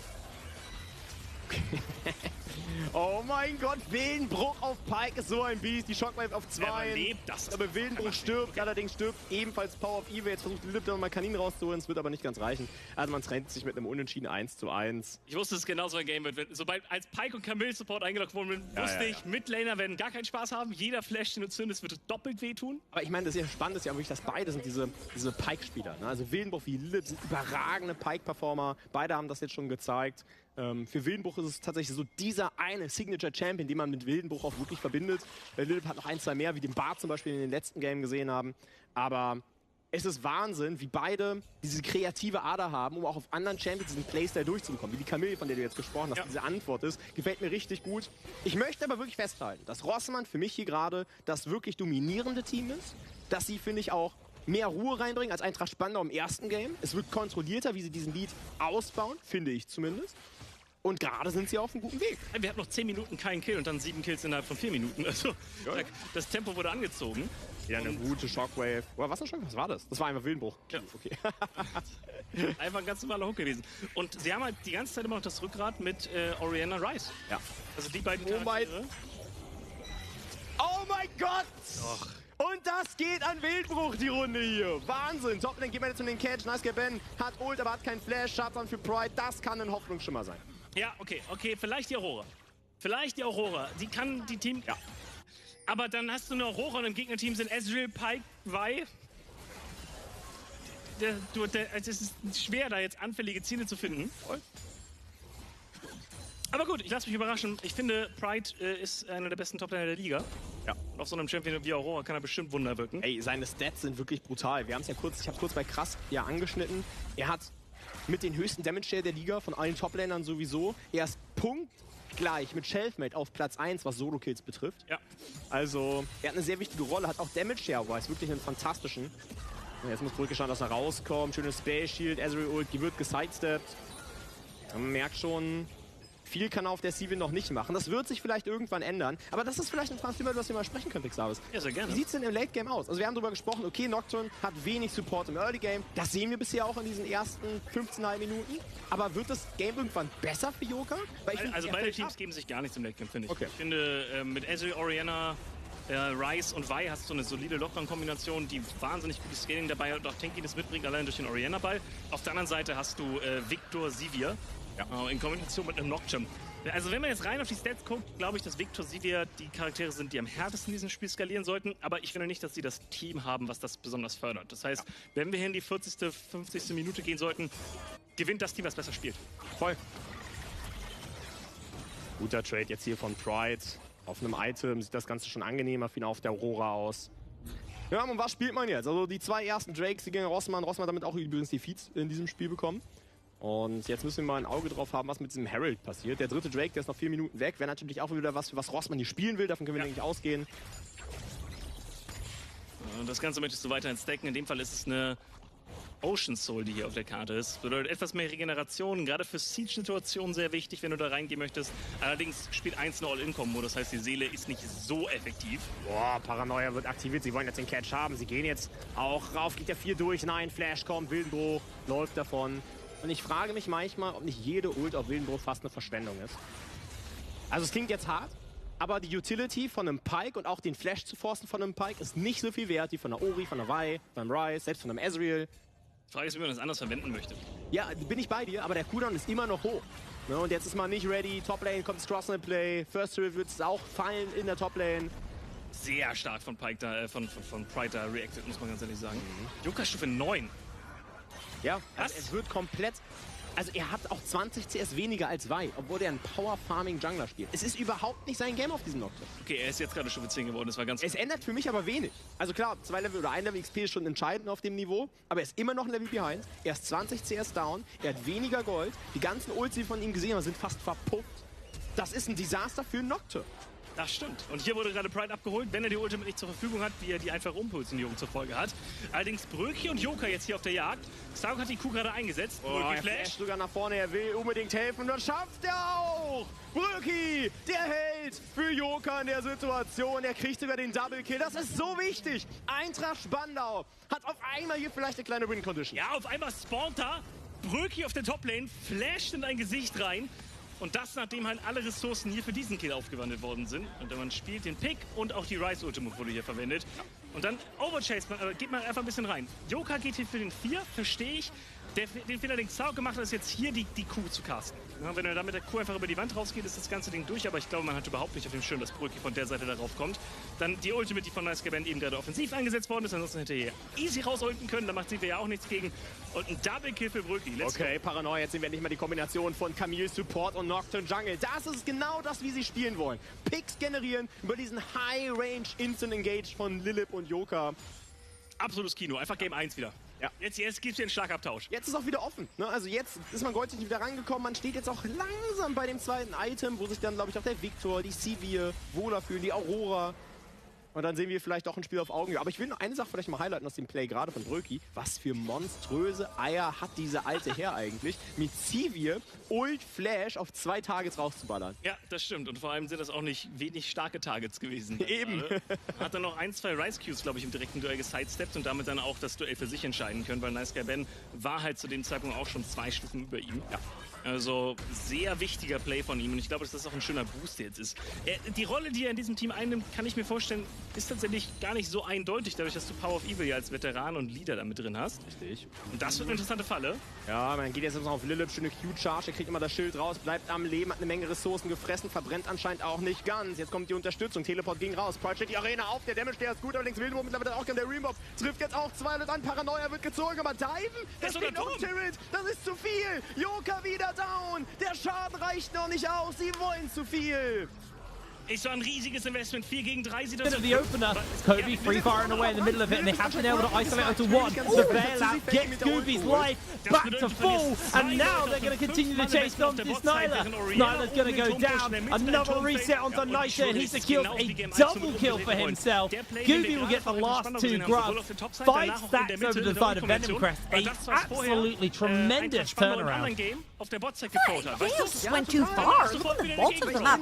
Rhea had already decided he's not partaking in the shenanigans over the void grabs. All Chaos had to do was to walk in, allow Shackle to smite one away, and then go back into whatever you were doing, back into your lanes, pushing the waves, in the jungle. They went a little bit too far. They even went as far as engaging into a fight where they knew had the disadvantage in terms of numbers and bodies around play, and Venom Crest is instantly punished. Das ist es einfach nicht. I'll have a little look at that play again. Scooby did mess up his flash here, and the ult was on nothing because it's a Scion, but still, really nicely played from Venom Crest. Yeah, that was an excellent play from Turtle right there to press R onto the ultimate from Goody, but the bailout is going to be the bane of Shackle's existence, especially when you're playing reset champions. Having that one ability that will deny you the reset, which means you're done, which means that play doesn't follow up. Like, he looked initially good from Chaos, and they just got outnumbered. Trotzdem findet man zumindest jetzt den Kill. Lilip stacked up too much too quick for them. Did gain a bunch of plates out of Raya though on the bottom side on that Corki. The problem is now you're playing into 5 grubs on the side of Venomcrest. Like, if this Tristana is left alone, a tower will evaporate to them. Jackal was able to avoid getting caught out by the Hawk shot. Niter now the on-tiles, Wild Arrows in his infantry. Starting to get quite strong. Is there going to be a contest here from the side of Chaos? Niter going to honey through up, make sure they have some health to work with. Got the knock-up from Gooby. It goes wide, and they are able to secure himself the dragon. Gooby puts up a really good steadfast presence. Taxi's out using the crab, and Venomcrest get that uncontested. Really, really nice from them. They even rotate Doxy into mid lane to make sure there's nothing to be gained over there. He will lose maybe a plate on the top side, but Virgil may struggle to be able to translate this into 2 plates. And this is what I call spectator mode. It's when you're expecting to maybe play around the objective, but you're really hovering, but you don't really have the setup, but you want to play it because you're in the way. Chaos already had the first one, but then they don't end up pressing any lanes. It was only Turtle up on the top side. He was waiting out his teleport available. However, because there was no play to be found right there, he didn't end up initiating onto the teleport play, and I feel like Venomcrest kind of got away with Burger right there, walking in, taking that second Dragon first one for themselves, and then getting out now 1,000 gold in the lead for the Venomous Snake, 3-0 for Niter, and I feel like actually you can use that Tristana in side lane to start really contesting for the side lane the tier 1 towers. Right now though, right, able to open up onto the tower, the reset's a little bit awkwardly timed. Shackle's making his way over, Kobe not going to be able to catch him. They do actually get a bit of damage onto Raya just to force him away with that Valkyrie. And this is the power of this Cho'Gath. So fast on the map with those boots. Moves over, clears bot side, roams into mid lane to make sure play is as safe as possible for his bot side. And then Venomcrest kind of, they're starting to scratch their heads a little bit. Niter can't keep up with the wave clear coming in. I guess they're only real players to, again, try and throw one of those Ash Arrows out and see if they can catch on to Vayu, who here it comes! Getting chased down to. Good flash comes out. The play is thwarted. They managed to get they didn't manage to get him on the first try, the second try. What is it? Fool me once. Shame on you, fool me twice. Shame on me. Vayu flashes the second one that doesn't get called by Venomcrest. And good catch right there as well. I feel like Kobe has been very active with his ultimates as well. He's been actually pressuring with the ultimates on cooldown on the Ash. And I feel like this is the essence of this champion. Every single time the ultimate comes up, it's not necessarily a very long cooldown. If you look over to the right on the portrait, you see that pretty much half of it is already backed up. So pressuring whenever specifically there isn't necessarily a big neutral objective to take, that's pretty good because you can get a pick and actually get to pressure more towers, grab a little more diffusion into enemy territory, etc. However, right now, 25 seconds around for that refill to spawn on the top side of the map, and we have some really big item breakpoints, particularly everyone on Venomcrest, but plus the Solari being completed by Wendell right here, will dissuade a lot of the damage coming through from the yeah, it's a really nice little pick up there for Wendell. 2 players of the Wild Arrows as well on them, Kobe and Niter, still on the stack up map. I mean, Niter's had it for a while because he got that double kill. The biggest problem for him is because of how fast Vayu is, I don't think he's been able to really get that many resets off. He's got a massive gold lead, but hasn't really been able to spend that money because every time he's presented with windows, he can't really find the reset because Vayu's going to get back onto the map so fast. Yeah, this is where it becomes like super annoying. Alright here, Gooby. Found Vayu again. Ashar doesn't quite make the connection. They do get the slow this time, and that should be enough for Niter to secure the kill. In the back, there it is. And actually maybe first tower over to the side of Venomcrest, but will come at the cost of that Rift Arrow. Yeah, they are actually pinging it on the bottom of the map. And again, Venomcrest, they're allowing those neutral objectives to go way over to Chaos. However, they're taking a little bit more control of the map. If you look towards the bottom of the map, there are 2 wards that went into the bot line, the bot side vision. Inside the jungle, the tower is very crucial as well. Because on the top side, top right of the screen, sorry, you see that the Dragon is spawning up really, really soon. That tower down the bot lane is very precious because it creates fog of war in favor of Venomcrest. You already have 2 wards inside Chaos' jungle as well. Now Venom Venom Crest can play from ahead, being able to have that vision, walk into the river first, pressure the waves, so that Wendell? Tiger? That might just go out all the window there as Wendell just face check, gets himself taken out. A fair amount of ults were committed, but that could just be the dragon given over off the back of Wendell getting caught. Yeah, I'm not sure what Wendell was doing in the top of the map. We talked about the retro, we talked about the dragon spawning in 20 seconds, and now Chaos might just take both. Yeah, they're going to look to absolutely chunk out that tower. Does go down the tower. Well, the tower stands, the Herald goes down. Doxy's still got teleport. Naito was able to put a fair amount of damage into Shackle, and Doxy will answer out of the tower here. If Venom Crest can get this, actually, whoever takes this dragon gets feat of strength. They're both on that last stack for it. This is their opportunity. Naito almost has that Infinity Edge finished up as well. It was a huge base for him. It looks like with the resets coming into Chaos, Venom Crest should be able to just secure this dragon for themselves, unless Vayu pulls off some miracle feast shenanigans, but he has no flash, so not going to happen. Venom Crest will secure themselves a feat of strength. Dragon number 2 in their pocket as well. Team's starting to ramp up a little bit. Naito especially, almost 3,000 gold over Vayu. Oh yeah, and in his next deep press, I'm pretty sure Infinity Edge is going to magically appear in his inventory as well, and it's coming about now. That is great stuff right here again from Venom Crest, and I'll take you all the way back to what I call the domino effect, that bot lane tower falling, the fog of war that we mentioned into the jungle didn't allow Chaos to actually walk in and try to contest for that dragon. Plus, they burned quite a few trying to patch Wendell out, which doesn't support from the Venom Crest, so they lost that, they're going to lose feats of strength right here in Venom Crest. They caught Chaos sleeping, team members showing up top. I'll take that mid lane tower for free. Yeah, well, he's going to take a lot of the damage off of it. 5 grubs makes it really, really brutal. Naito back on the map with the Infinity Edge. Also got those upgraded boots now that we have the feat strength over the Venom Crest.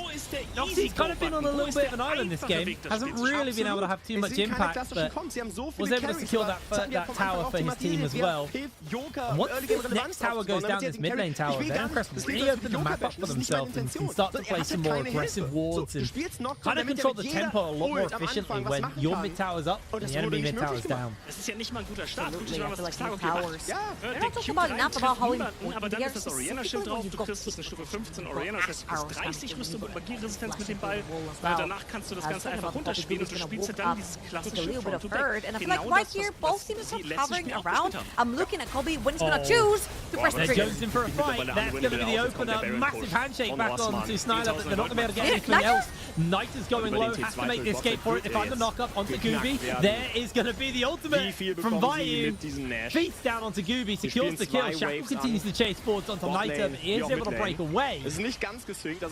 Oh, it looks so good for Venom Crest to start, but it just went so wrong so fast. I'm not sure when we actually became NA, where it's like, hey, there's no obvious play on the map. Let's just all pile up in the mid lane and play A run. This did not pan out to be good. However, Dox is here now. That's a bit of an awkward equalizer. He isn't really going to achieve much, but Naito does teleport back in. Can he find the damage he needs to? Right, making a break for it. Naito now has those Winter Spikes onto him. Has to break away. It's interrupted. The flash forward comes in. The stun goes down. And that will be the end of Naito.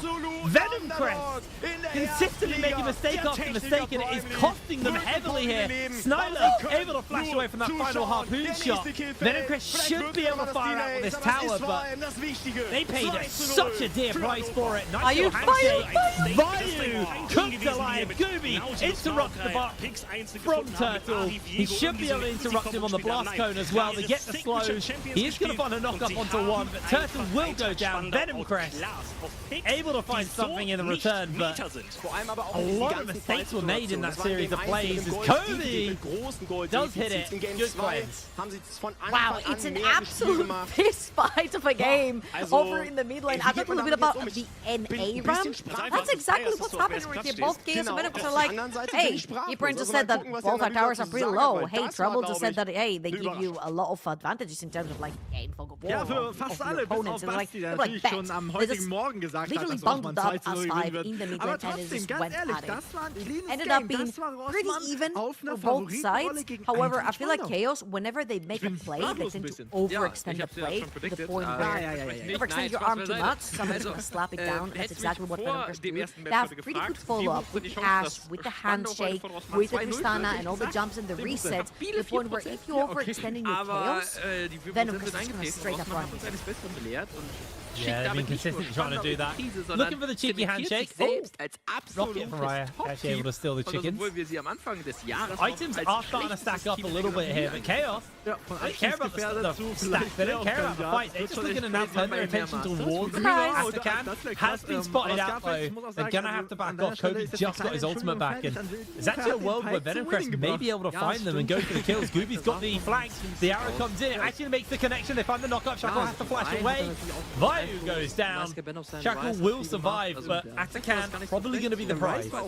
And now if you look very quickly on your mini-map, Shackle is super low HP, that's 35 seconds from the Cho'Gath, no teleport to get back onto the map, which means that Venomcrest have the timer to actually pressure out their lanes and set up for the next dragon in 10 seconds. That would be sole point if they manage to secure that one for themselves. But most importantly, I feel like Venomcrest have been playing a lot around the vision that they create through the pockets of vision that they take away from Chaos. And right here, using the advantage, remember the body advantage that they have over Chaos, gonna sneak away the third dragon for themselves.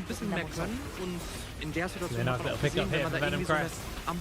It's getting ever so stronger. Every little play that Chaos seem to make, Venomcrest seem to make two little ones in response. It's slowly amounting to Venomcrest having a bit of a lead. The gold lead itself actually not that substantial, just 2,300 gold up.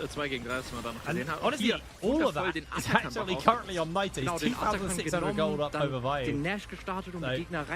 Gold's close, but it feels like control and tempo definitely in favor of Venomcrest.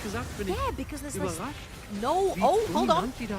Well, Wendell does have the ultimate. Can line it up. Gooby going low. They got that bailout available. And they did get a nice chunk onto Gooby, but ultimately nothing more really going to break out from that one. Shackle does chase forward once again, but it's hard with the volley. Constantly, consistently slowing you down. Chaos getting chunked out a little bit here. Kobe has got flash, so he'll be fine. That's exactly what I was talking about. They do not have tools to actually engage. They committed to the Brom super early on before they see R5 from the sort of Venomcrest. And not only do they choose a melee support, but a melee support without engage into a Renata Ashe. Now Kobe does have E, he does have R as well, and they're pulling the TP from Doxy. This is going to be another fist fight. It's going to be a big one as well. They have that ultimate available, sending two packing. Wendell doesn't even need to use the hostile takeover. The wraparound from Chaos is coming in. Vision control still there for Venomcrest. They are slowly losing that vision, as that's going to be the equalizer. Cutting onto a couple of members. Knockup doesn't quite hit. They find the knockup. Gooby going a little bit low. Shackle waiting for an opportunity to jump back in. Gooby incredibly low there. Knockup into knockup comes in. Venomcrest find themselves on that trampoline. Raya jumps forward. Another knockup comes in from Turtle, but there hasn't been enough to secure a kill. Naita is just getting beaten up by Baron. And that is going to be the handshake. Turtle goes down. Venomcrest secures himself the one. Chaos, can they muscle their way forwards again? Oh, Vayu is gonna TP back. Remember the symbiotic souls that he has got the TP. Raya got to pressure that mid lane, and HP bars are not the healthiest in the sort of Venomcrest. This could be messy. Naita gets a couple of, gets Vayu sent back. Three-man knockup did come in from Vayu, but ultimately they're not going to be able to transition it, although now they're going to flash forward, finding the lockdown, and Wendell secures the kill. Atakan will be resetting any second now, though. As Venomcrest, they're wasting a lot of time on this one. It honestly looks like Ryan's just going to go mid and try and take that tier 2. Man, that is so messy. Again, you see Chaos. They want to fight, but they've got nothing to stick. The second you overextend, Venomcrest again will run you down. That is a ferocious Atakan on the side of Venomcrest. And with Baron up for grabs, this is the best Atakan flavor to have in terms of buffs, because you can actually throw your body in this fight and then get back up on the map after 10-15 seconds and go towards that Baron with that tempo play as well. And Venomcrest have all the tools. Kobe has that ultimate Doxy, same thing. They can actually use that pressure through the lanes, get that vision down, textbook play right here from Venomcrest, and then turn around towards that Baron, bait Chaos to come in. See how they use it. Right now, it's just to strip away some of the jungle camps. Gooby will be still this blue for his team. No. Shackle stole, I think Turtle stole it with a Q. Doesn't matter, it's only a blue buff. This is where you want to be saving your smite. This is what you want to be securing. Venom Crest happily starting up onto this Baron. They're able to absolutely whack through it with double ADCs. Snyler making his way forward. There's a good equalizer coming in from Doxy on the flank. Gooby gets the knockback and Snyler still getting burnt down. Now Doxy's the one in danger. He's going to get the bailout thrown onto him, and it's enough to save his life here a little bit more, but he has that revive.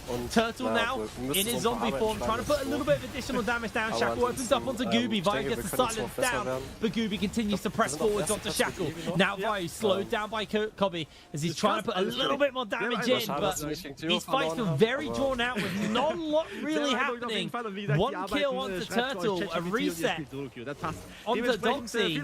Venom Crest is just back on the map, and they're going to continue to pressure forward. Soul's up in 40 seconds. Looks like they want to spend their money though.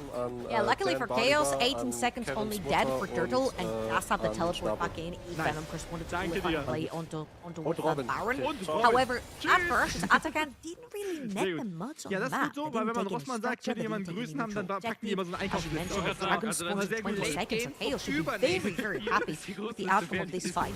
Specifically, when it comes to the fights being very drawn out, this is what happens when none of the two teams have necessarily much CC to stick down, to re-chase, to follow up on fights. So I feel like what Chaos is really betting on is Shackle getting a pretty good reset onto the Gubio Wendell and then following up on that one.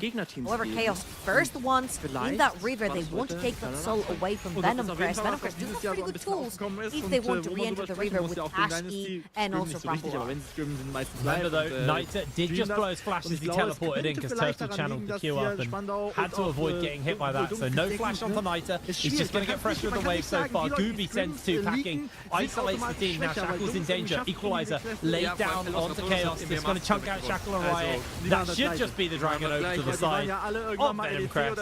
Ocean Soul in their pocket.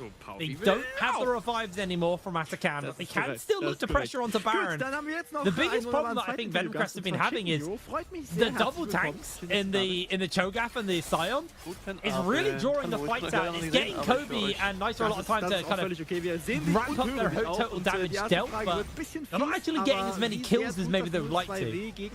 Yeah, and the thing is, like, you're used to having like the Kraken Slayer type of builds on Ash, Blade of the Rigging. Oh, they found Kobe! He hasn't got flash. They are going to come in with the shields. They find the knock up onto him. It's going to be a bit of an interrupt though. The bailout is available. Hostile taking a throw down. Kobe's going to get some extra damage off in the meanwhile. Turtle will lose his life to Niter. Vayu going very low there. Doxy no ultimate available as Gooby just going to make his way forward. They're able to find the one hit. Oh my word! Down goes Niter. A mistake coming out from him, and everybody's going to get caught. The equalizer in response from Doxy is absolutely beautiful. Venom Crest find their turnaround. Doxy secures the double. What a save of a play. Whoa, Niter just absolutely sent it into 4 members of Chaos right there, and Shackle was so close to getting reset after reset. Doxy saves the play 4-0-7 on this Rumble right now, and Venom Crest are going to secure the Baron. Now let's put this one more time. Again, Turtle sees Kobe, he's overextended, super far away from his team, he sees the play, they try to follow up on that knock-up after knock-up, they do not necessarily have their damage there to stick, and when Chaos overextend, we talked about Venom Crest pretty much running them down. So right here, Turtle dies, and then Vayu goes super low, Niter sees the play, and just 4 members, but Shackle makes a very crucial mistake. When you pick up an 80 carry soul, you're so damn squishy, and ends up going instantly down to the equalizer. That was a bit of a sad jump from Niter because Shackle was charging up his stun as he did it, so he landed on the stun and got stunned. Not that I think it was a good play regardless, but definitely got caught out by the mistake as Shackle's going to put some damage into Kobe. It's forced to flash away. The equalizer comes down. Vayu does do a lot of damage, but the hostile takeover comes in. Here's Turtle on the back line. Three members caught in the CC! And Chaos turn the play around! Everybody goes down! Doxy will fall! Only Gooby standing and Niter! Oh, what a mistake, what a turn! What a disastrous play right here from Venom, because they should lose their inhibitor tower at least. 30-second timers on the bot lane, 40-second timers onto Doxy Chaos. They've got their whole Avengers coming through. They could even look to end. Surely not. Not after Baron. They have Baron. They can potentially hold 18 seconds on Copy though. It is going to be a hard ask. There's going to be the ultimate from the Poppy. Going to try and send a couple of people packing. Gooby has to actually cancel it. They will be able to clear out the wave, however, off the back of this one. Venomcrest actually looks to try and wrestle forwards, but it came at a heavy price. Redemption comes out. That's going to be the flash from Gooby on to Riot, but he is able to break away. Gooby continuing to chase forwards. Niter comes in. He's going to immediately get caught by Turtle's ultimate, but this time, no follow-up damage, and Turtle is going low, knocked into the wall. Niter secures the kill. They handshake him back. They will see Vayu get the reset off. Can Venomcrest find anything off this? This has been an absolute fist fight of a game. Back and forth constantly. Venomcrest take the Baron, and then they absolutely run it mid. 4 versus 5. What a fantastic flank also by Turtle, but right here Venomcrest, they still do have that Baron. They have the Void Grubs in their inventory as well, and they're looking to pressure into the base. 2 members dead from Chaosilla, just about got up. Purchase his Knight's Vow. And Venomcrest, they have the tools. Kobe does have the R button ready. There's going to be the equalizer thrown down by Doxy. Not onto really much effect. They do get some damage onto Vayu though. Just chunking him half, but Venomcrest unable to translate it into anything else. They've got Elder in a minute. They're going to look to pressure onto this bot side tower. Just build up some wave pressure there and then turn towards that dragon. That is worst case scenario of what happened here from Venomcrest. You do manage to get a fantastic victory on that team fight. You grab the Baron, and the only thing you managed to secure for yourself a Turtle, another engage. Get a whole heap of damage on the Gooby. He was just on the trampoline, man. He couldn't play the game. That is heartbreaking. He will be up in time for Dragon, but like the odds of him getting to the pit in time, if Chaos start this on spawn, but they're continuing to chase forwards onto Kobe. Can they find him? Constantly getting slowed down by the Ash, but Kobe, he's going to have to flash something soon.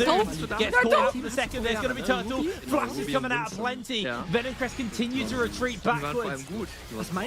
Oh my word. Venomcrest, this game has been so back and forth. What a fantastic game from Turtle so far. They asked him to sub in last minute. He was playing for Chaos in Winter Split. He didn't necessarily do great.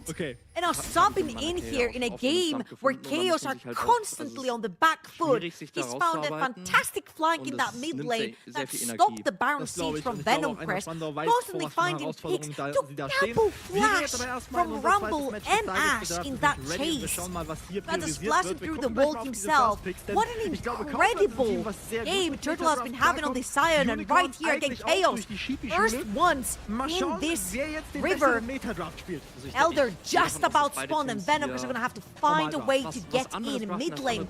Pushing through that wave straight into that river is their best bet. The last game was a very measured game from the side of Los Ratones, but this game has just been a bar fight.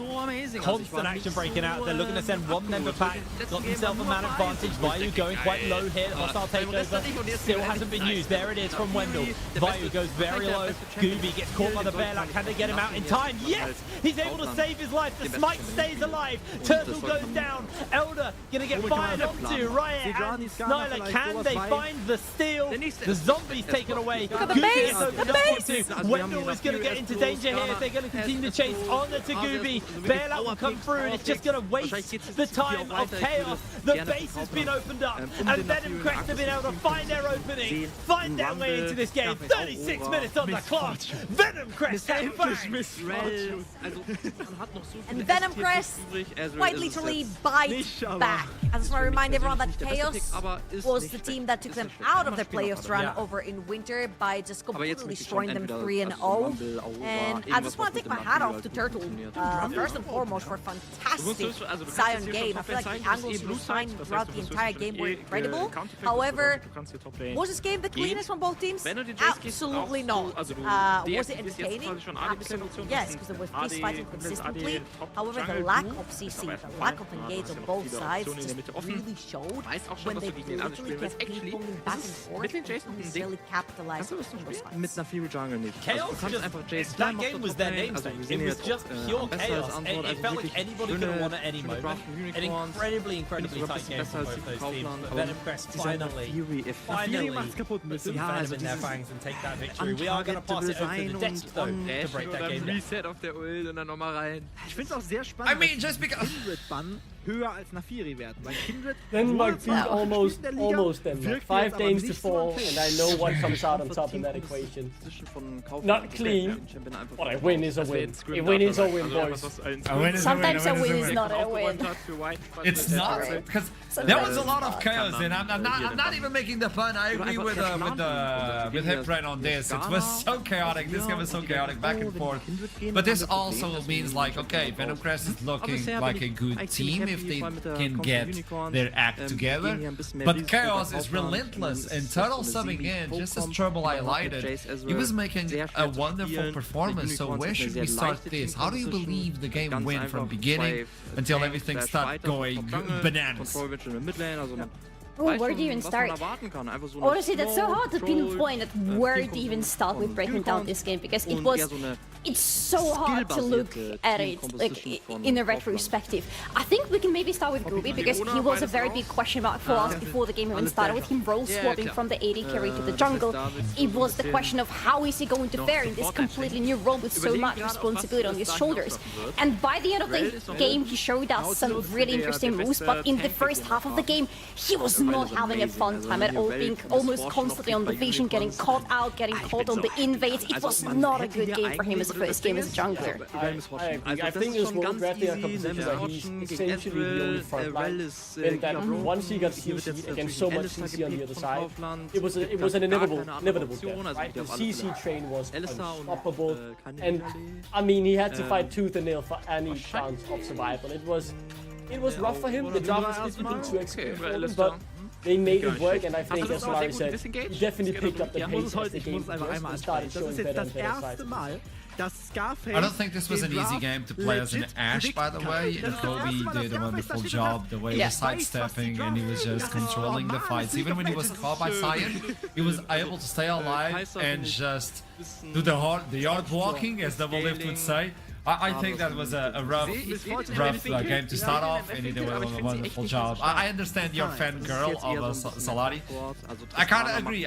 Kobe was doing Kobe. I enjoyed it. Yeah. You're doing good. That Aver on the mid lane, somewhere in the mid game, was just perfect. The way he was, as you said, sidestepping, the way he was just finding his footing in the game, because it is a hard game to play in the team fights, to pilot those team fights as an AD carry. That's why we saw Nair dying from time to time, just because he jumps very unfortunately right into the enemies. Kobe did not make these mistakes. He knew much better where he's supposed to be at any given moment in the team fight, and that's probably something that just comes to you with experience.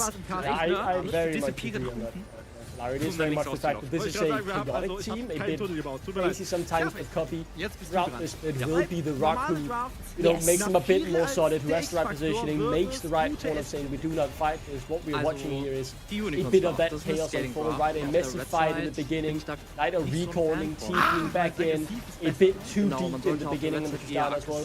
But look at Kobe, able to get Shakal positioning, was carefully, perfectly executed from him, at the very least, throughout what was a very messy mid-game that at one point really swung into the favor of Venomcrest, and then at one moment, we have the replay forward as well, 30 minutes into the game, we thought Turtle pulled the victory out of the bag. He was insane at that point, yes. Turtle, honestly, can I just say that this is a completely different Turtle from what we saw from him in the previous split, where he had, like, not the best games, let's put it this way, but I feel like him solo killing Perks on the top lane just shifted something in his brain, because today's Turtle was a completely different guy. Yeah. True, I agree 100%. Like, you told us solo boloing perks might have changed. It was this kind of event. I don't know if that's the idea. But at least he presented himself as a valuable player at the beginning of this one. I gotta say, Venom Crest was looking... I think this is the one where Kobe gets caught. Look at this. Sidestepping, this is not easy, and then you get caught and you believe it's like a chain of CC. But he somehow is capable of just kiting everything. Was ich sage ist, it's support from Venom and It's pure kiting, honestly, which is not easy to do because you don't really have a lot of frontline or any frontline to rely on. Yeah, and can we not? That's a bit of a Denmark thing, right? Sometimes you get caught in the hype and jump a bit too far forward. Luckily, you will be a little bit too close to the sun. Yeah, he laid a nasty red carpet down. We didn't get to see the side of I was thinking about, sadly, but the goal lead, you can see the swings, especially at that 30-minute mark. There's a big shift down. That was when Chaos almost won the game, but the tower defense was there. And Venom Crest, they outscaled it, felt like they might have, needed a lot of time to cut through the HP bars of Chaos, but in the end, they were successful in doing so and very sneakily ending the game around that overtime. Well, to continue with this show, let's jump into the interview of this first game. They are going to play yet another one today. Let's bring in Kaya. Kaya, welcome to this show. I mean, we need to talk a little bit about what happened, this composition, this team, but before we do that, what happened in the game, boss? Well, we thought that, game one was a bit one-sided, so we just decided to make, the first day of NLC more entertaining. I understand. Okay. No, when you look into this roster, it's looking mean. Obviously, people want things like Nord announcement and stuff like that. Los Cartones. This is looking like a clean roster. I know the first presence of the team was not as clean as you wanted, but when you look into this roster, how can you explain this composition to the audience? Yeah. How would you present yourself? I mean, I think someone like Duckling can probably do it more justice as a Danish man himself. But yeah, it's an honour to work with these players. A lot of veteran experience, a lot of known names in the NLC, and obviously one that's known more wider European based. We're really excited to have this project, and yeah, it's going to be fun to see what we can kind of accomplish with these group of 5. Obviously, we've got Gooby, who's made the switch as well, which is exciting. He's fully committed to the role, and he's been putting in a lot of work. So yeah, we're really excited about, more games. I have to put in the question, I think this is a well-deserved one. When you're going versus teams that are behaving like Nord or Los Cartones, I want to know how is the experience so far within the team and how the scrims are going and how long have they been going. As in order to fight versus those individuals, I think the machine needs to be oiled up and everybody should be on the same page. So how long have these 5 players been together towards this project? Well, I mean, a lot of these players have got a lot of experience playing with each other, so they kind of know how to bounce off of each other, they know kind of what to expect. We were quite fortunate compared to probably some other teams that we were able to kind of lock in and get this kind of roster set up pretty quickly into the off-season, so we didn't have any, last-minute unfortunate circumstances that we had to deal with. So we've been kind of working a bit off and on with obviously people's kind of work schedules and everything, and it's been really exciting. Obviously, we're looking forward to kind of testing ourselves more against, the kind of established echelon of the NLC, which we'll be doing later on tonight. That's the other question. Your second game of tonight, you gotta win. A win is a win, as Duckling provided on the desk with all that outfit. Good. But you're now facing a team where you slip once, and they might cut your leg, your arm, and like it's a rough one. How are you I think, I'm hoping that it will be a little bit more controlled. Maybe it's a bit of kind of rust on the keyboard, maybe a bit of rust on the mouse that we just needed to brush off or anything. Maybe we just needed to get those kind of first official jitters out of the way. Obviously playing a game against obviously not only NLC champions but EMA Master champions is going to be a really nice way to kind of see where our level is at. But I think think it's important to play teams like that because we're going to only learn by, you know, making these sort of mistakes. If we played all of the kind of lower end teams and kind of stopped them, we wouldn't be learning a lot. So we're really looking forward to, you know, testing ourselves, but also getting some kind of learning out of it as well. I love a thing when I was a player. I think this to me was the most important thing, which is the scrim bubble. You know that the scrim bubble you have access to, and nowadays it's really hard to get a good scrim bubble. Depending on the name you have. So tell me something, Kaya. Do you think the scrims you've been doing, like the bubble of the teams you're fighting against, are relevant towards facing a team like Los Ratones? Or you think you need to upgrade towards a team like Yeah, I mean, we're streaming our scrims as well. Wendell and the guys have been experimenting with streaming scrims and that, and kind of producing content that way as well, so shout out to those guys. We've had a couple of scrims and stuff. Obviously, you can never kind of really match up against certain playstyles, and I think Los Ratones have a very unique playstyle in comparison to a lot of the kind of teams that we played against, which is obviously an exciting thing, but it's obviously a very brand new thing, so it's going to come up with its own challenges. But I've just got to kind of have faith in the team, faith in the staff that we've got, that we've done our background kind of knowledge and kind of background checks on it, and we've got a game plan ready to give them their first loss of the split. Oh, we talk. Thank you so much for this interview. Hope to see you again. Best of luck with this project. It's looking clean, it's looking good. Best of luck for the next game. Alright, thank you very much. I like this. I like this. You need to put in expectations, and we know who's the David. I mean, we all say Goliath, but Goliath lost, so I think David is the one to take down. So who's gonna take down David? Doesn't matter now, because next game will be Verdant versus Rich Gang. The last team we haven't seen yet, versus the team that started off the stream versus Los Ratones, where they showed a glimpse of craziness or maybe genius. With that in mind, for both of you, Solari and Duckling, take a breathing, because we'll be right back after this short break. I'll see you soon. Der guckt was der für Movement-Speed hat. Der kommt überhaupt nicht mehr weg. Und damit kann Jester sich eine Menge sehr wichtiger Kills sichern. Und das ist ein schöner Boost für Copenhagen Knights in einem Game State, wo der Skala eigentlich noch sehr stark sind. 2 Blood, Conte White ist secure.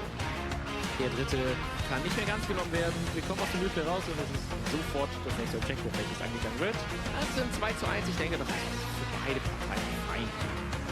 Beide Parteien haben sich auch dazu entschieden, das Game halt defensiver zu spielen, weil wir erinnern uns, erster Spieltag, Austin Force Will haben gegen Edi, Skana gegen Nafiri, Matchup Afroboy auf Nafiri und wir hatten Danka eben auf dem Skana. Und da hatte Afroboy irgendwann 80 Farm mehr, Hermann dann invaded. Das ist halt auch eine Möglichkeit, diese Nafiri auszuspielen. Ja. Aber hier ist halt einfach jeder Fang für sich. Also wirklich ein sehr defensives Spiel und ich denke, das hängt mit den Ergebnissen in letzter Zeit zusammen, dass du dir wirklich sagst, wir wollen eigentlich diese Risiken im Early Game nicht eingehen. Wir wollen kontrolliert auf unsere Power Spikes zuspielen. Wir wollen immer auch nur die Bilderbuch-Trades quasi nehmen. Auch zu sagen, wir diven nur, wenn wir 2 Leute mehr haben. Wir gehen nur all in, wenn wir Vision auf den und den haben. Und dadurch, dass die Risiken minimieren. Ich sehe trotzdem das Risiko, dass White sehr krass outfarmt wird. Wir sehen jetzt aber genau das Play, welches ich eben schon erwartet hätte. Scanner ruhig schön gesetzt, trotzdem hat Random keinen Flash. Er wird suppressed, Simply hätte die Ult und mit der Scanner Ult in Kombination sollte das der recht einfache Free-Kill sein. Jetzt kommt der Knockback, Simply kassiert den Kill, trotzdem kommt Rebel dazu, um den möglichen Return-Kill zu forcieren. Der Schaden reicht noch nicht ganz. Wisdom stößt zu seinem Jungler dazu, möchte er das auch nochmal fighten, aber er hat nicht den Schaden. Ja, die Ult wird da ganz knapp nochmal entgangen, ansonsten wäre es für Rebel auch noch ein bisschen kritisch gewesen, aber schöner Scat of the Week von Random. Du bist ein flashloser Midlaner gegen den Skana. Das Spiel. Skana Asia vor allem. Ja, also er wird nur einmal sterben. Das ist, glaube ich, die positive Nachricht, weil der Flasher in der nächsten Minute wieder abkommt und die Ultimates jetzt auf Cooldown sind. Also er konnte 3,5 Minuten defensiv spielen. Aber dann halt auch einmal auf einer Wave nicht mehr. Unangenehm für Random. Das Play hat sich angebahnt, aber schön gemacht. Das auch schön zu sehen, dass bei Unicorns diese Geschichten durchaus auch funktionieren. Haben wir auch sehr viel einstecken müssen. Auch zu Recht natürlich, aber diese Idee, die hat auf jeden Fall sehr schön gefruchtet. Ja, und für mich ist die größte Überraschung bei den Unicorns, wenn wir schon ein bisschen über das Erwartungsmanagement sprechen, darüber, was denn bei den Unicorns aus meiner Sicht schiefgelaufen ist, Simply. Ich habe das Gefühl, der Mann hat nicht mal annähernd das Feuer, was er im letzten Jahr uns präsentierte, als er noch bei Schalke in der Midlane gespielt hat. Er hat nicht mehr diese Kreativität, hat nicht mehr diese Cockiness und damit fehlt den Unicorns in der Mitte einfach ein starker Laner, der diese Advantage, also diese Vorteile kreiert. Ja. Das ist für mich so die fact-basierte Quick-Analyse, die ich jetzt hier mal raushaue. Ja. Deswegen ist es umso wichtiger, dass er sich hier den ersten Kill des Spiels schon gesichert hat. Ich denke, vor allem wird das krass durch den Kontrast, weil Unicorns traditionell ja, glaube ich, sogar immer koreanische Midlaner haben. Und die hatten ja prinzipiell gesprochen eher immer die Stärke, dass sie mechanisch sehr, sehr stark waren. Welcome back. It's going to be Verdant versus Rich Gang. We already know about Rich Gang and what they can provide. A little bit of craziness, a little bit of Velkas as well in the mid lane. And obviously the best champion in the league so far. It is Pantheon, who was first picked in this season, and nobody will take that away from me. I'm happy. But Verdant, though, we've talked about this team in the past, but we have no idea who they are in the present. Who can guide me through Verdant? And what can we expect? Salari, you take it! Duckling, you shut up! Yes, let's go. So Verdant, we have 4 new players out of fight, right? They kept Obstinates as their support. They signed in 4 new guys. Tavern, for example, the top lane, same case as Rich Gang here, a very young player, 18 years old only. We don't know anything about him. It's his first professional split. Is he the one you should be looking at there? Probably yes, but at the same time, not really, because there is one player on this team that I personally am pretty excited about. I wanted to look at the jungler. I wanted to look at Noodle.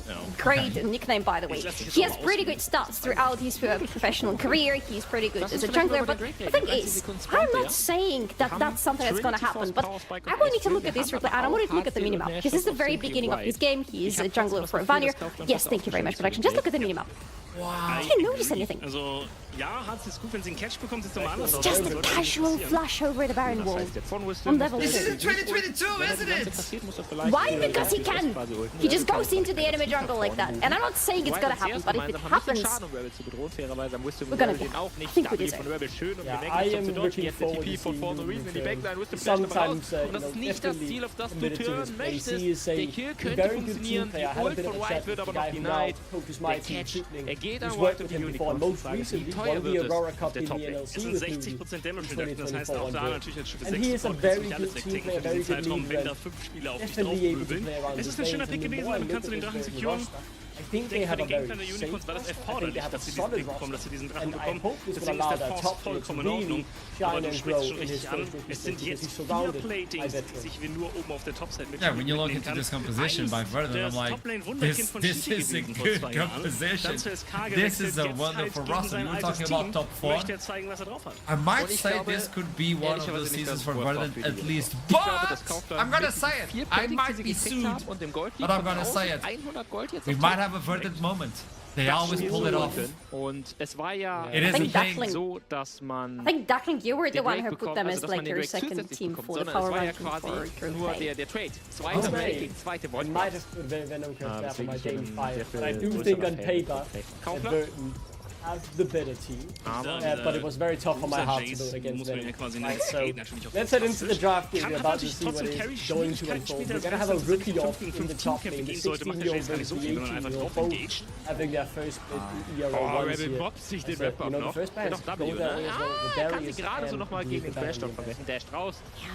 removing a little bit of that, hopefully removing that here as well, but for the top lane, I'm just looking at 2 guys who have showed themselves up a lot in the solo queue, have been exceptional there, have ended their solo queues with such high rank, but right now in professional team it's gonna be so different from just playing in solo queue. And we already saw a little bit from Rich Gang, we saw a little bit from every one of them, from their bot lane, from their top lane as well. Now that they're against each other, I want to see more from Rich Gang as well. As we've been talking about Verdant, what do Rich Gang have in stock when they're not playing versus Lost Metropolis? They have Nefiri in stock in the bound, thank you very much, that's a much deserved one. Hey, Verdant are looking on Vados as before, like copying a little bit of Rich Gang as they did on the first game of the split. Duckling, what do you have in mind? Yeah, I was a bit surprised with the Fury Pain. Obviously very strong in the meta, but not something that's really had this pool, but der Gameplan in Real Life ist ein bisschen offensichtlich. The Varus is a very safe first game, right? Not giving too much away.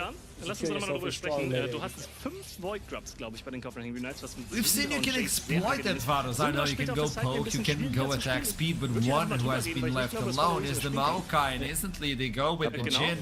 So they have the range, they have the tankiness, they have the CC as well, and if required, they do have some magical damage. I'm not saying I like it, I'm just saying it's a possibility. We have to live in this world. The possibilities talking about AEP damage. Rumble might be the lock-in, and this will leave a question mark of where it's going to land. Would not be surprised if it lands in Cleveland's hands on the top lane. Again, this is a player we don't really know much about, but those very new rookie players are always a big wild card. And Rumble is just such a no-brain champion to pick on the top lane these days just because of how strong he feels and how many team compositions he can play into, including, for example, having something like Pantheon for Noodle in the jungle. There you go, second one of the day. You are eating good, I think. I was maybe seeing if we would get the sense up or the glaube ich, dass wenn Wisdom auf Zack ist und du hast gerade fantastisch ausgeführt, es sehr schwer sein wird. Schöner Engage, Rebel wird hier fallen. Unicorns! Mit einem wichtigen Catch. White nimmt sich da ein bisschen Kohle, ehrlicherweise. Muss ich aber, glaube ich, bei ist es nicht, es sei denn, sie können jetzt Okay, so yet again, Rich Gang are relying on long-range damage. So you have the Jace, you have the Jin, which they fall victims to on one side of game 1 versus Los Ratones. What are they pairing it? Because I got to see a Vel'Koz on game 1 versus Emil Masters winners Los Ratones.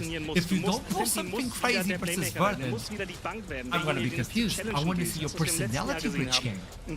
Because otherwise Verdant are going to pull out something crazy against that. I'm especially looking at Sangex, I'm looking at the mid lane for Verdant, what he's going to pull out. He has a very big champion pool, recently has been playing things like Annie on the mid lane, for example, so you can expect something unconventional from him there. And on top of that, he's a good player by himself. Like, if you look at his stats, he almost never loses a laning phase. So that is the one that Rich Gang should really be scared about, and you can see it coming from the fans, with two of them, both of them actually dedicated to them. So March is being removed? I mean, really focusing center, right? You're trying to hit his safe champions, you want him on something, right? You know he's not just gonna sit and scale up and be a consistent carry in those team fights. Aside on Noodle, I'd say some influence on the Rel. Obviously, it's really hard to judge Rich Gang on that one performance. The Rel will be the badass. And the rest of Rich Gang wants to show something different here in game 2, and I think this is why they really have to show their level, because no one expects anything against Alaf. Might be able to really make something happen. Would be really good to see some engage from Rich Gang at this point. Like, there is supports found out, but things like Leona, for example, are still available for you with a non-committal ultimate both from her and from Maokai to work around and decide whether or not you want to engage onto the enemy or not. Maybe pair it up with something like Ari on the mid lane just to spice things up and make this peak potential really shine out with Jane, with Jace. I can see that happening. Talking about engage, let's follow it up with the Nautilus, Pantheon, Varus, Rumble. Like, if Verdant wants to go, they go. There's no way to stop them, even if you had like an Alistar where you can kind of engage but also disengage with that champion. That Leona is not going to be enough to stop this onslaught of engage capabilities coming in from Verdant. So all you need is extra damage, extra range, and defensiver Flash nochmal. Okay. No. I got it. I think regardless of what really happens here, they've got some very strong erreichen wollen. Das White hier gerade für den Engage gegangen ist, hatte einzig und allein den Grund, dass wir kaum Overall, add some more burst, add on to the engage as well in a more consistent way than we see it, but SC is just so safe, Senkers knows how to get the most out of it. Und would have preferred that Kontrolle auf der Bossseite halten und kriegt damit jetzt selbst noch einen Turm. Mit dem gesetzten Smite ist das ein sehr positiver Play für die Unicorns gewesen. Will end up top lane and the Tristana as well. We're going really heavy on the AD for Rich Gang. Again, I've seen that already happening today, but they have another Tristana on the mid lane. They don't really want to skip on her. But that leaves the question open to Verdant. Can they build up into being tanky enough for Rich Gang to have troubles to cut through them? Because they don't really have a lot of front lane on their side either. Okay, final things before we jump into this third game of the day. First time watching Verdant, second time for Rich Gang. Go! Ich finde gerade gegen Tanks, also gegen That's a hard one actually. wirst du halt sehr schnell. Yes, I know. I'm saying Verdant. I like the draft. Ich meine, er baut eine Menge Leben auf mit I would have liked to see the Assyrians to have a bit more safe CTS, because now they are very much all in or all out in terms of the damage. But I do like it. I think that we'll see more from Rich Gang and they'll make this close game.